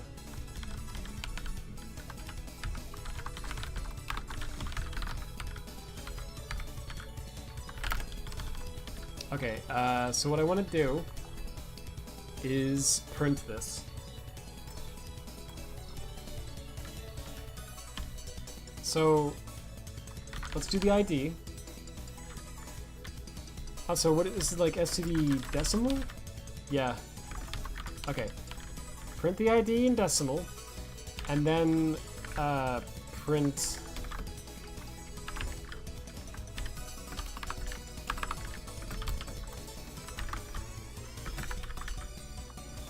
oh, I made it a class. How foolish of me.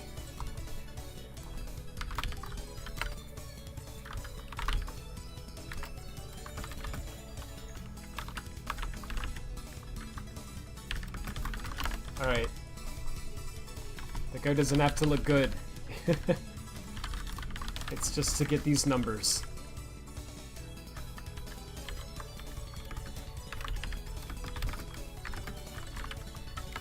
So hopefully, this will always be valid. It should be.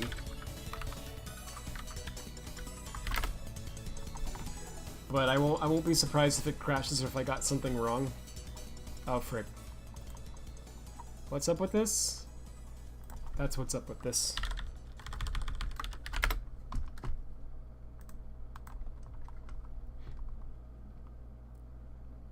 Cool.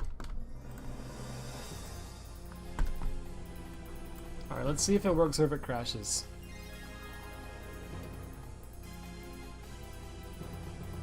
I love de novo, by the way, making it take so long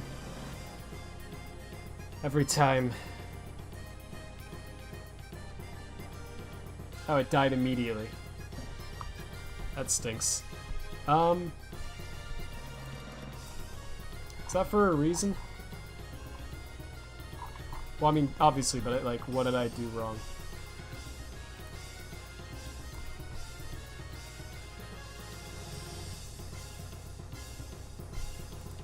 Like, because this should be...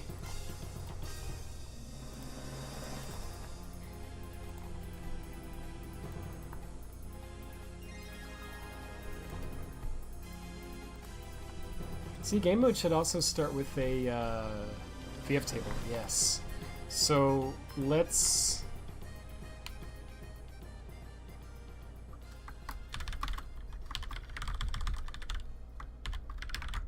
Let's print... I don't care, put it in quotes, it doesn't matter.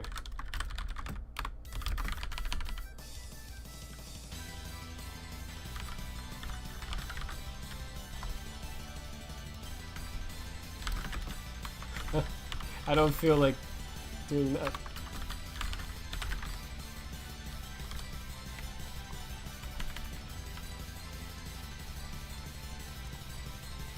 Well...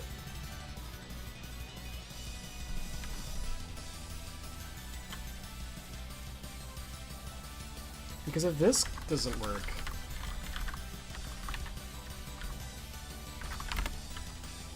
then game mode must be invalid.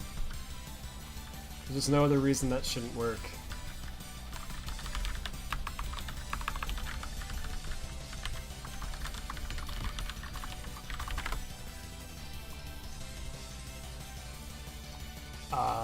Wow, what great code you've written.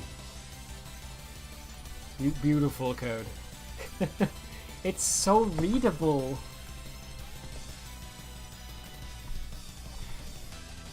I'm fully expecting it to still crash. But let's see what it does.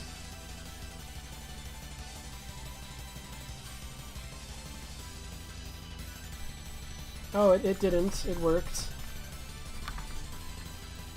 Hang on.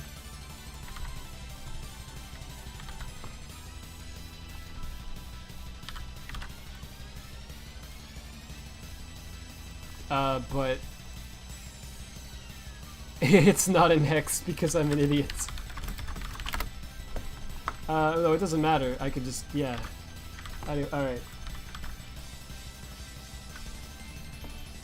It should work.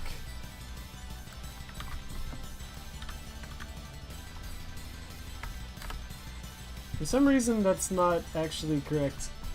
Wait, hang on. So what is this? This is the VF table, which should be the pointer to the actual thing.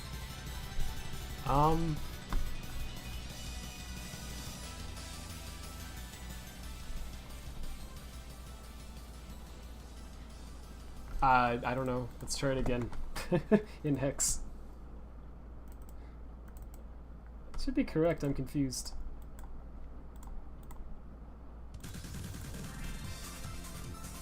If you needed to be more calming, the rain sounds in the background might help with that a little bit.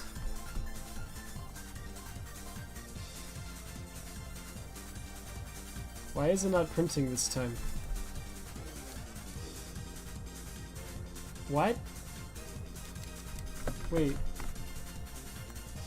Why is it not printing this time?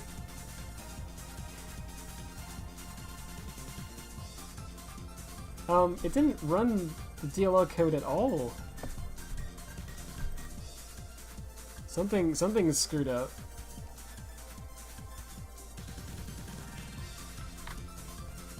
Like, it actually just didn't run at all.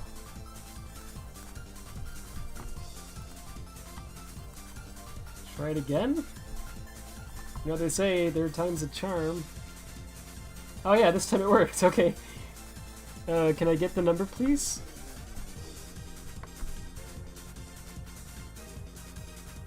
Just please give me the... yes. Thank you.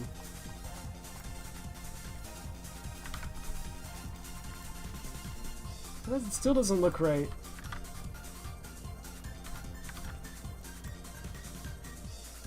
It's not.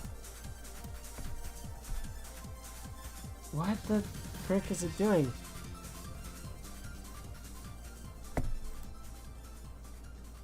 Like, where is it getting this number from? I'm very confused.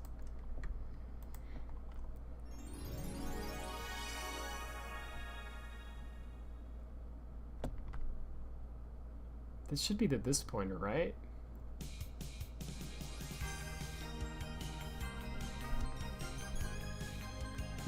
Maybe it's not. I don't know if the this call translated over correctly. It's x64, so it should be fine. Let's see, bro, I want to stop this. I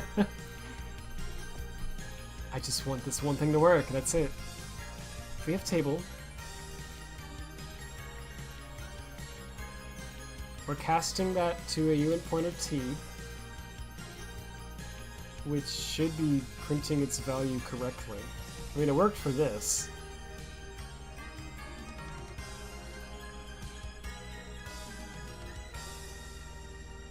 So that's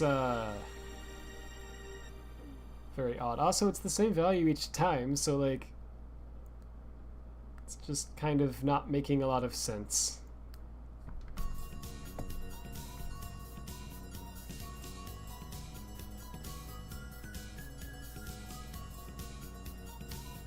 Well, something's screwed. Let's see what we have to work with here.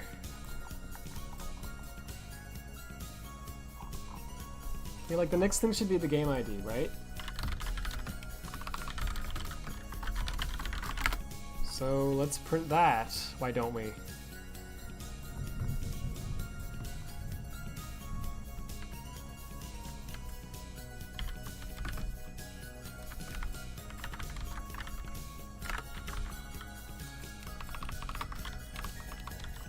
Bro, come on.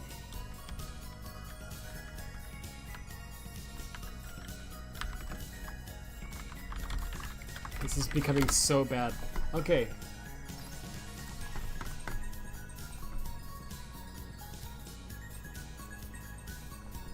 I think I read it before it copied last time fully, so it like couldn't load the DLL.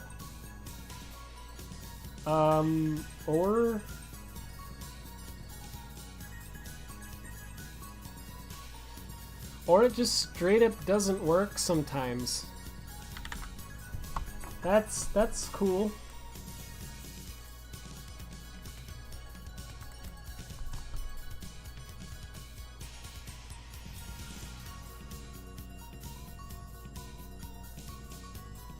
That's extremely weird. What? Is it just like a... It's like all I did last time was I hit build again. Does that somehow flush it or something? Like, why does that make it work? What the frick? It worked. Why? It must be that it's holding the file or something weird. That doesn't make sense otherwise. Alright, well here's something. Oh, what a great thing. I forgot to put a separator between it. Great. How will I ever know which one is the right. Well, it looks like this is the same each time. 1, 2, 3, 4, 5. Okay, so let's go into.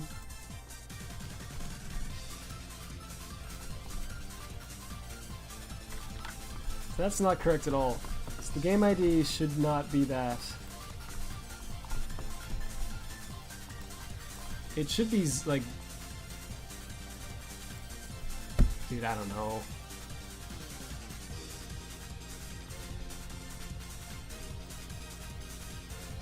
What's this?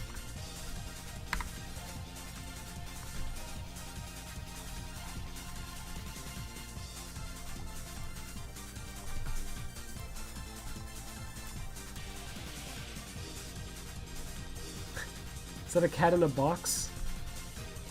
That's pretty good. Box cat. Alright, I'd really like to solve this for now, but yeah. Okay, let's just think for a moment here. Because this has to be something stupid that I'm doing.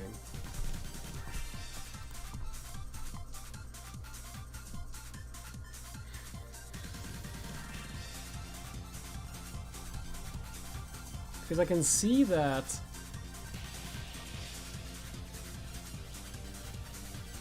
could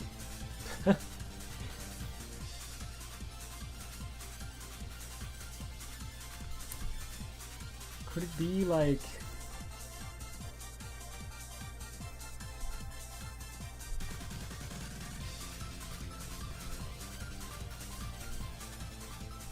gosh, this is I'm so close and it's driving me crazy. VF table, right? Then you have padding, and then you have the name. So it should be correct. For some reason it's not. That's something. I'm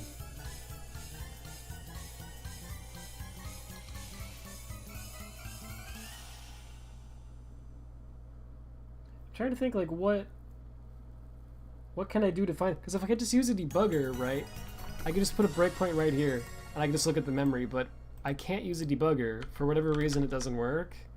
I blame de novo. I think de novo is responsible for that.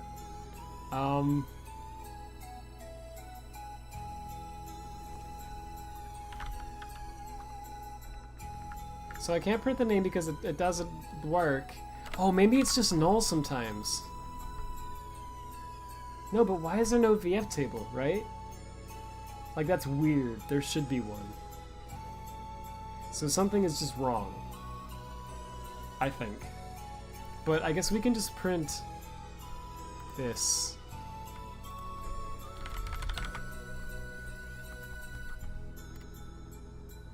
And maybe something else too. No, I don't know.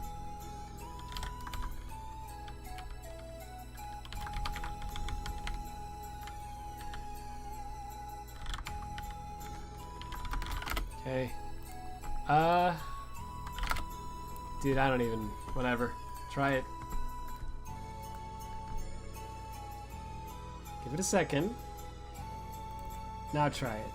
See if it holds the freaking DLL this time. Okay, cool. It works.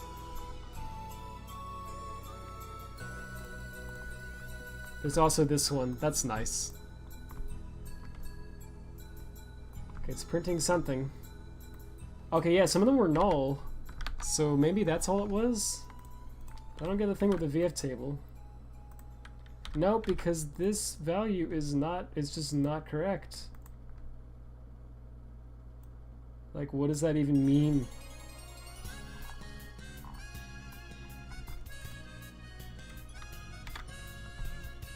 Like, what? I'm actually really confused why this is not working. It's probably something simple, I'm just being stupid because I'm hungry. But what the frick is it? This is definitely on the game document, yeah?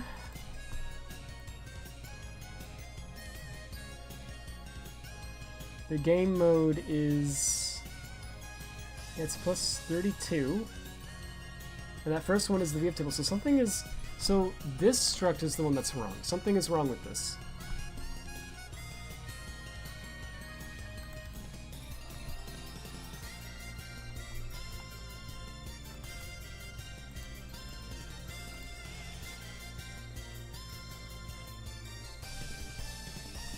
Okay, hang on.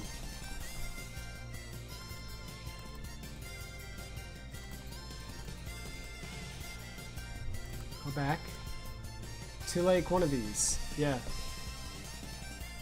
Okay, so this is like a space game document. 34. And then field 8.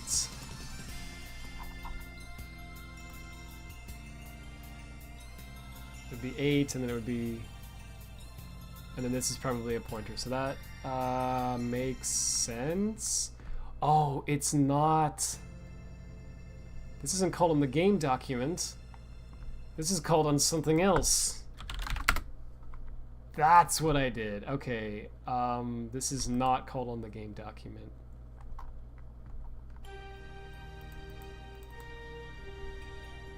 Yeah, this is something else. Well, that makes more sense.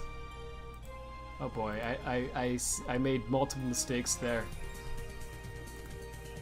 Okay, so whatever the frick this thing is,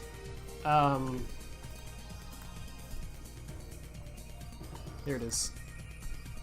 That's the thing that gets constructed. Okay, so might be okay. I see what I did now. Okay, oh, that makes so much more sense. Okay, here we go. It's plus 16. And there's no VF table, so I don't know. But it's a thing. Okay, so I'm actually gonna need to do some nonsense. So here goes. How will I go about doing this? I'm going to say, okay, so it's not the game document, so it's something else.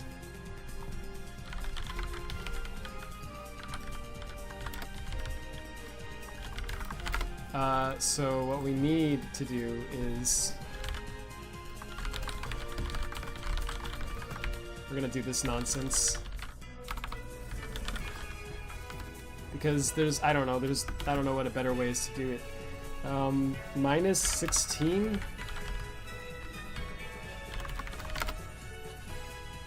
That should get me the pointer.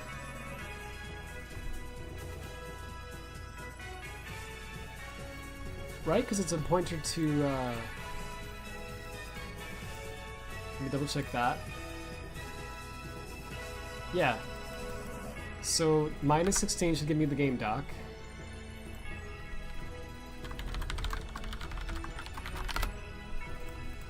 And then, once I get the game document, all I need is... I'm gonna print something like... I'll go back. Game doc, game mode, and then we'll do VF table first. Just to make sure that it's all good. VF table. And if this doesn't crash, then, and the value is correct, and we'll know that we can then go back to the code that we wanted before. And then I can sleep. Very cool. Alright. Real coding hours. How it crashed. It makes sense that it would crash because I did some nonsense. Okay, but what did I do wrong? Let's find out. So, because we got a pointer to this, right? And we're subtracting 16 from that pointer. And that's supposed to get us the address to the game document. But it's not good enough, apparently. So, game mode might be null or something? Because that's the only reason that would crash. Right? So why would it be null? See, that's the question. Hey George, what's going on? Don't you have to use the static instance of game document from looking at where it's stored in its constructor? Granted, if there is one like an awesome world. Good question. I don't know if there is one. Static instance of game document in the constructor. I don't know if that's a thing in colors.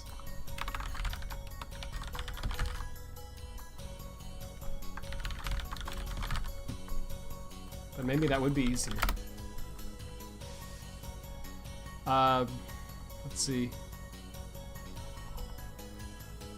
In Lost World, I don't... Let's see, it's setting a static value, but does it do it like here?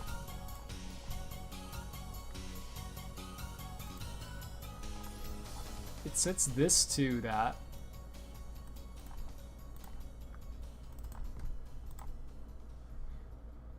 What function does that in Lost World? Like, sets the static value? Because I could check that. All I'm trying to do is, yeah, this is definitely messed up, but I don't know why. This is, oh, thanks, man, I appreciate it. Is Hedgehog able to open something for writers E&M and in V files? I don't, it's honestly been so long since I've looked at Sega NN stuff that I don't remember, but I don't think so. I actually don't think I've looked at those yet, but I mean, I'd be happy to. I want to crack all the NN stuff. Do I have Free Riders files? I don't remember. I actually have a Kinect now, but I don't have Free Riders. That might be fun to play, like just to torment myself. I have some sample files from Free Riders, yes. I don't remember who sent me these.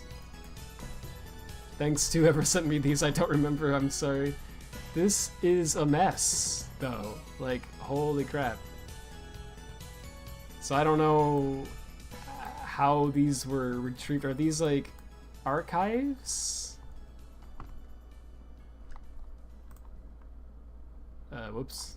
I don't have tools. Don't worry about it.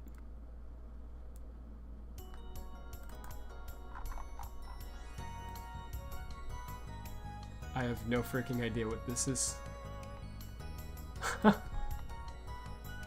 Cool. This is probably not, this might not have been extracted correctly. I don't know who, again, I don't remember who sent it to me.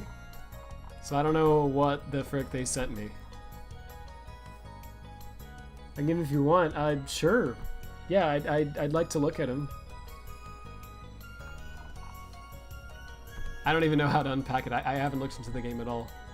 But yeah, if you wouldn't mind sending me some sample files, like, just a few of them. Like, I don't know, usually I like having one that's smaller, like a smaller file, and also having some, like, various larger files, because it helps me to be able to, like, look at a small one since there's not as many bytes to crack, and then I can apply that to the large one and make sure that it all still lines up. Like, that tends to be helpful, but just whatever you have available is great. I'll figure it out. Those are Sega NN, right?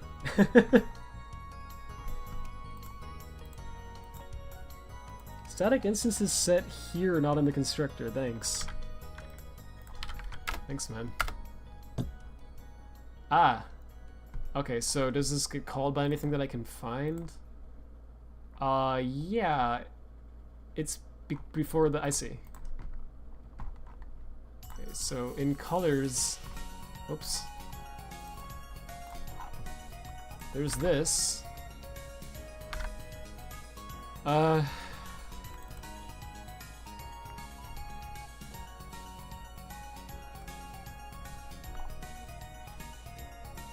I don't think... Let's see.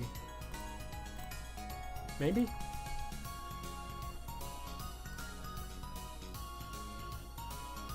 I don't think there is a static one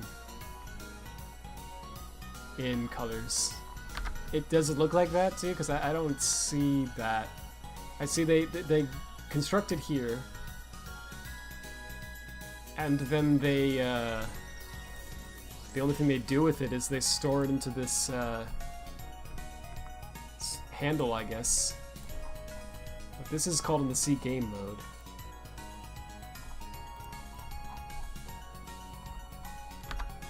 So yeah, I don't think there's a static one, because I don't see an equivalent of this function. But thanks, man, though I appreciate it. That would be nice if that would work. Favorite is NN? Cool. NN is good though, because I know Sega NN stuff better. Like, I don't know what the frick this file is, but Sega NN I can usually make sense of.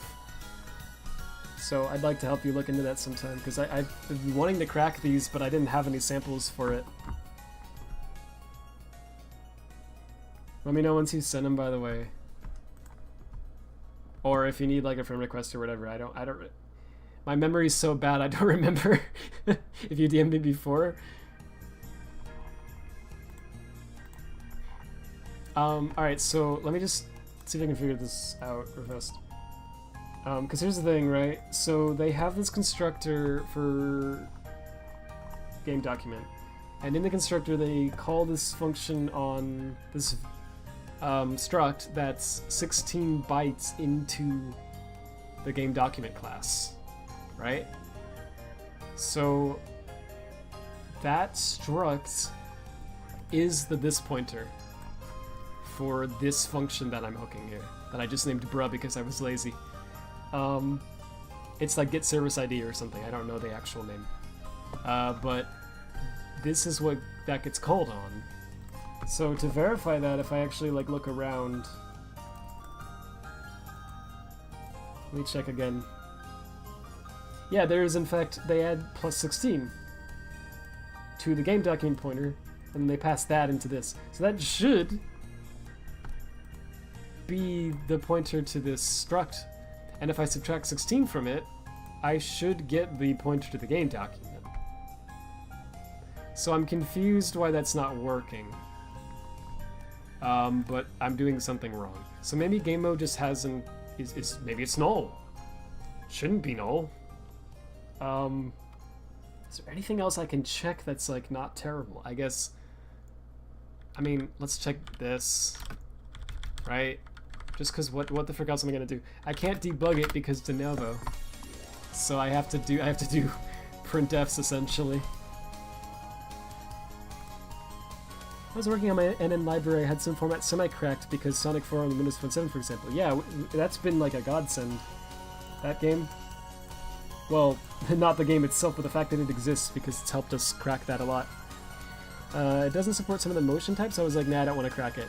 Yeah, fair. It's a major pain.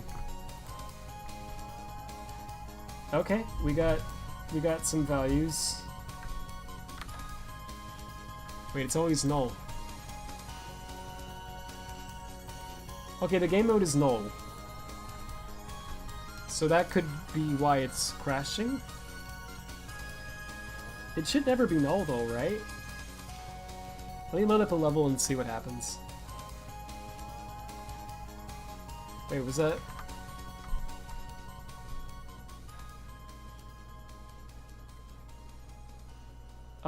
that's extremely weird. Like, that's extremely weird. So when this gets called, it's not null. But here it is.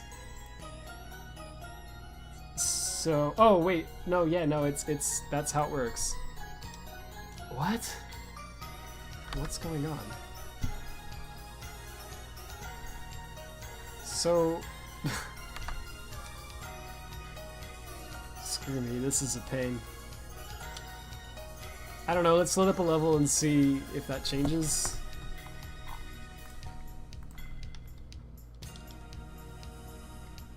Oh, it printed one of them. Oh yeah, there's a game mode there. Could it really just be null most of the time? Yeah, now there's a game mode. That doesn't make much sense, does it? Okay, so let's, why not, man? Let's try this. If game doc game mode, then,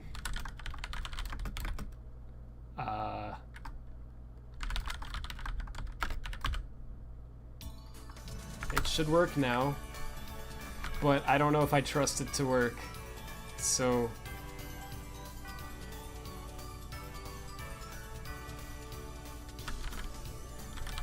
let's do this for now.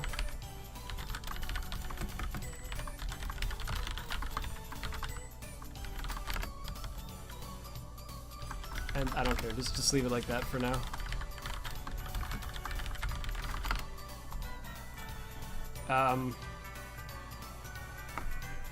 I just want to test this. I know, look at attaching SCU either. Yeah, it's weirdly painful.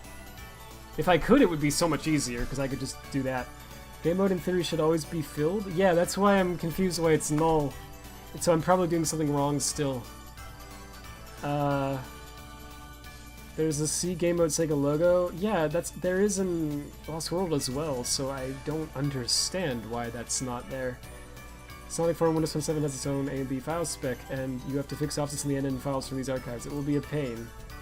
Yeah, I expect it to be a pain. If I can just get one of these printed that's not null, I can see what it is. It should be a VF table, which should lead me to the RTTI. So I should be able to check if that's valid. Oh, I think I just, yeah, it's not printing the end quote, but that's fine. Okay, it's a leftover.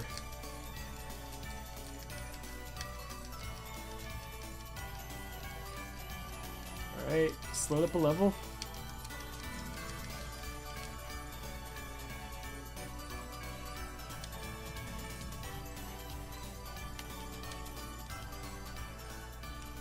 Okay, printed something. Let's check that out. No, how did I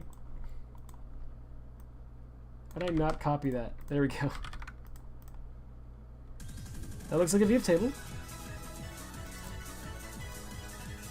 It's Sonic C game mode stage. So it looks like that's the game mode pointer. What the frick?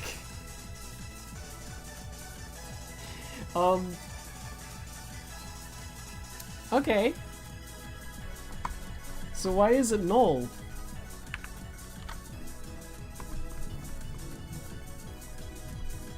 Why isn't that filled before? Yeah, what the frick? So it's null until you load up a level and then it gets set to the C game mode stage. I don't get why that's a thing.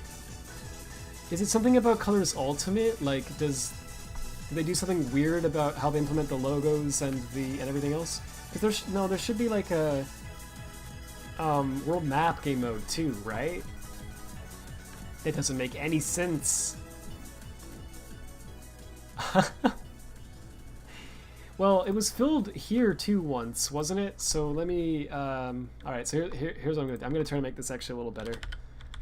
When it prints.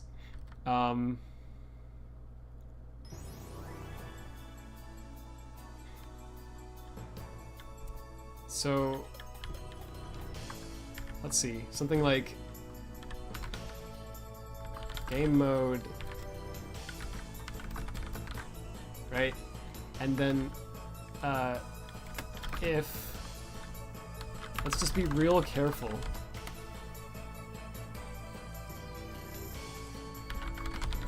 That's also not null.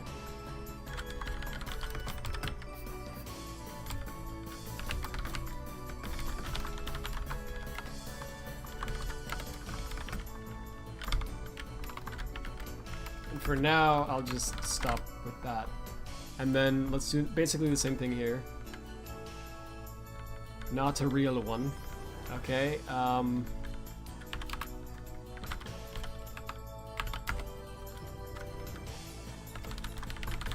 love terrible code like this. It's the best. I don't... Oh yeah, no, it's the ID, then it's game mode, then... Let's print the VF table because that's useful.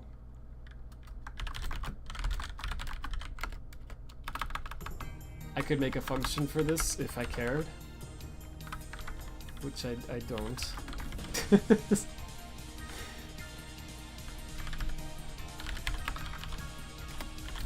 If game doc, yeah, this is also a thing.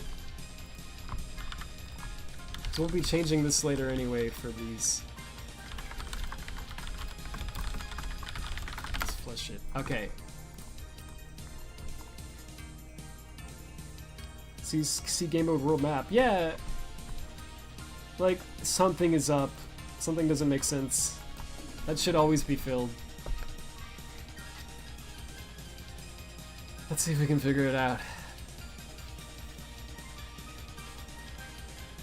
So the function that initializes the game mode also sets the pointer in the game document. So yeah, so far we've got all these. It's not printing the VF table because the game mode pointer is null. So that's questionable. So here we go, title. So we actually got a, yeah, the title got printed. Prints the name of the game mode if the game mode pointer is not null, and the VF table.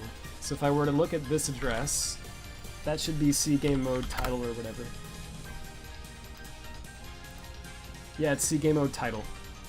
So see, like, for some reason, this is good, right? But it's, notice how it says not a real one? That triggers if the pointer that got returned from the get service ID is null, or if its VF table is null, or if the ID is 10 because I found that 10 does it. But I mean, maybe we're being like too pedantic with that. But that's fascinating, isn't it? So what if I go to the world map? It's like, why is it null? Yeah, world. It says world map. Okay. Why the frick is it null? And why is it only when the other value is null that it seemingly works? Okay, maybe something is, maybe the pointer's being screwed up somehow. Oh, maybe the pointer's being screwed up somehow. Maybe? I don't know if this, doesn't this, it's not like a jump. But maybe this does something to it? I really don't know. It shouldn't, right? I don't remember how I did the jump. Just trying to find the game mode VF tables. Now what I'm trying to do is so in colors they don't have sorry, they don't have strings for all the services that can be attached to the game document. What they have is IDs. They're just like indices. And so they get the service using an ID. So what I'm trying to do is hook that function that gets the service based on an ID. And I'm trying to print the ID and the VF table for the service that it returned so that I can look at the RTTI and figure out what the services are. So like, these are the ones I figured out. So like I found that ID 1 corresponds to C Physics World, 3 is C level info, whatever. But then I discovered while I was printing this that the IDs and the classes that they map to change depending on the current game mode. And so I wanted to also print the game mode that was being used so I could figure these out. I just typed main and startup as placeholder because I don't know what they're actually called. But I'm finding out that yeah, this is just straight up null, which is interesting. So they called get service by ID with ID number 3, and that function returned null. But the game mode and the title are valid.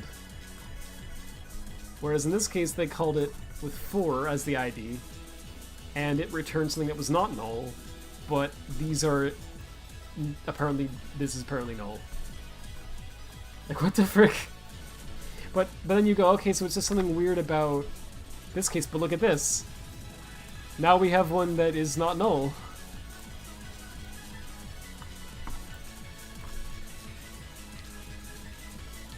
Just like settings do anything?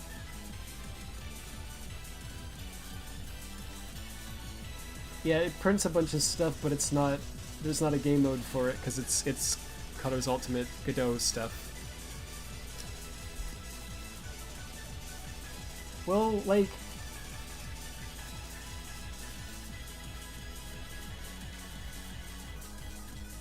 that's so weird. Okay, so here's what we're gonna do.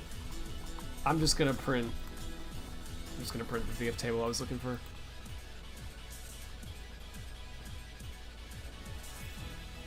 So in this case we can't because we don't know what it is. In this case we can. So I'm gonna say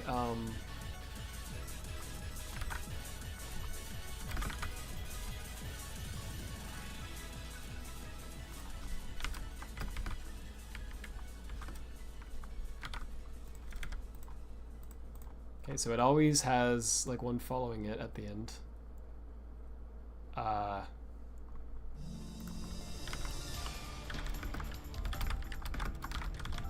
doesn't really matter if the formatting is correct. I don't know why I care so much. This is like a final boss of Puyo Fever or something. It's like scary, you know?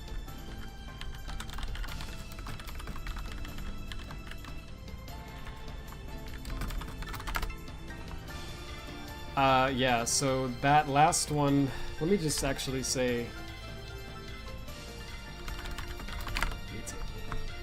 so I never get it confused.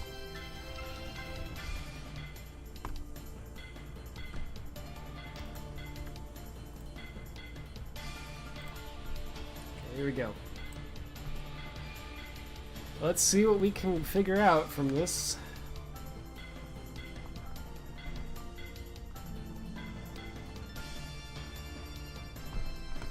Okay, so we're getting a lot of VF tables, which is good.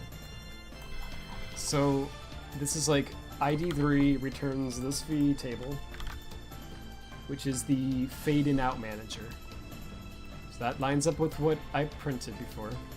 4 then should be the C file SV loader. It is. There's no, oh yeah, 6. There's no 5 yet. That's the C save manager, yep. So we don't have, so 3 is not C level info yet, it's fade in out manager, right? And the game mode is just null right now. For some baffling reason. So I don't know what game mode this belongs to. I guess it's just global, maybe? Okay, so now we got to title.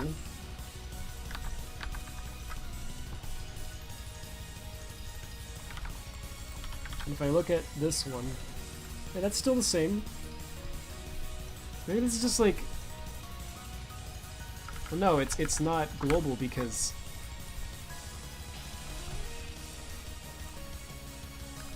Well, we're on the title screen now. Oh no. Did the game freeze? No, we're good. This one's 10, and it's on title. So let's check that out. Sonic Effect C Effect Manager.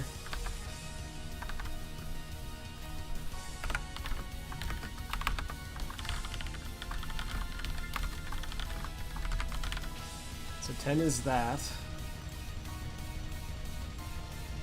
What a crazy way of doing this. The world map. Okay, here we go. So that's what I wanted to see. Okay, so on the world map, 4 is still the same thing. So it really does seem like it's just kind of like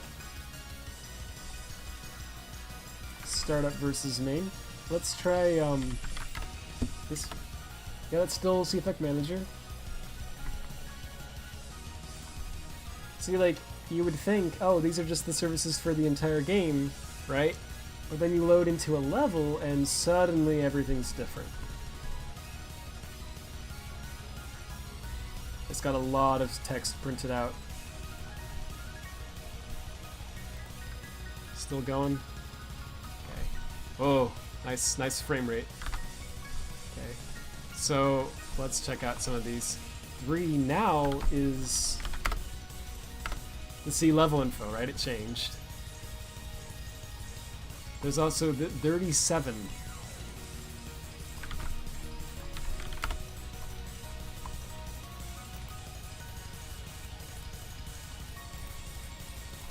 Which is the Sonic C Ghost Race Manager, so that's not going to be in colors on the Wii.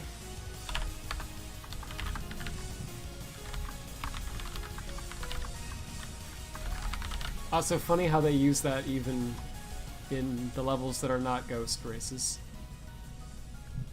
Did I figure out one? Yeah, 1 is C Physics World. 11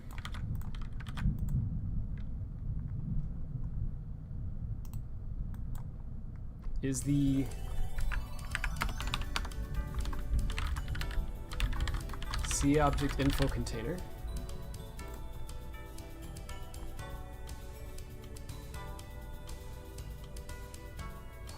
These aren't any different, I think. It's a lot of them. There was something else. There was like a 9 somewhere in there. It printed the same. They called this function so many times. Is it just called every frame? Yeah, that's probably what it is. Okay, here's a lot of them. Also, they all say stage now. Like once the stage 1 happens, the game mode is filled in. So before that, it just isn't. Okay, 10.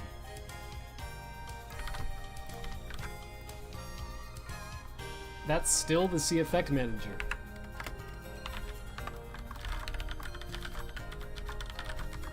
Interestingly enough. Okay. 9.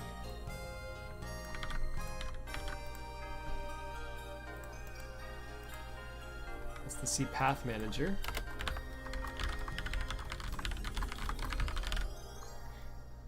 2.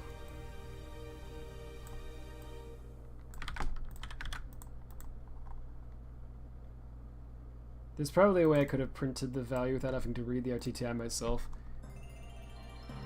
But whatever. Wait, I forgot. Was it 2? I was looking at 2, right? 758. Yeah.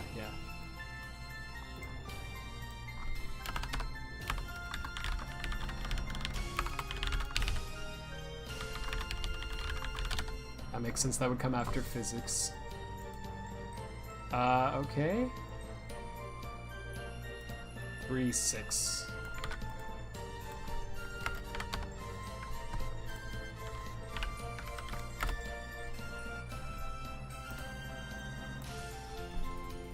This is the C-Set Object Manager. Ah, geez. 26. That's another kind of big one.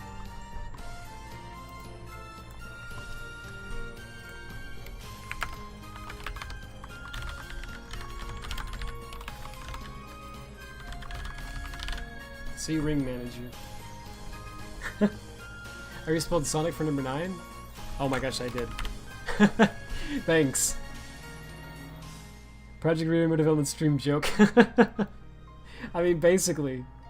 I sent 2 files. Thank you, I appreciate it. I'll check them out when I get a chance. Hopefully soon. I mean, I could throw in a hex editor now, but I'm not going to get much progress tonight because it's, you know, it's late. I'm hungry. I'm just trying to wrap up the, what I started here. I'll look at them real soon. Thanks for sending me them. Okay, that's 23. Let's save, by the way. Okay, 3, 6, 2... So I don't have like 5...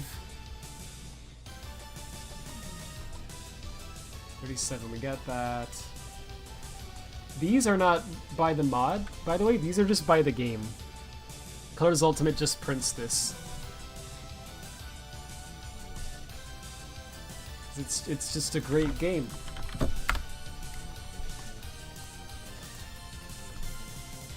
Uh, 15 is something that a lot of people on Twitter need to consult with. Their Seagrass manager. Please see grass. Consider touching some grass.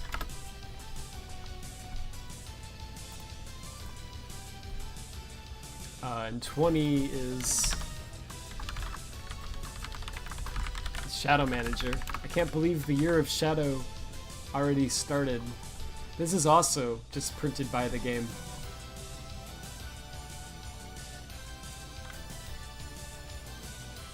Four. Okay. Now that is fascinating. Okay, look at this. We have 2 different things. Wait, 3 different. Look at this. We have VTable, we have this pointer, and then we have it. Like, what is happening here? The pointer changes. If I go to this one, this is the C file SV loader. But if I go to this one, so there must be 2 game modes. That's what's happening. Or 2 game documents, I mean to say. That has to be it. Right? Sonic C Terrain Manager.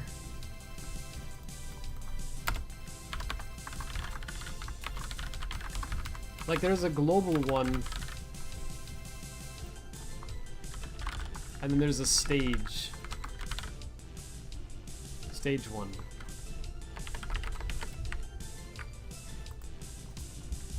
Something like that is what's happening. Because otherwise this makes no freaking sense whatsoever.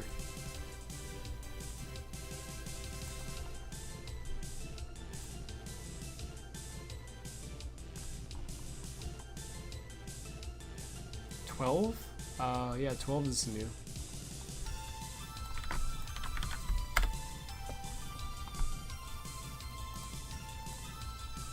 Sonic text C hint text.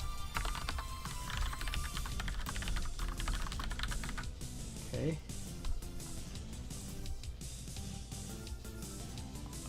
3, 4, 9. I think I got all those. So I don't need to get every one of them, but it's just nice to have. It's nice to have as many figured out as possible. 28, that's new. And 25, okay, let's do 25 first.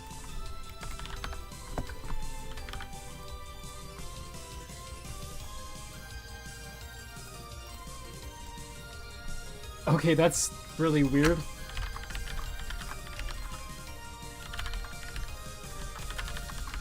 Like, what the frick? C Sprite Manager. What does the C Sprite Manager do? Are there sprites in this game? Like, does that mean the Wisp? Or, like that, like, is Sprite just another name for the Wisp? Because I know they usually call them Pixies. I assume that means, like in the game sense, you know? But is that used in Lost World? Well, it wouldn't be under effect. Oh, maybe it would.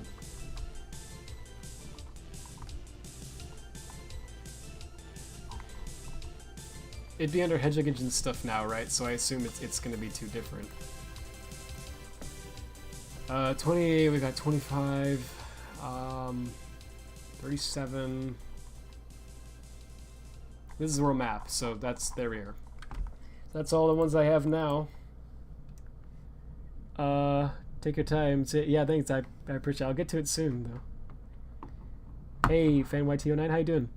This game has code for a cube was called Puzzle. It's true. Yeah, it has codenames for all the Wisp. I think that was the end of the playlist. Bro. That means I'm going late. I should stop. Let's see. Is there, like, something else I could do until I wrap this up? Just do Colors DS again. Generations OST? Why not? We could do this version of Tropical Resort, which is definitely not just the one from Colors, but copy-pasted into Generations 3DS. They would never do that. Don't worry about it. You could do this, too. This game is an unused animation for spike transformation. Even unused drowning animation. That's cool. I haven't looked at the animations really too much. I used to look at the Sonic character animations a lot when I was younger, but I don't remember the unused ones. That's a lot of services. Do they call it a reframe or something? These are just every time they call get service. So far. Oh yeah, I see what you're saying. You mean there's a lot in the yeah, they call it every frame multiple times, it looks like. In particular, it looks like they call they get sea level info, which makes sense. They get Sea Ghost Racer Manager, which is a new thing. And I guess also the Sea Object Info Container a lot. That's a little loud. Maybe. I don't know if it actually is loud. It was loud on my end. They added a reverb to it. That makes it different. Ooh. Wait, is there actually a reverb? I didn't notice any difference. Yeah, sorry. Thanks. How's it now? Games has an unused ramp object. I know that about Lost World. I didn't know if I realized that Colors had that too. But you need to try and implement the Sonic Unleashed physics type of framework? That's awesome. Yeah, that stuff's very cool. So I don't know why this is like that, but it seems like the one that I found is like proof of something. Yeah, right here, right? Because they call, you can see they call it with ID 4, and they get this value, which is mapped to the stage, right? And then they call it again, like they do like one here and then one here, before and after this call. That has a different value and has no game mode mapped. So there must be, the only way that could possibly be, right, is if we're calling this on another object. So there has to be like a second game document or something. But this constructor is only called one time. So what about this one? Ah. What is this? Also, I could probably figure out what there's probably a... there's literally RTTI left over in the Wii version for this one. What?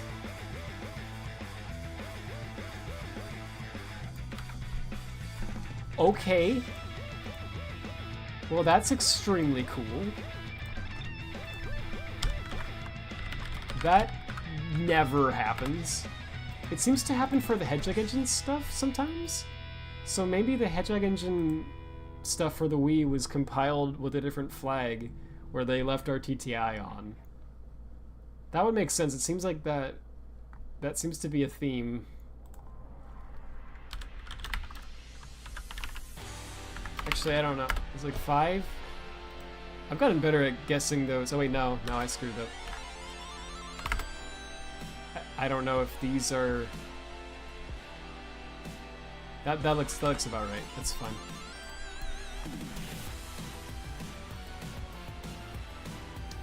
Yeah, it stinks how the Wii U stuff got shut down. I liked the Wii U.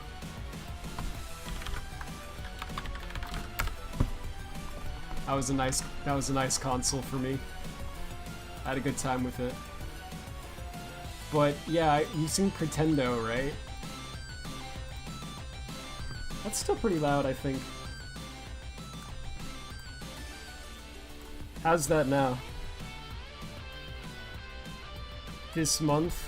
Yeah, it's pretty recent.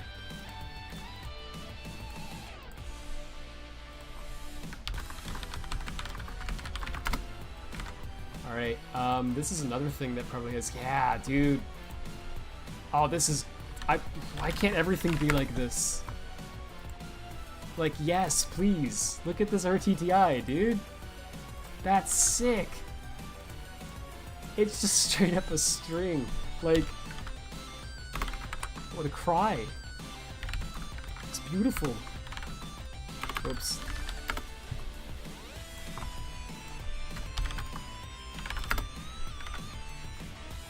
And it's just, I just have the sizes for everything too. Detail, look at that. Convert to class, it just works.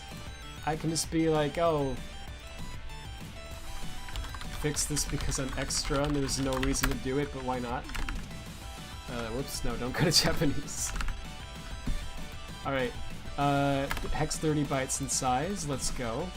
I'll still probably want to look at this in Color's Ultimate because I want to know the inheritance of it. But at least for now, this is very cool. I don't remember how I got here, but somehow. It's only 8 bytes in size, apparently. And we know the first thing is the VF table, so that's pretty great. That makes sense because it's just the VF table followed by the impl, right? That's all that it is. Could be a bit more quiet, okay? Like, is that good? I can't tell. Sometimes these ramps don't work at boosting formula. It's interesting. They added a reverb to Water Palace once. I think they did the same Tropic Resort. Interesting. I didn't ever notice that. Okay, there's not a TTI for this. They are doing allocations like crazy. What the? They're calling new all over the place. Oh, okay, this is a VF table, but there's no RTTI for it. So I could figure that out if I looked at the Color's Ultimate stuff. But I don't want to get I don't want to do this for another 3 hours tonight. I want to sleep, and I want to eat, and then I want to sleep, right? Yo. That's my answer. That's my answer. That's it. I just found that, like, freaking by accident. That's what's going on. So these are part of the app document, and these are part of the game document. They're two separate things. That's completely what that is. Okay, so... what was the function I was looking at? It was in here. That's why I came here. Yeah, param 1 plus 1. So what the frick is this again? Is there just not... I mean, it must be app document, because what else could it be? Is that still a thing in Lost World? And no? Unless it's called C app document. No. They got rid of this concept. I think. Let's check again to be sure.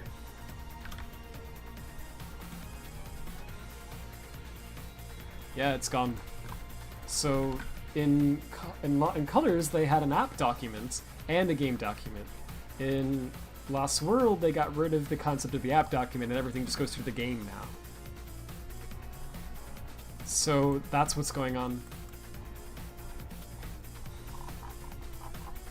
Alright, so there's no RTTI for it, I guess, because it doesn't have a virtual function table. But I can already tell that this is just called app document. Because there's also a class called game document. Yeah, so that makes sense. That would be the logical thing. I know Static Team sometimes is beyond logic. They think four-dimensionally, and you know, I can respect that, but... What? No, I'm not trying to print. What are you doing? I guess I hit the wrong...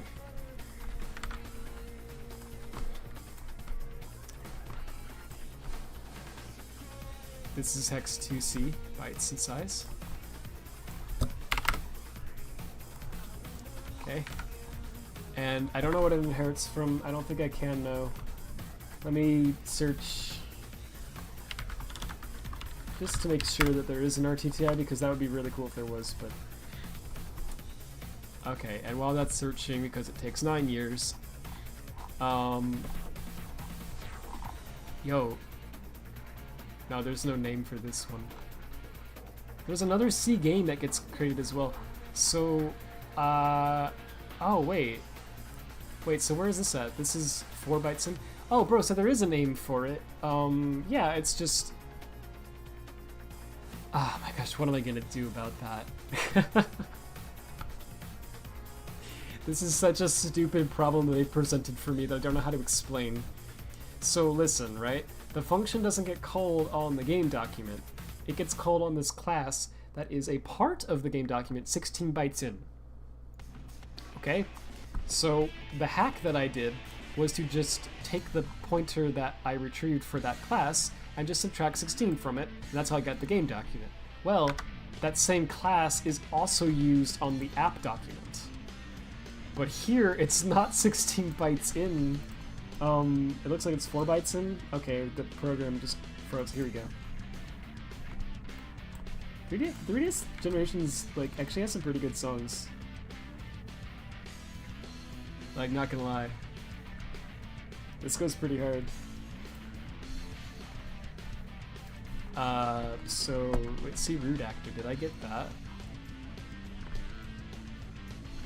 No, what the frick is this? I should fill that in. Is this string? Yeah. Root. Okay, so this is apparently... It's an anonymous namespace. So I don't know what to call that. The way that what they call it in the RTTI is they name it like this.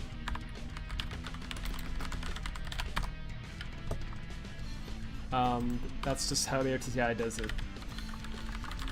So I don't know if I should do it that way. Is that even valid for Keytra? No. It's not. Can I do this? Yes. I hate that though. That's gross. I thought it would look less gross than that.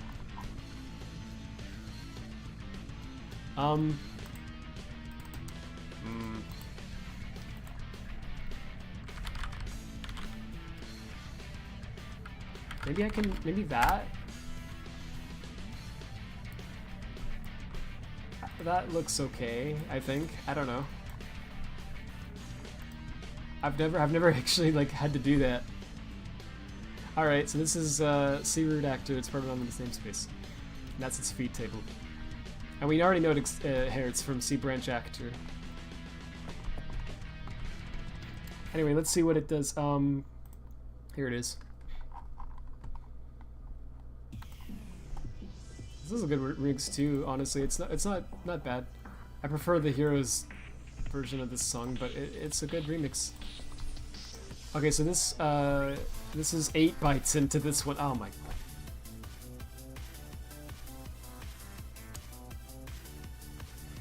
Bro.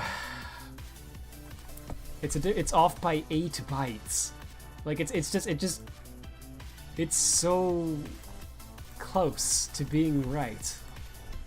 But how am I gonna freaking do this?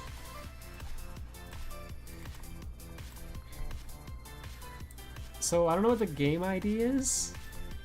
Because like, there's a string here. I can check that. But I think the freaking string is also at a different position, right? 'Cause this is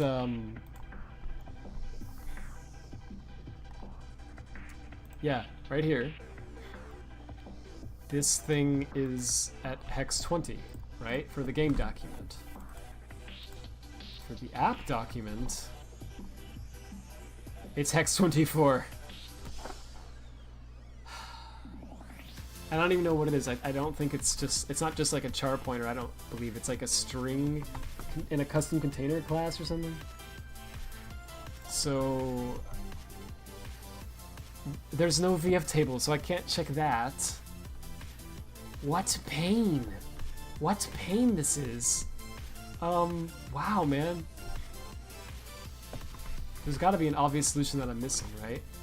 Param 1, that's the game, like I already know what that is. I think that's the game mode.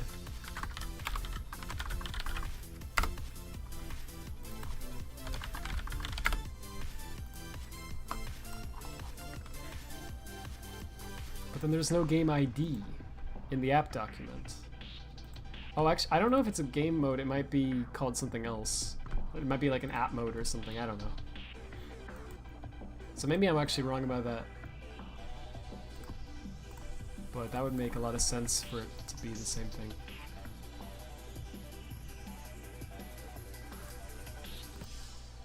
What calls this? Oh, bro, I don't know. I don't feel like looking into it more. This would be a good one to end the stream on, this track. I mean, we know that it's part of the app document now. So, I think I was wrong in my assumption that the game mode matters.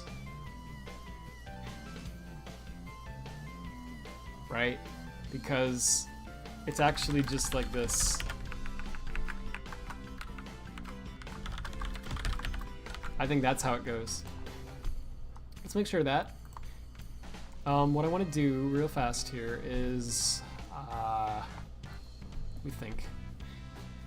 So we're dealing with this. If we go up here, we're always going to get a pointer. It's not going to be null. Right? What is the game ID though? What's that value?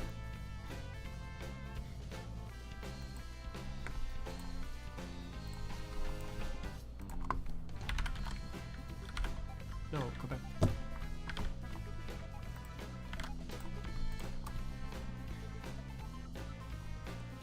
So not a real one. Hang on.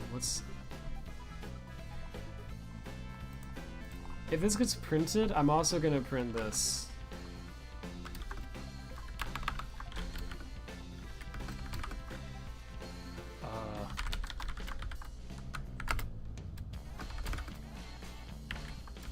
I think that's correct.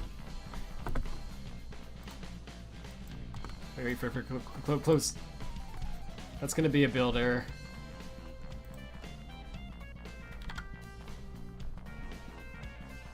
Yeah, try that again. Okay.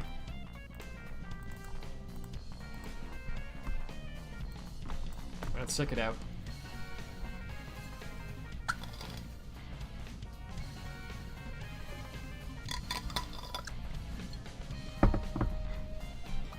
Stream is going to stop soon. He says, coping harder. Gotta hurry.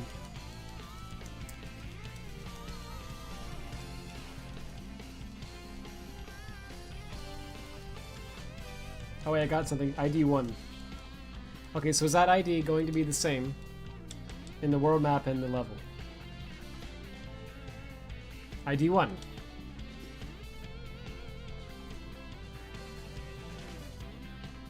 ID 1? What's even the point of there being an ID if it's always 1? I don't understand. Is it like an object or something? Like, what's the ID even for? I don't know, man. There's an ID and it looks like it's always 1. So in our horrible hack, we can rely on this. Because why not? So here's what I'll do. Gems just use the Rush engine. That would be a good question to ask. I don't remember the username that they go by anymore. But I don't know. They're a lot more familiar with the engine than me. Is that their username? Yeah. See, I don't want to say someone like a name and then find out that that's not what they use publicly anymore. I don't want to do that. It's Radiant Dirg on Twitter. That'd be a good question to ask them.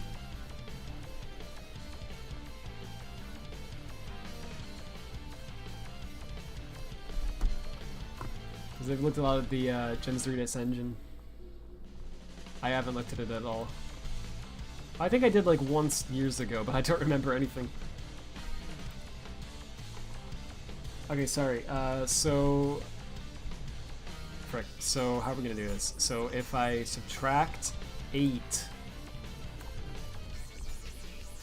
and the value that I get is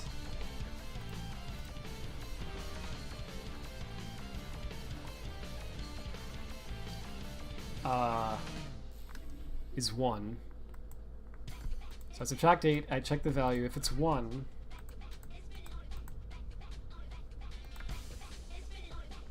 hang on.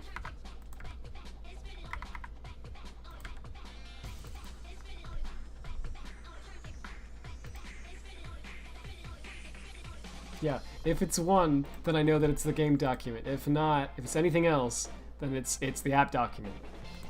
That's how we're gonna do this. So we shouldn't need it. Well, I guess sometimes it is null. So I guess sometimes we do need to do that.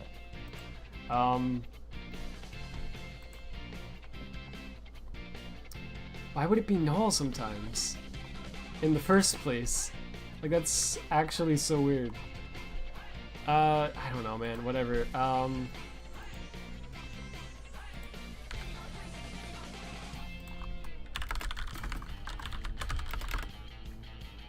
Yeah, that's a good song. Well, I mean, I could have just reused this. I don't know if it matters. Yeah, alright, do this.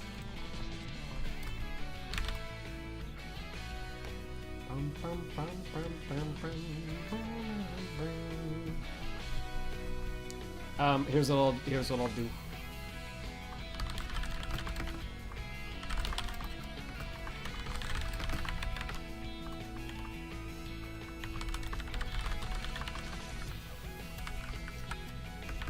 Subtract 8.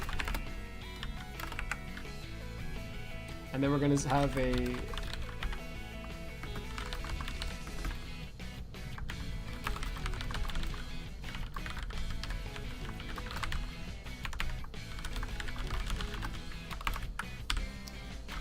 minus,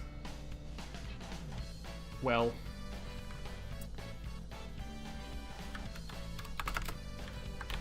code quality? Who cares?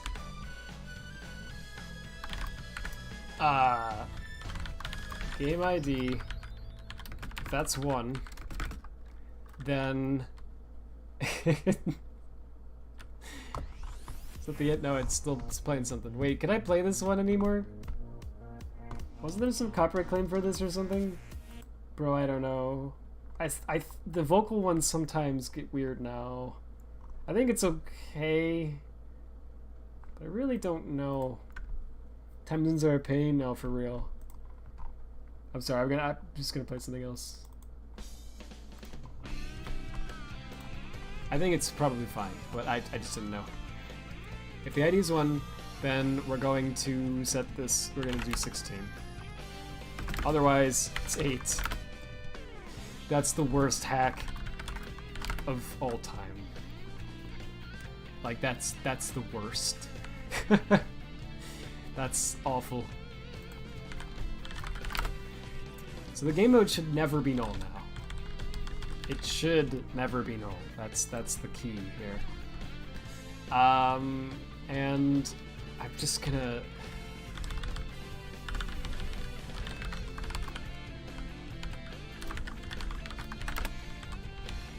Let's do something like this. ID.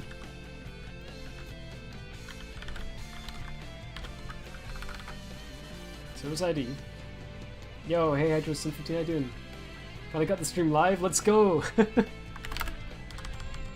That's awesome. Yeah, time zones are nuts, but we were able to make it. Let's see, service ID. And then what I'm gonna do is I'm gonna just copy all this.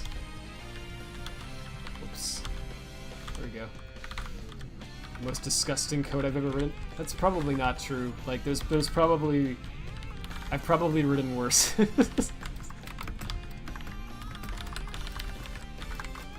It's like if I was planning on releasing this anywhere, it would not be this bad. But I'm not planning on releasing this. Okay, so why was I doing that? Oh yeah, I wanted the game mode VF table because game mode V table.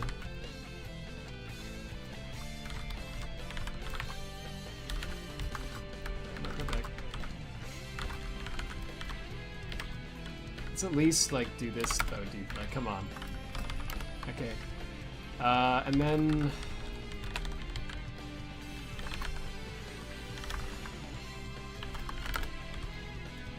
Let's see, game mode name. Okay, so that should always be set to something too. It shouldn't be null.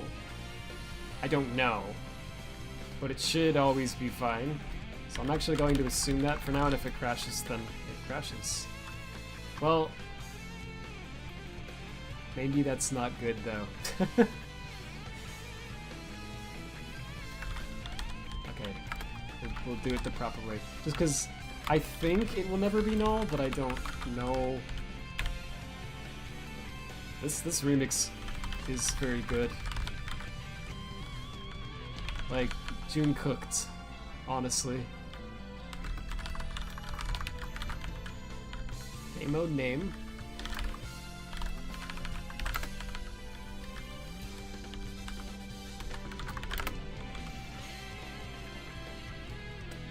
Is that what I want?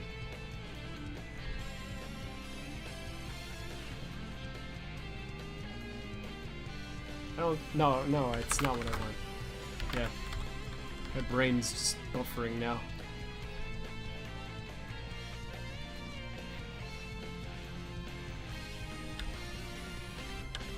Okay, so then, if Z, I should probably give that a better name too, like, come on.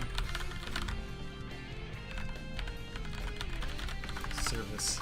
So if the service is a thing, then we're also going to print, game.game ID. I don't need that anymore.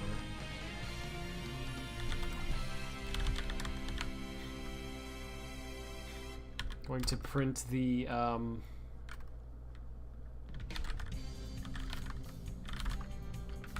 let's go.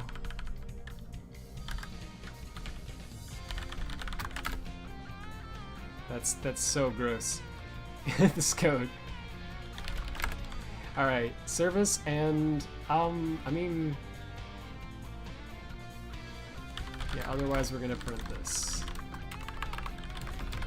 It's gonna be something like, well, do we need to do that?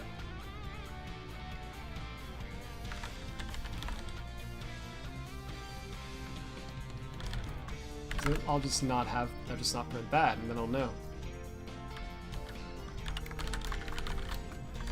And then we do this so that we flush it.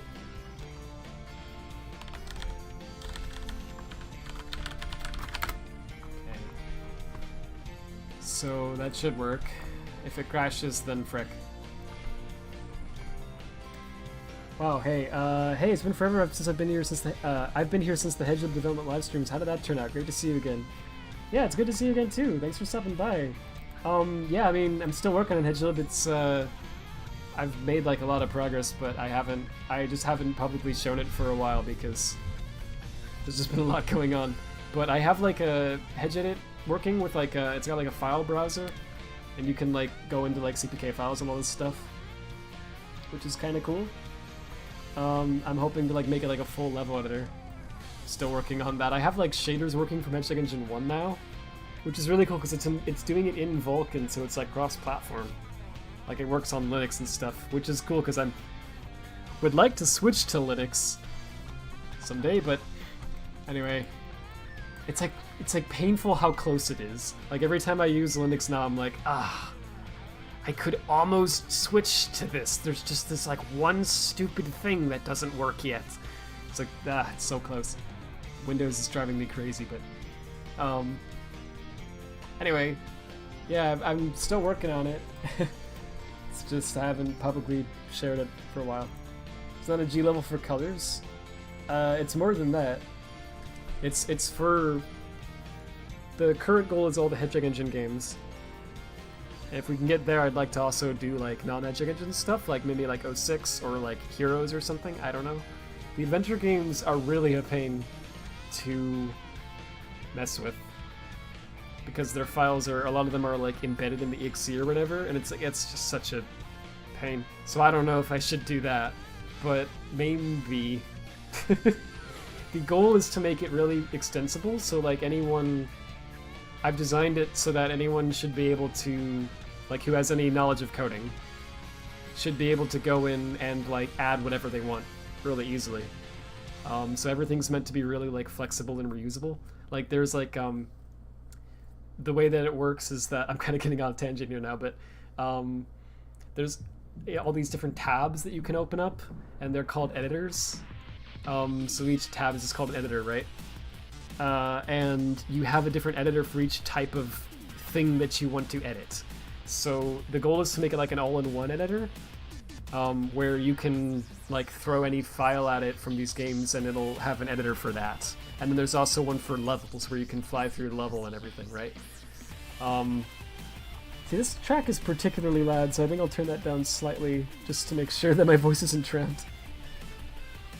Anyway, so the idea is like if you want to like add support for a new file format, you just create a new source file, you create an editor class, and you just got to fill in some virtual functions. There's an update function that's called every frame, and inside that you just use it's in GUI, right? You just use in GUI to just draw whatever you want, and you can just edit the file, right? Like that's I'm trying to make it like as simple as possible, where new people don't have to like do much of anything to extend it. I want them to be able to just like add one source file and not have to touch anything else, and just like that they have an editor, right? That's the goal. Yeah, and then there's also stuff like there's like a viewport class which is used in the level editor, for example. There's different types of viewport. So there's one for like Hedgehog Engine 1, and that viewport draws with Hedgehog Engine 1 shaders. So you can just add models to that viewport, and then they get drawn with Hedgehog Engine 1 shaders in mind, right? So it's supposed to look identical to how the game would look, is the goal. There's still some things that need to be implemented for that to work, but that's where it's going. And then I also want to have one for Hedgehog Engine 2, of course. I don't have that working at all yet. That's not started yet. But Hedgehog Engine 1 is coming along. And then I also just want like a default one just for like, I don't know, any other games maybe where you don't want to implement the whole renderer yet. So you'll just start with the default, and then maybe someday you can add that too, right? Like that's kind of the design.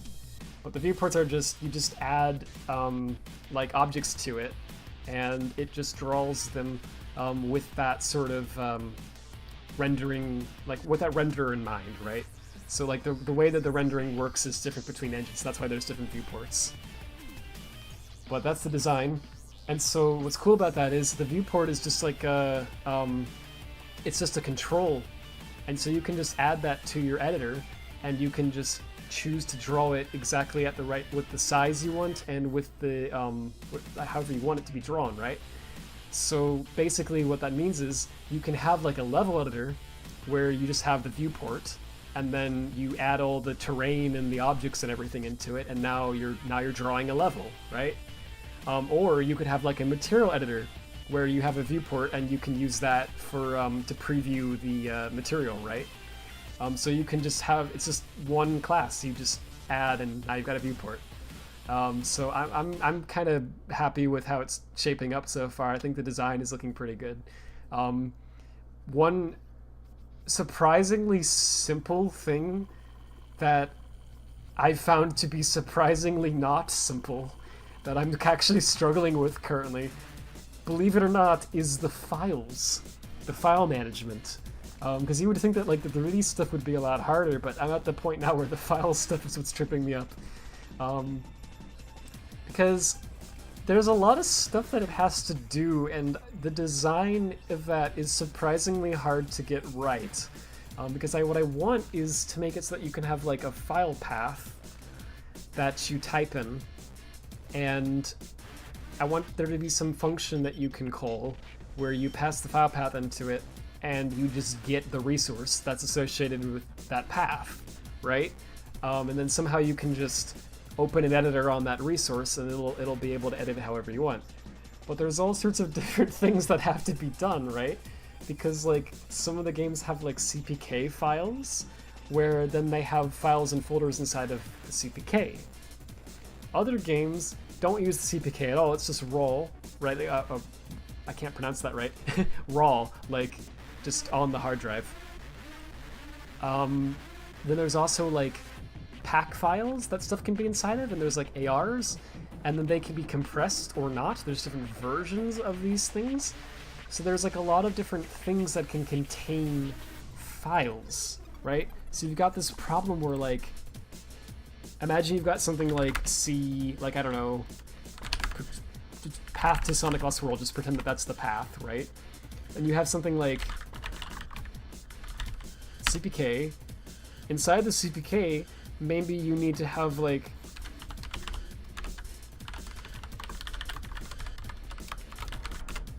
and then maybe there's something like this.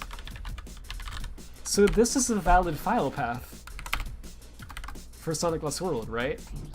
Assuming you have it installed here, which you won't. It's in your Steam folder, but that's just pretend that this is the path to Sonic Lost World, right? This is the CPK. Inside the CPK we have a folder. Inside that folder we have a pack. Inside the pack we have a light. So this is the resource that you're trying to open. This would be the path for it. So I hope you can see now what the problem is. How do you make this work seamlessly, right? It's kind of a huge, massive pain. Because I have like a virtual file system thing that I'm trying to set up. Where the idea is that you can have a different class for each. It's just like a, you know, there's like a base class that's like virtual directory, whatever, right? And that can be like an actual directory, or it can like this, or it can be like, for example, like a CPK file, right? Or it could be like a pack file. And so you have like one virtual directory for this, and then inside that you'd have another virtual directory for this. That has its own, I guess, virtual directory of some sort. Then there's another virtual directory, and then there's the file, which is a virtual file. So that's how you would do that, I guess. But it's a huge pain to implement this. There's so many edge cases. Every time you're like, oh, I think I got a design that works, it's like, nope, didn't think about this. Yeah, it's not fun. The big thing that's tripping me up too is that I thought I had a design that worked pretty well, then I realized there was another edge case. So I don't know if I'll even support these games someday, but it would be nice to. Sonic Heroes, and I think Shadow the Hedgehog, I don't remember. Secret Rings, and I think also Black Knight. All those games have this file format called .1. And it's like a pack file, right? It's an archive that contains files inside of it.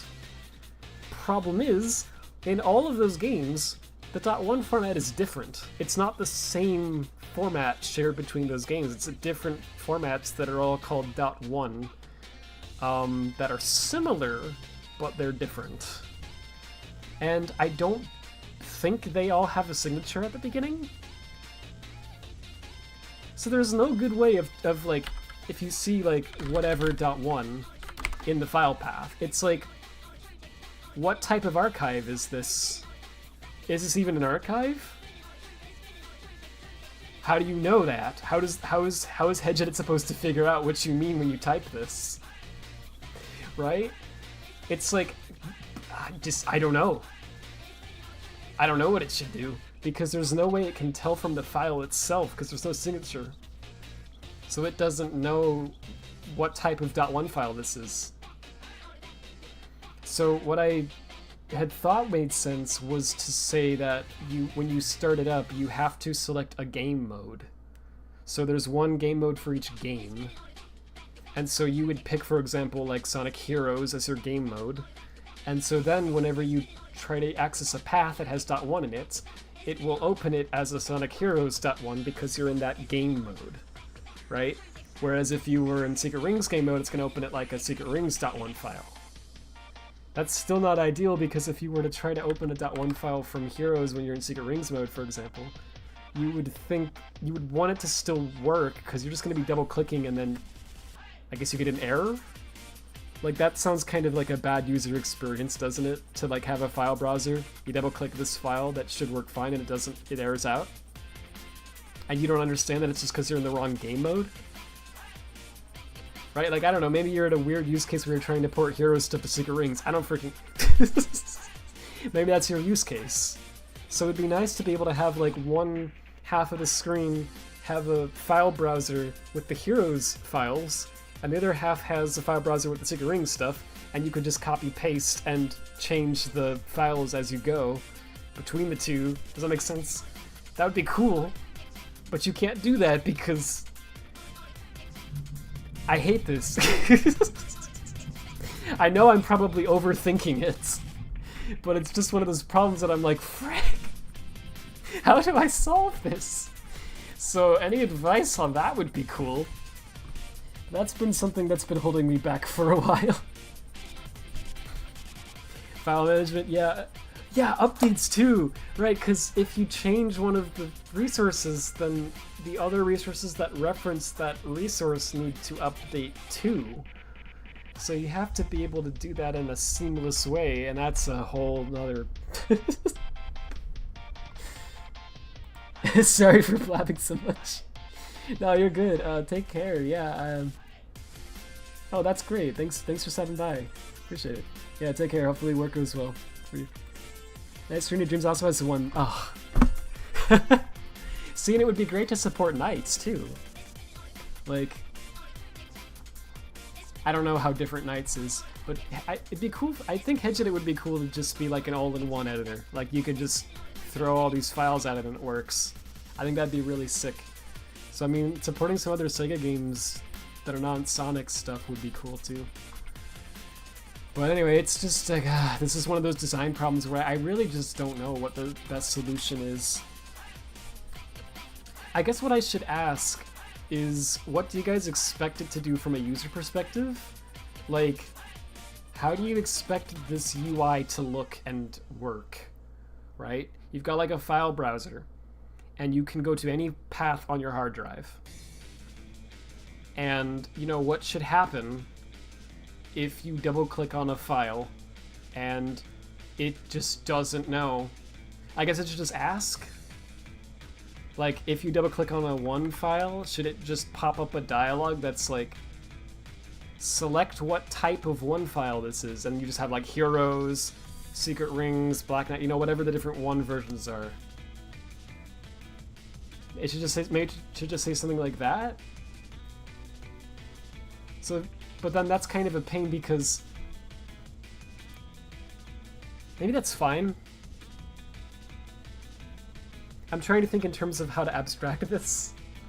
Because if you have like a material editor open, for example, it would be nice to be able to have a feature where you can just like give it the path of a texture. And it'd be nice if you could do that by like clicking on a button and there'd be a dialog that would come up and you could like pick a texture, right?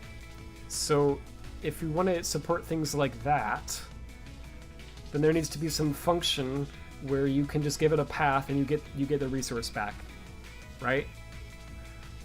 So for that to work, it's like, what if you run into a scenario like that where you have some editor open, you're trying to link up a resource to another resource, and it doesn't know what type. I guess it just asks you then too?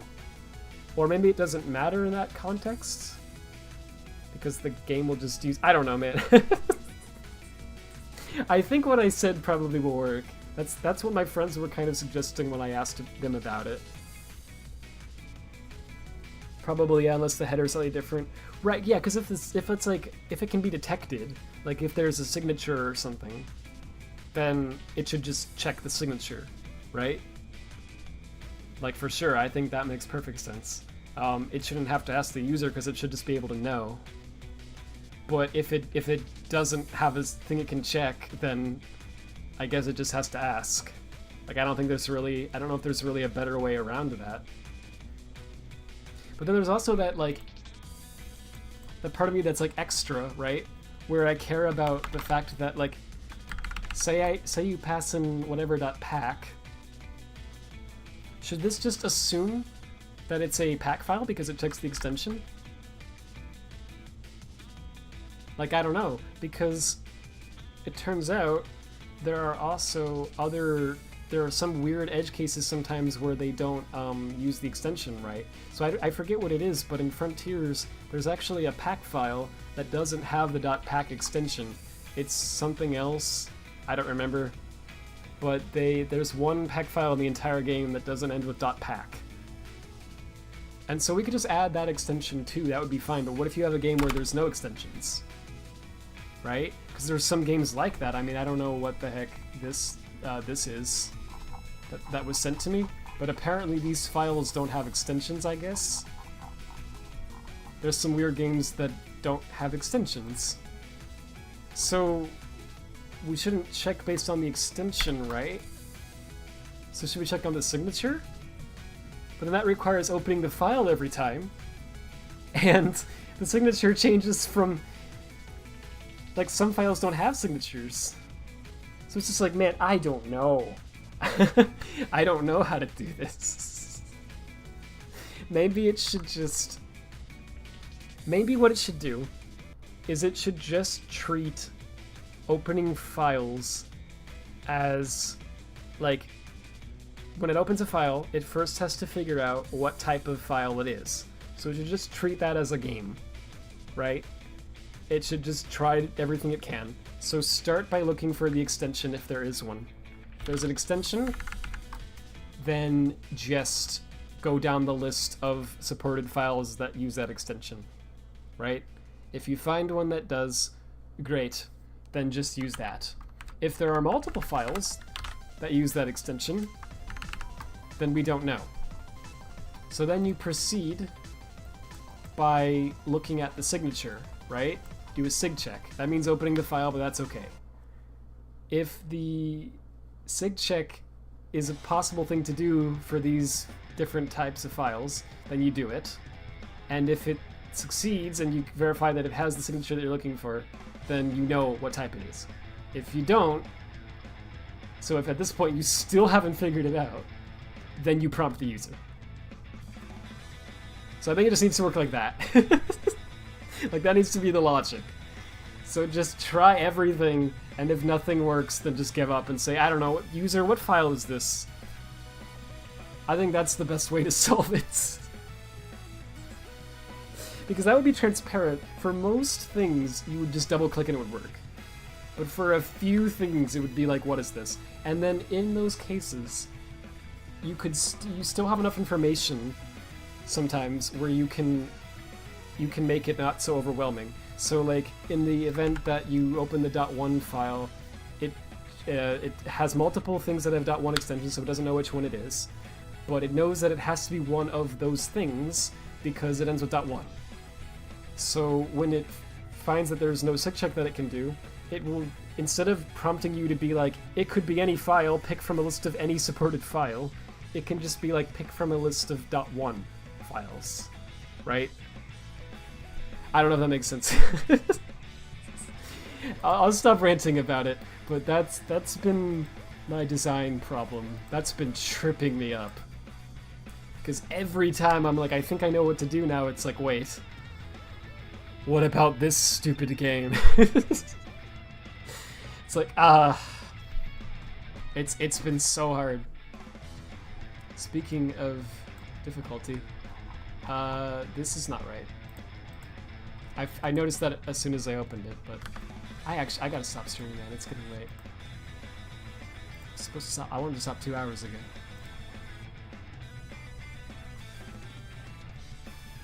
So game ID, if it's equal to 1, then we subtract 16. Otherwise, we subtract 8. So this is already wrong, clearly. I don't know what this is that I'm getting, but it's not right.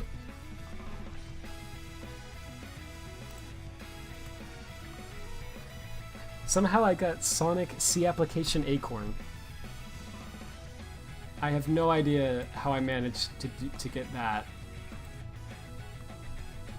I guess I subtracted 16.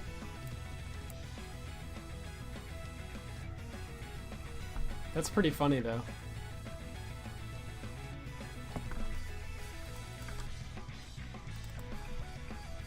Let me see if I can figure out how I did that.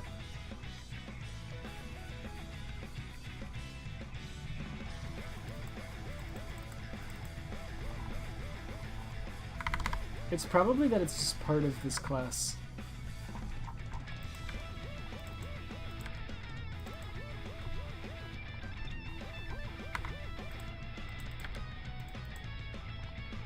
I don't know, I don't really care.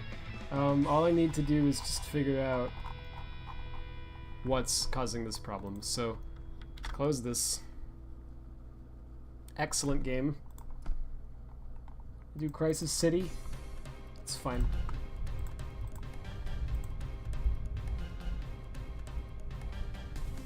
Disagreeing with a blob? Or what's that?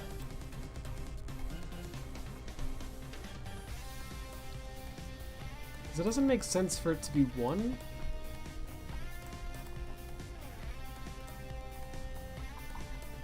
Because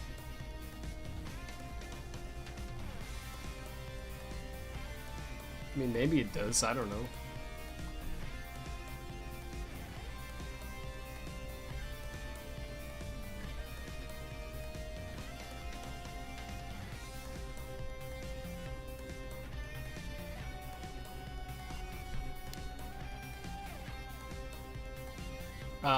Because, wait, it wouldn't be, would it be -8?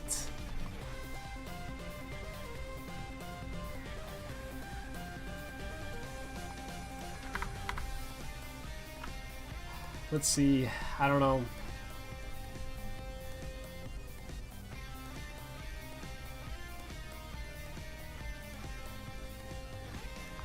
It should be. So I don't know why that's a thing all of a sudden.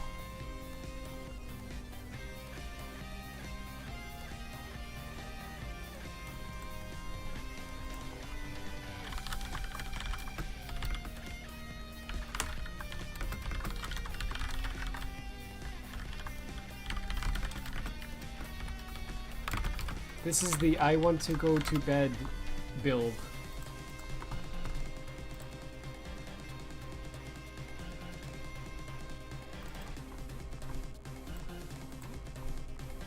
I hate the emoji differences, like cross-platform. Yeah, it's annoying. The worst I've seen is the Windows 10 emojis. Some of them are fine. Some of them are bad.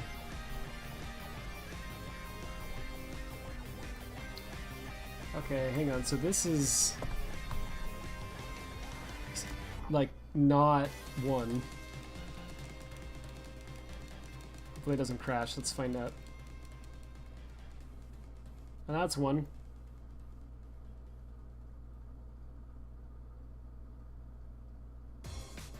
So, like, bro.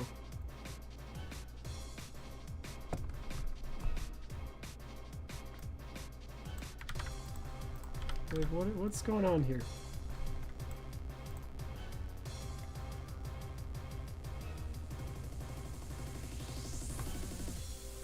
The game ID is, oops, if it's equal to 1, we subtract 16. Otherwise, we subtract 8.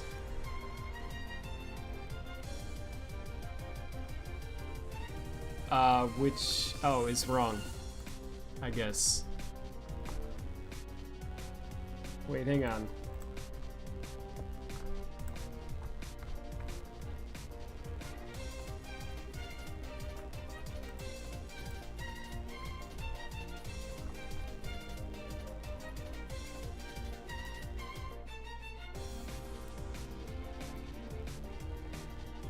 I think that's still the game mode pointer.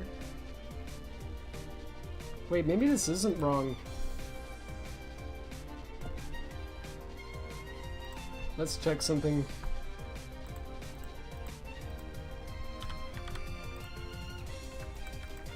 Why is this song so good, by the way? It inherits from C application, so there's no way that that's correct. Like, come on. What is going on here?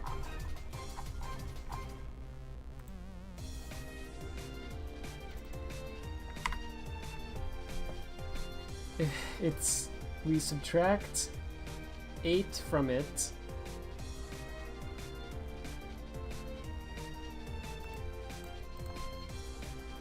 And that should be correct. Because it's not a game ID pointer, it's a C game mode pointer. In that context. We're dereferencing it. Yeah, and we're getting the VF table. But what I'm finding is that, okay, so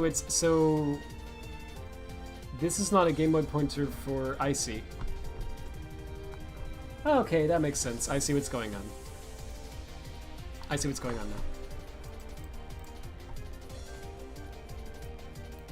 now. That makes sense. Okay, so here's what's going on.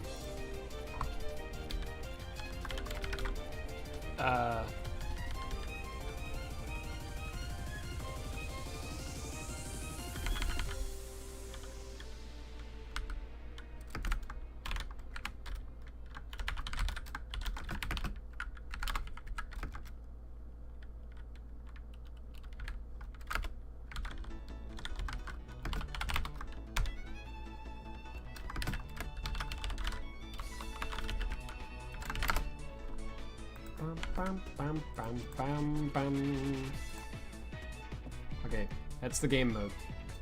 So here's what we're gonna do. Service ID.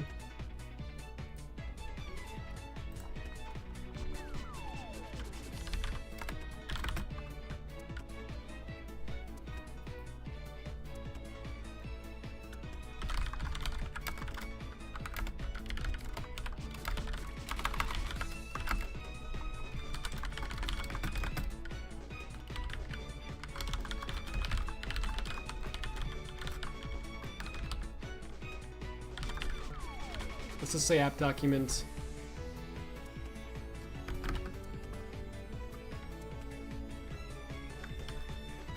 We'll do this still.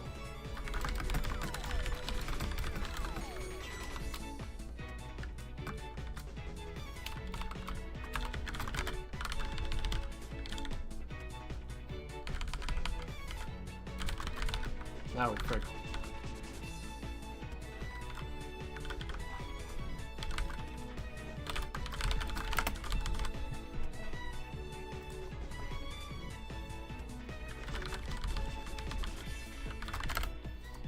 Okay, service ID.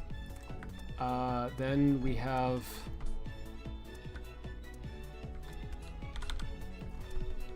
Game mode vtable.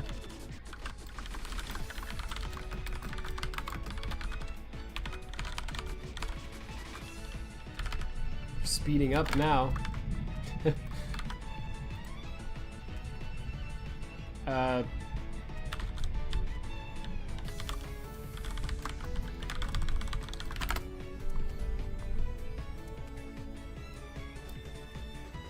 And service is what got returned.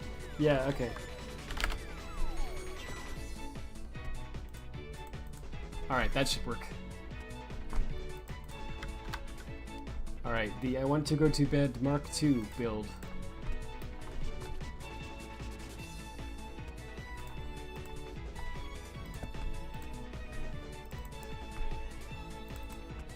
Let's check it out.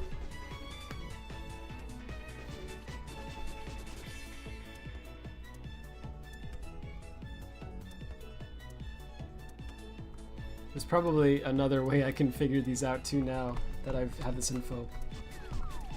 Okay.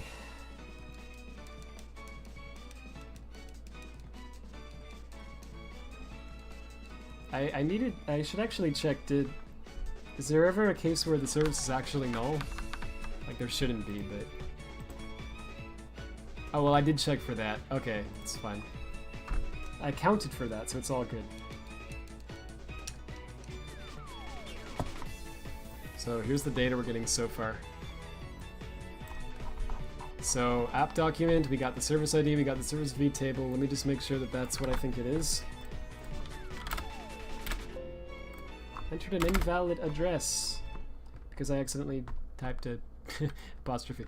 Alright, yep, that's correct. That's what I thought. Cool. We got game mode title, world map. So we're getting everything now correctly. So this is what was going on for so long. It was just that there was an app document and a game document, and they both called the same function. I didn't anticipate that. So let me just make sure this still works.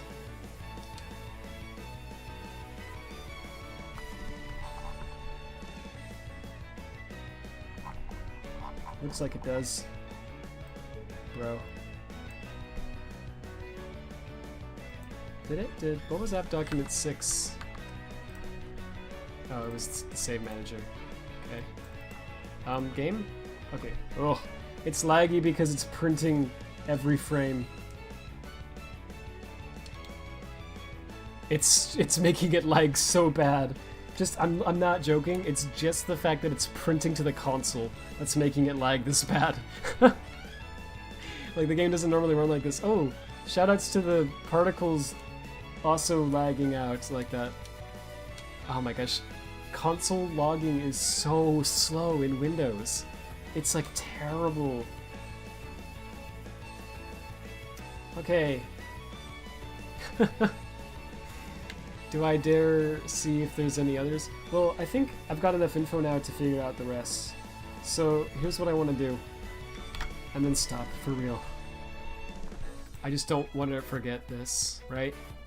So if I look for one of these, I bet you I can just go up and I'll find it. C Physics World. No, there's like a constructor. You've got a constructor somewhere. Where is C level info? Here it is. Really? Okay.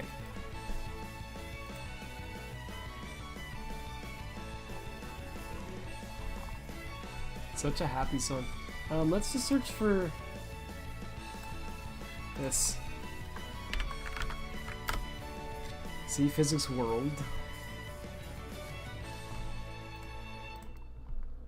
Playing on Switch be like... So true. Oh, it's Spike. Hi, Spike. I don't know if I want to do Planet Wisp. Yeah, I guess I should.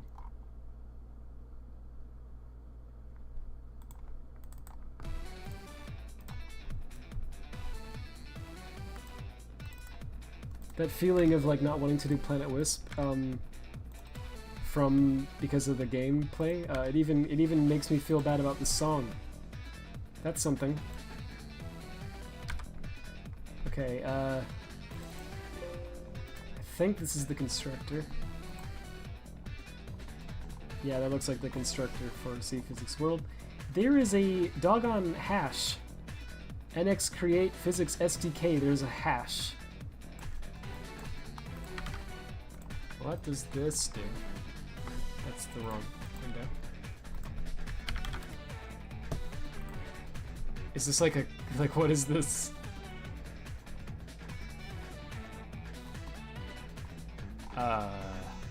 Yeah, but where's the actual function at? Is that it? Yeah, that looks like it. Wait, what did that say? Copyright 2012, Uncle Mike. Thanks, Uncle Mike.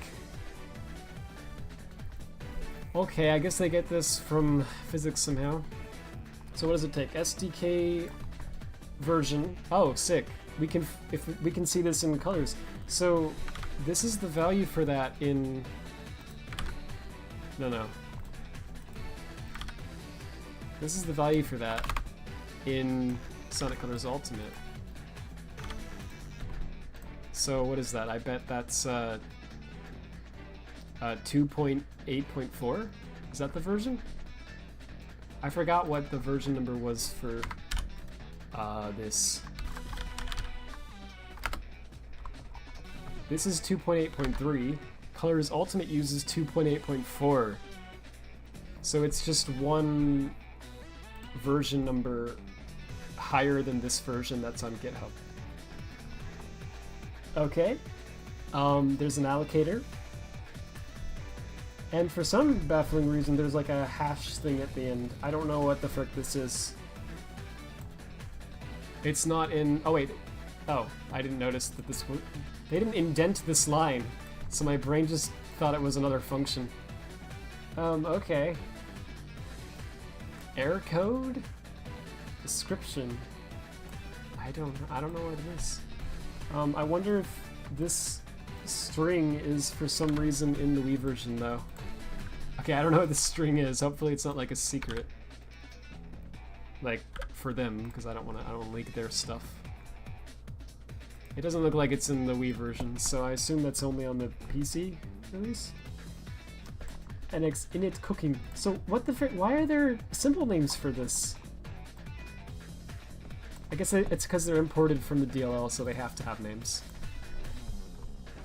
That's pretty cool, though. Anyway, this is definitely the C Physics World constructor, but what would be cool is if...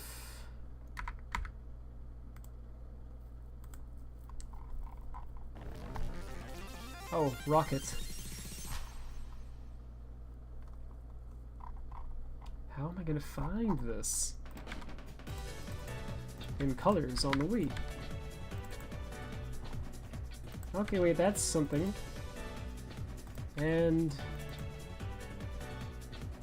Oh! What's this? C Physics World? Do they just have straight up names?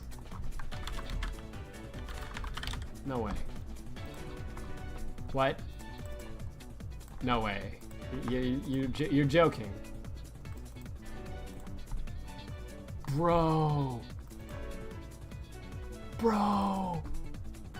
Let's go! That's a breakthrough. I didn't know that. Okay, but what I did in Rainbow that will just now helped me to find that. Because otherwise I wouldn't have known to look for this.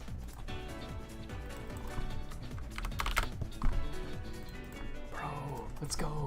Okay, so this is like the VF table and everything. There are two VF tables because sometimes it be that way. No, change the name, please. Thanks. See, it'd be cool if at some point I could like reach a point where I'm like, that's a good place to stop the stream. That would be just dandy. But alright, we got something, and then these are probably also like allocated something. Is that another VF table? No, it doesn't look like it. So I don't know what that is, but it's probably a physics related thing. But okay, but if I look at, so here's what I wanted to see. So if I go up, right, to this function here, what? I guess this is not the one that had an xref. One of them had an xref, here we go. So here's a function. What calls this? There we go. That's what I'm talking about. Look at this. Yo! That's all of the services. Okay, that's perfect. So I'm not going to go through all of them tonight, but I have it now, so I can later. So this is game document. I'm just going to say like service. Something like register service functions. Oh, perfect song to end the stream with.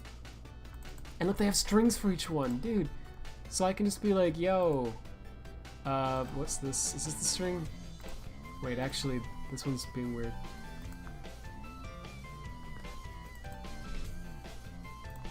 So I don't know how it works. Is that a string? No, wait, that might not. That doesn't look like a string. It's like SBM module.rso, but that doesn't. So wait, this might not be what I thought it was. I think it is. Let's check again. Because like this is a function that you call, and what it does is it creates, oh maybe it's just singletons though. Oh, maybe it's just singletons though.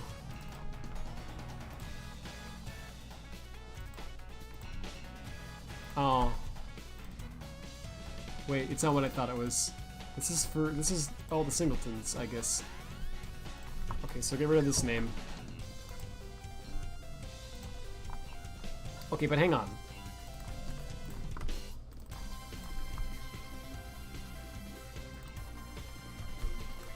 But what's this?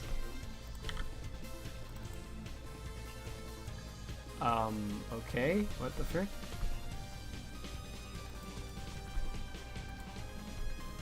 What is this?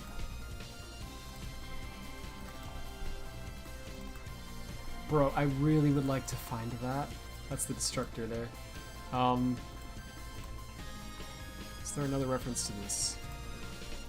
That doesn't make sense. Why? Like, how does it get the pointer to this? Oh, wait, okay. It's like a virtual function. It calls something like that on each one of them, but how?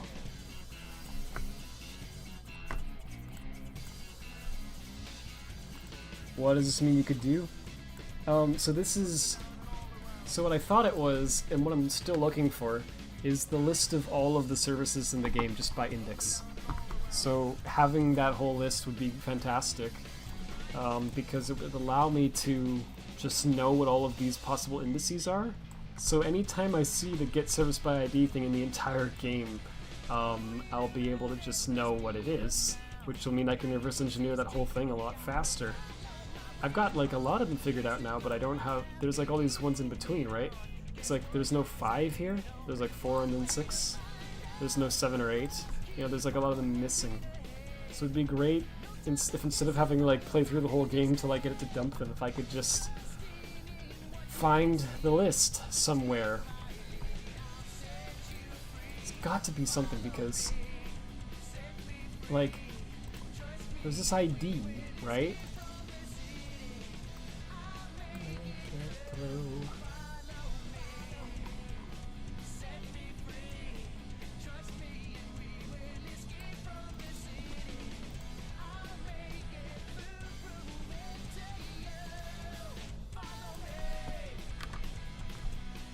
Okay, let's see if it's always right before get service by ID.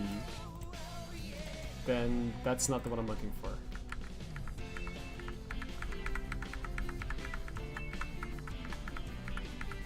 What was that? Nah, it still is.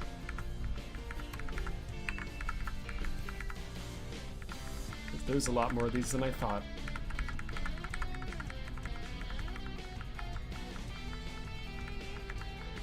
Okay, fantastic.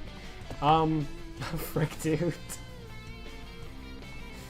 What? How do they do this? That doesn't make sense. Okay, but there's a string. We know there's always a string. Wait. What was that function? That... Hang on, go back to that.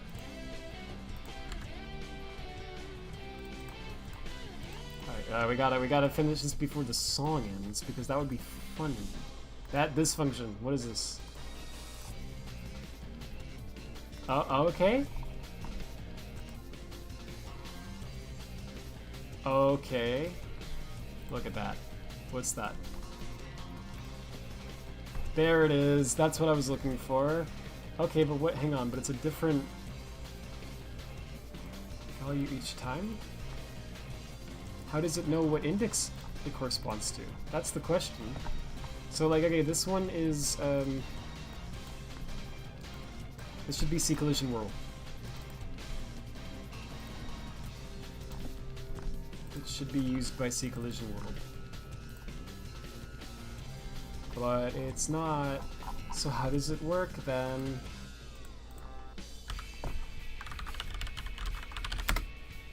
Not found. Yeah, there you go.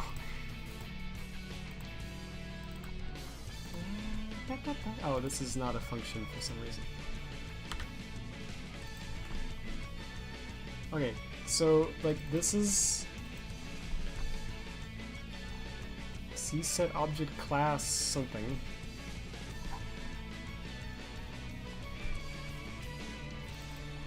Like, how does this work?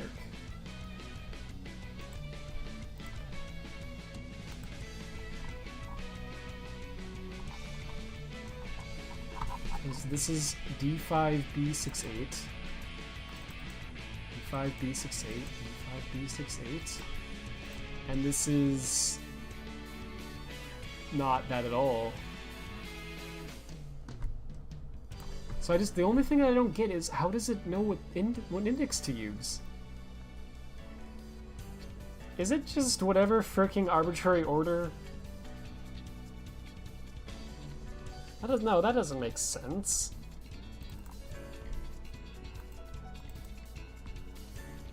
One. No way. That's stupid. There's no way that's how they do it. Where's prim2? Where's it used? It's there. Okay, hang on. I think we figured it out right before the song ended. Bro.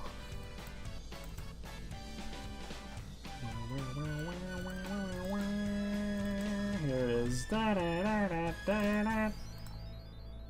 I figured it out. No. That's so dumb though. Okay, so let me show you how it works. Sonic C service. That kind of makes sense actually. It's not maybe not so dumb.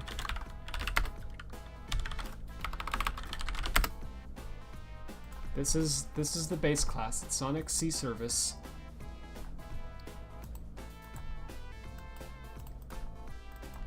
Okay, and you give it an ID just right here, just in its constructor. ID. That's it. So here's how it works. It's a really shockingly simple.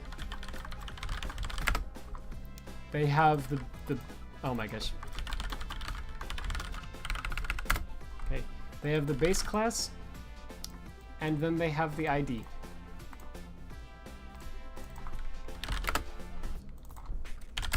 No. Why is that even allowed to be in the names? Alright. That's it. That's what they do.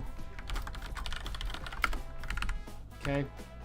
So this one in particular is more inherits from something else. So let me see what that is.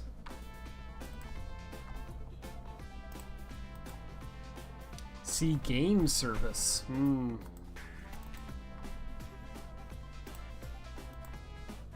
It's Sonic C game service.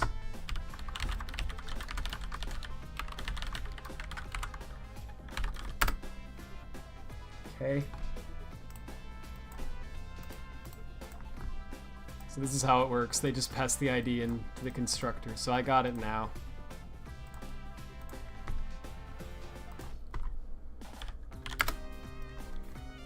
Yep. And it looks like it's just C game service and then C actor. But let me just double check that just to make sure.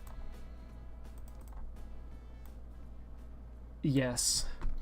It's specifically, I'm glad I checked though, because it's actually a C leaf actor, not a normal actor. So it's like, so it inherits from two things. This is the first one.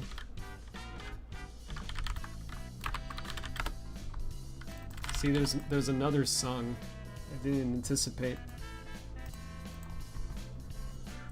Okay, and then there's more stuff after that, but I don't know what it is. Let's see if we can just figure out the size. That might be the size. It looks like it's like flags, but I don't know what it is. It's flags of some sort. Alright, so let's name these.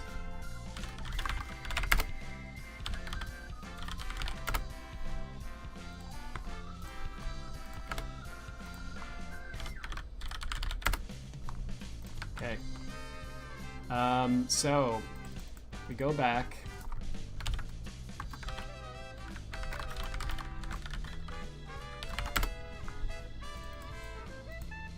Go back.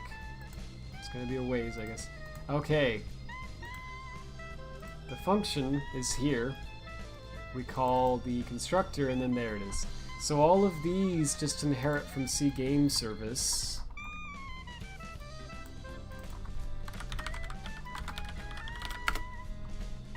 Which I assume is the only base, but I don't know. So if I were to look at this,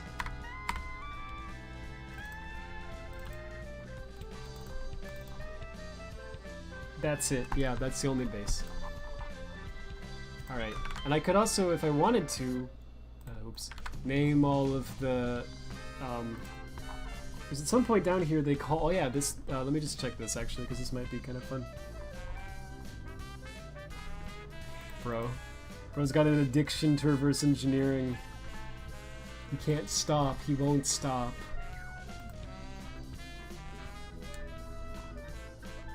There's a function that they call here where at some point they should call NX create physics SDK. So one of these is probably that function, but I don't know which. It's supposed to have the first argument actually be the version number of the physics SDK, so that would be really cool to find that, but I don't know. But there it is. Would you freaking look at that? So okay, so this is interesting. Well, let's say. So in Colors Ultimate they use version 2.8.4, and the Wii version they use 2.8.1. So these are the Physics SDK versions. I thought that was kind of fascinating. So this is also that function. We can name it, but I won't fill it all in yet because I just don't feel like it tonight. I'm gonna sleep. Oh, is that actually the only? No, it takes more. But that's that. And then there's all the init cooking and all that stuff, but I won't fill that in. Frick. Fine, I'll fill this in. Oh, it literally says it right here. There's like an assert. That's kind of nice.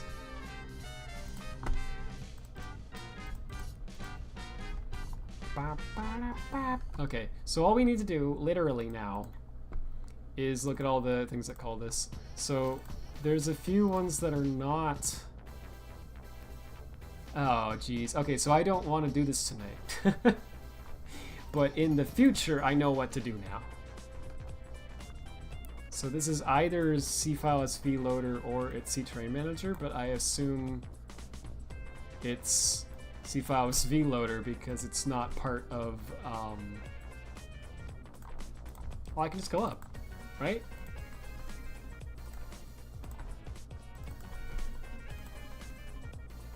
Maybe not. I thought I could. I thought at some point...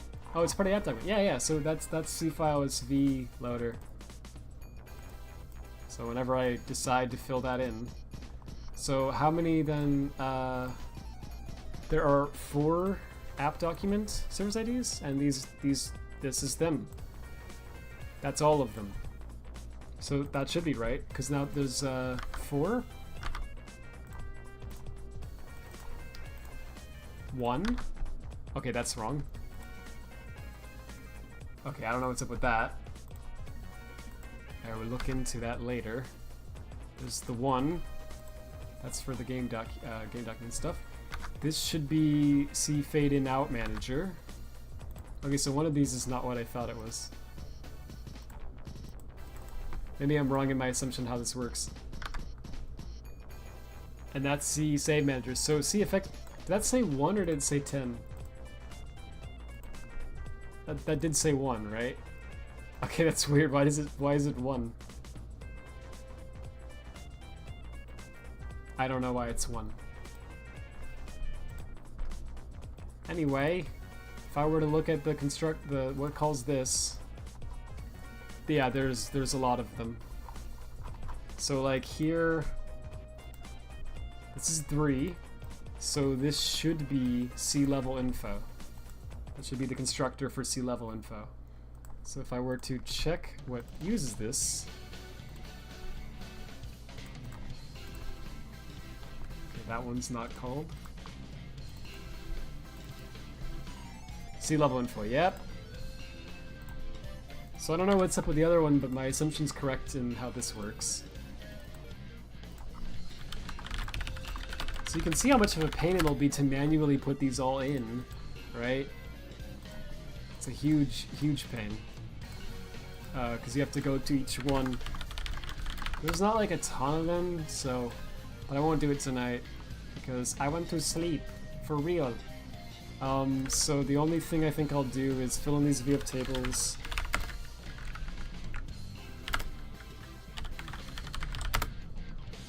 Nope, I knew that was gonna be.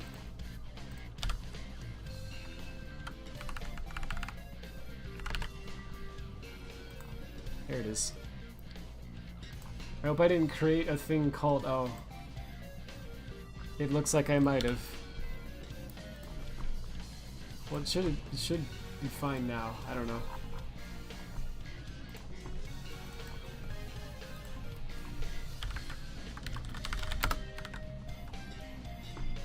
So the only other thing I think I want to check is I want to see if I can find one that like doesn't have the ID for it. Because that'd be kind of cool. So like, just pick one. 9. This should be CPath Manager. So we have that one. 10. We have that. That's Effect Manager. It actually says that. Yeah, cool. Ah, jeez. That's 4. C-Terrain Manager is what that should be. So there's a surprising amount of these. E, what's E again? 14? Okay, we don't have that one. So let's stop with this. What is 14?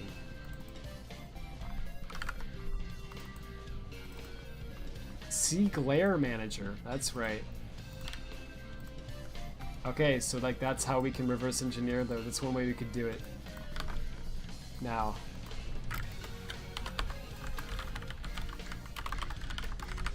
I wonder if they just don't use that in Color's Ultimate, or like why, you know, why that didn't show up when I printed all the stuff. It's kind of weird. For any of the ones that I do this with, I want to fill in the VF tables, because if I don't do that, then I'll regret it later. Alright. That was not bad progress. That was pretty good. So I didn't fill these all in, but I know how to fill the rest in now. So we know what, we can find out all the services now, all the names. And so the actual final thing that I will actually end with is to answer the question that I set towards the beginning, and I'll fix this off stream, I don't care. Answer the question that I set out to answer all this time ago. What was the service? Did I actually already figure that out? I don't remember. There was a... I think... I don't even remember what started me on this, but somewhere in here there was a function that eventually called get service by ID, or whatever. And it passed in a number and I didn't know what service it was. And now I can't find it. Maybe it was this?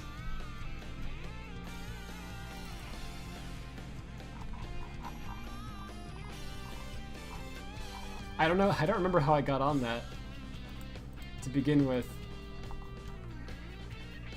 That's how it goes, man. I get on my tangents and I'm like, wait, how did I get here? Hey Sonnen, yeah, I'm ending. It's later than I thought even. That's great.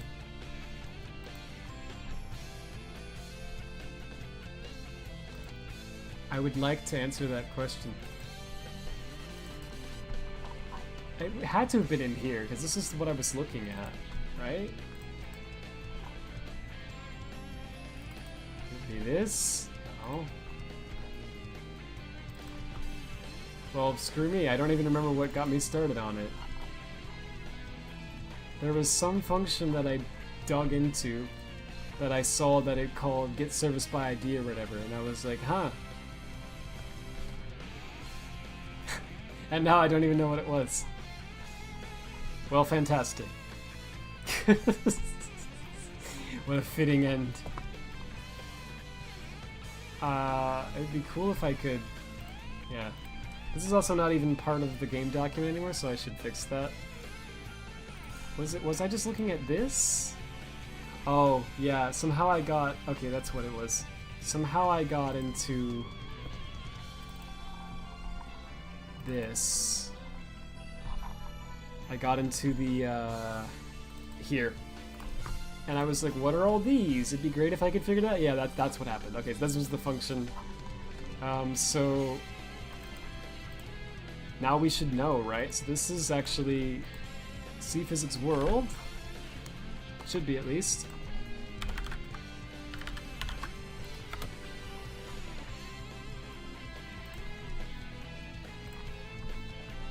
I should probably check that, but I think it's C Physics World. It already somehow knew that, it looks like, so okay. C... Oh wait, this is different though. No, wait, no it's not. Okay. UVAR1, C level info ID. Okay, this one is 2. See, so you can do this for each one if you want to. I'm not going to do them all tonight. But now I know how to do this. Which is cool, right? So now I can look at any one of these and I can just immediately see what the name is. Like 1F 31. I don't know what that is.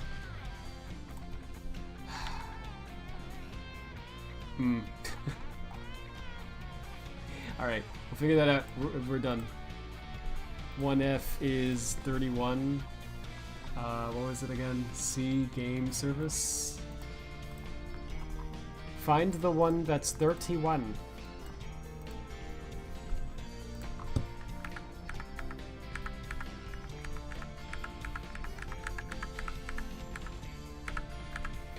No, I was close. 1F, is that it? That looks like it. Yes. Alright, what one is this? C Multiplay Manager, there we go.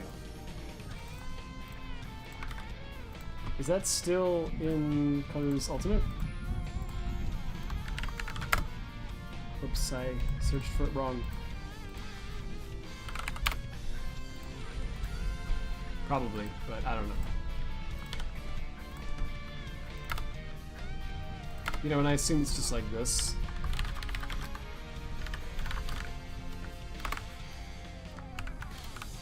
I don't know. Sonic C Multiplay Manager, yes, that's exactly right. Okay. It inherits from C Game Service. Okay, so you can just be like this.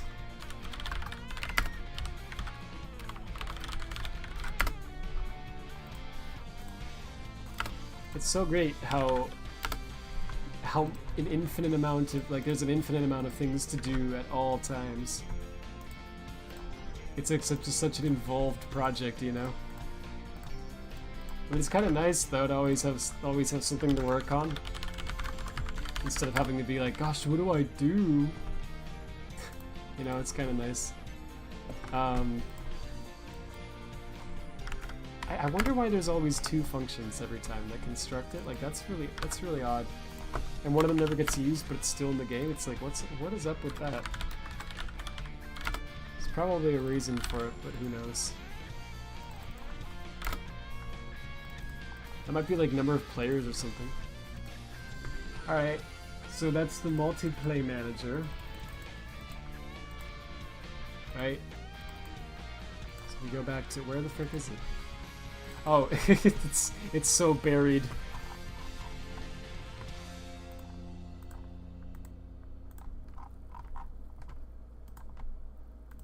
This one.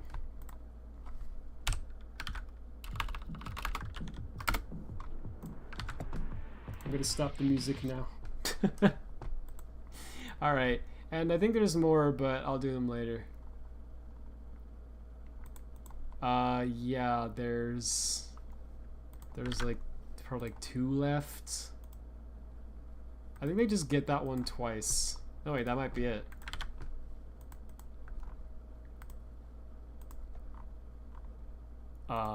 Yeah, that's it. So we actually did all of them. So that was actually more of a fitting end than I was expecting it to be. Alright, so cool. I'm going to sleep. That was longer than I meant it to be. I should probably save this. I'll save that in a moment. Yeah, I don't know. Thanks. Thanks all for watching. That was actually not a bad, like, that was fairly productive. More than I thought. 7 hours, geez, dude. That did not feel like 7 hours, like, at all. So I'm kind of shocked at that. I would have guessed like 4. So yikes. All right.